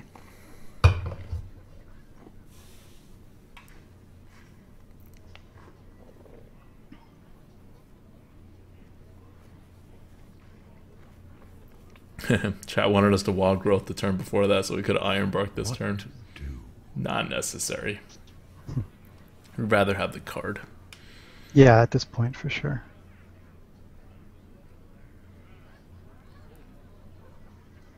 I don't think I've ever wild growth past turn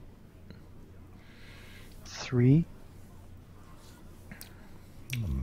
I think it would have been the right play if we had something like, well, now we iron bark. Yep. And go face.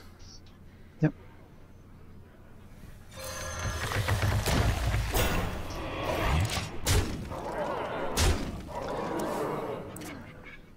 See if he has a response.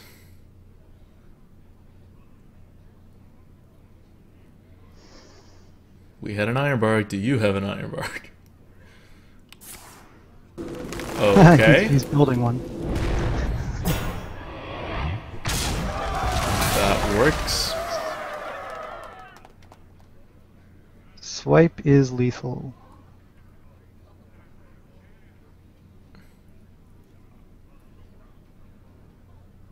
Otherwise, we're 2 off, 3 if he armors. Oh, that's weird. And then he's going to kill the 3/2. Okay. Ooh, this is actually suddenly quite dicey. So we Wow. iron bark and trade, I think, or we can. We definitely don't take it to the face. Well, there's no other play. Yeah, so we iron bark and trade, Uh, and that sets us up for lethal with the Druid of the Claw the next turn if he doesn't taunt up. yeah, I until mean, I we guess iron bark. the other play is trade and then hit him for 4 and play 2 minions. No, because he can't remove the iron bark. He's a Druid. Yeah. So the iron, unless he taunts up something else again, which would be a 2-for-1 for our iron bark, no matter what he does. Yeah. I mean, we're gonna get the 4 damage here no matter what. Yeah, exactly. And he can even hero power, and it doesn't put him out of range.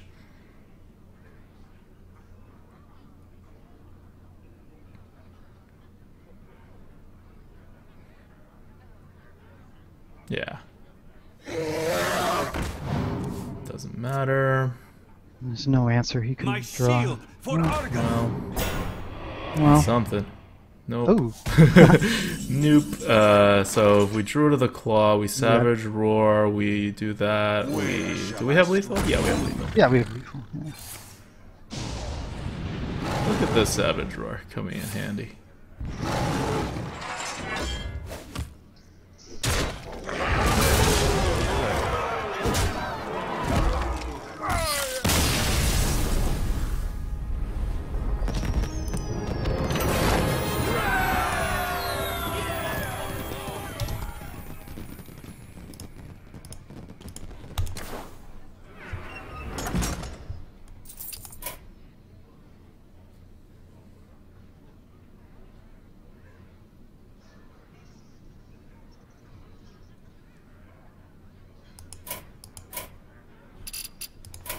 find like with these curves where you've got all these kind of spikes and valleys in the curves, the turns are so awkward. You don't usually have a lot of good choices. I must protect. Nature will How badly do we rise want this against you. Wrath? Yeah, I'd keep both that in the Argent Squire. Wrath is useful. Especially if we're playing Argent Squire turn 1 with nothing else. Wrath could be a legit turn 2 play.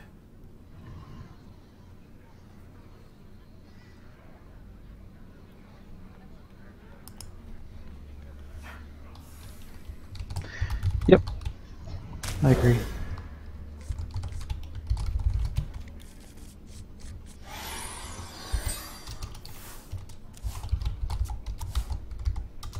Kodo's back. I'm not unhappy to see him with the coin. That could be actually quite nice.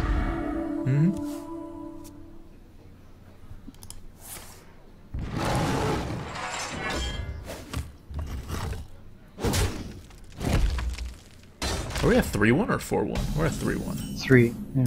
Alright, that gave us an extra win. I foresee that we will win this one.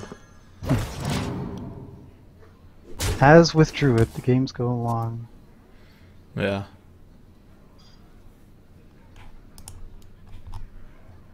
I like Druid.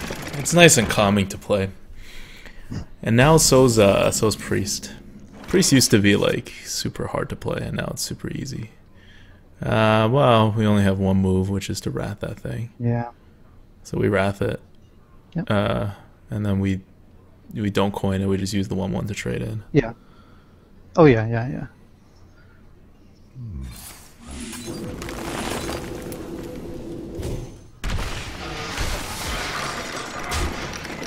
Wait for the incredibly long animation to finish. Now we have good 4 and 5. Ooh, really good 4. Well, it's okay, I guess. Yeah, it's okay. For a second there, I hoped he was just going to go face. Yeah, that would kind of scare me, actually.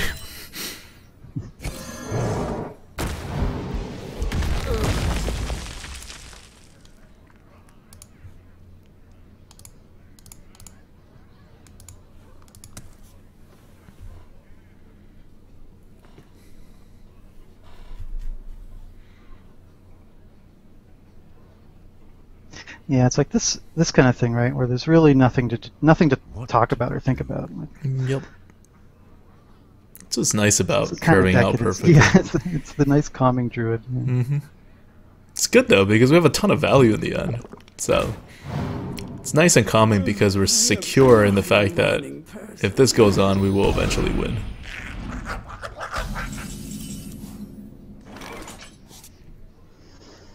Just take the use, I think, right? I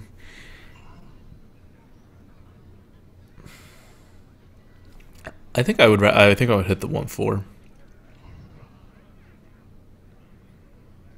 Sorry, and kill it? No, not kill it. Just hit it. Just take away his 1/1s. Yeah. Because that's what we have trouble dealing with. What's that 3/2 gonna do? Interesting.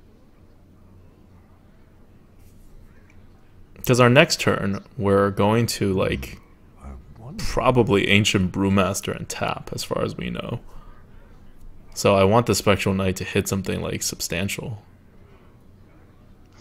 I mean, he might... Well, yeah. I was thinking he might trade in the Imp Master. Okay, well, this is going down. Yeah. I mean, you can trade into the This is gonna 3/2 be a if you want. 3/2.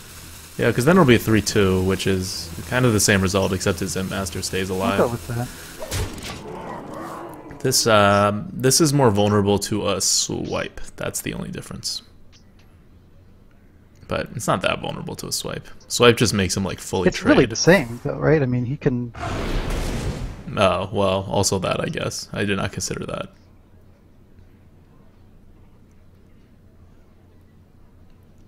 Wow, it's not that bad for us. Except for the part where we really don't have anything to play here.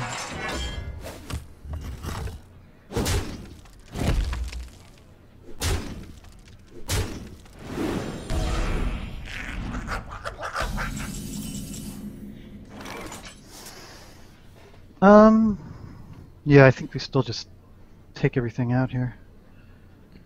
Yeah. hero power the imp, kill the 2/2, and brew back. Right?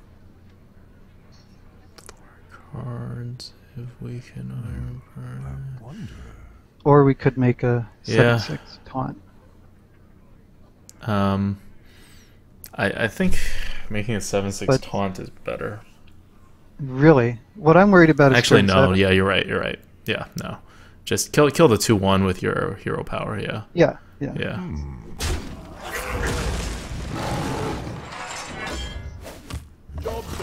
Because here, Spectral and Taunt is looking like Mm-hmm.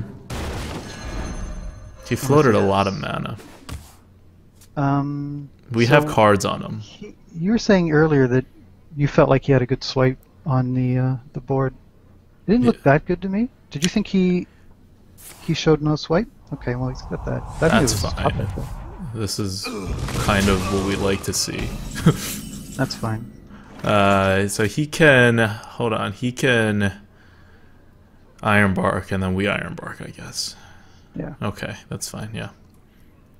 It's not like there's anything else to do here. Right. Hey, it's the first time we've seen the Mogushan. Unfortunately.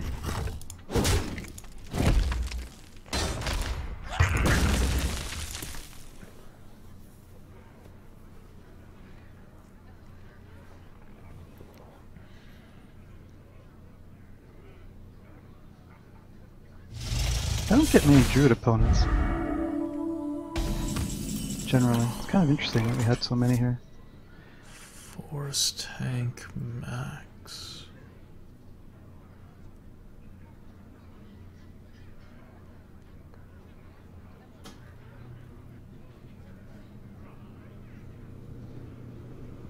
What to do?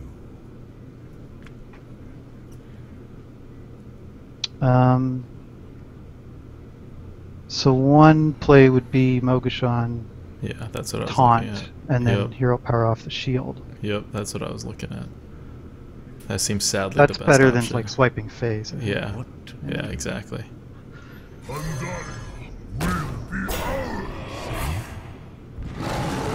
It's using 2 cards, but we have cards to throw. And it potentially gets value out of the Saboteur here. I doubt it. Pretty sure it's gonna die, but it means we can just swipe the 7/7 after it hits it. You think he's got, well, He's got something, right? He's got something to boost it 1 damage. Yeah, he has 6 cards in his hand. could be really awkward for him. That's just an ugly shaped minion for him. Yeah. I mean, well, as long as he runs the 7/7 in to kill it, I think we're fine, because then we'll just swipe. Yep. Alright. What? Okay, Yeah, I guess because that's all the damage he needs. I'll put it on your head. Interesting. Well, now I would just Ironbark hit the face, I think. So he's gonna play that back. So I really want to keep the swipe value.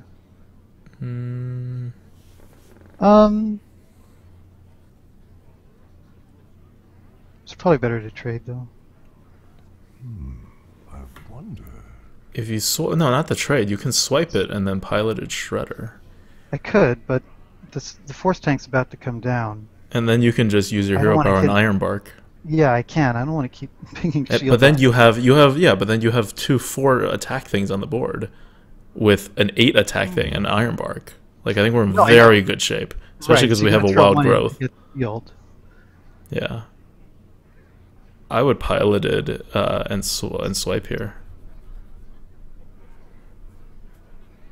If he plays Force Tank after this, he's at 19 health. We have 8, 9, 10, 11, 12, 13, 14, 15.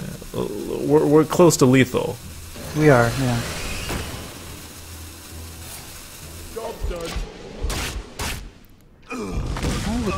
Like, we would need just basically anything else if he actually plays Force Tank here. Unless he Force Tanks and then somehow taunts it up. Yeah, he doesn't play Force Tank. Where shall I strike? Oh wow. That's super awkward. Wow. Okay, well, Just Ironbark. Well, Really? wild growth and Ironbark. No. well, Savage Roar looks appealing here. What does it do? Just gets rid of these. No. But draw a card first, no? Yeah.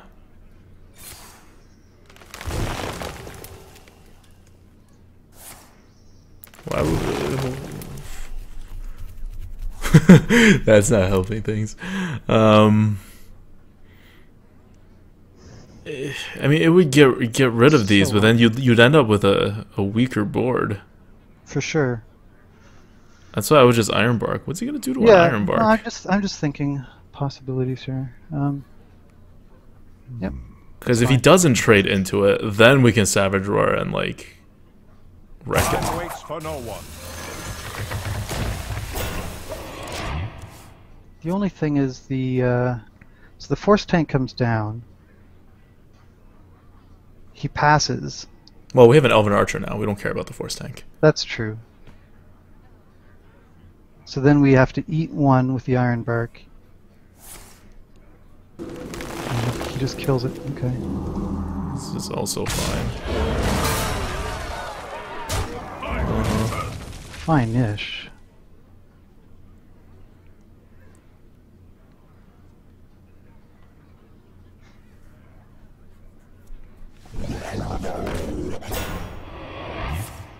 Wow. Taunts for days. Mm-hmm. It's fine. Now we Savage Roar to clear him and then put the Ogre and the Rock Draw down. Yeah. 2, 3, 4.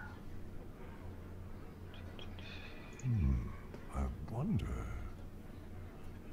And then we have whatever this is.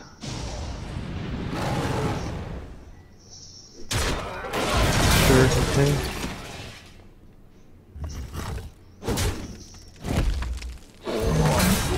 Yep. Frogs on. It's clobbering time.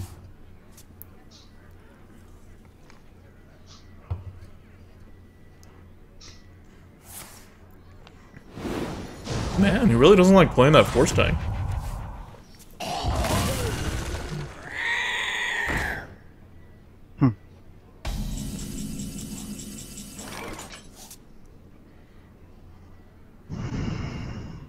Have to Starfall. Yeah, like, we can't not play anything, so we just Starfall it.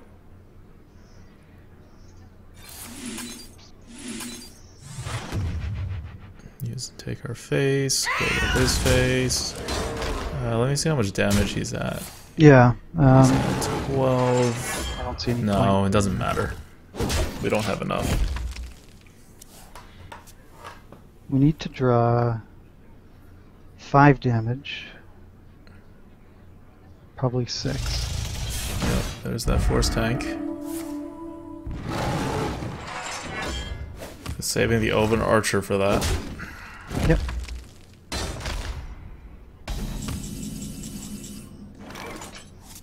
Okay. Hey, we give each player a card because we want a card. Yeah, at this point it helps us more than him. Yep. Ah, the great outdoors. This is fine. That's fine.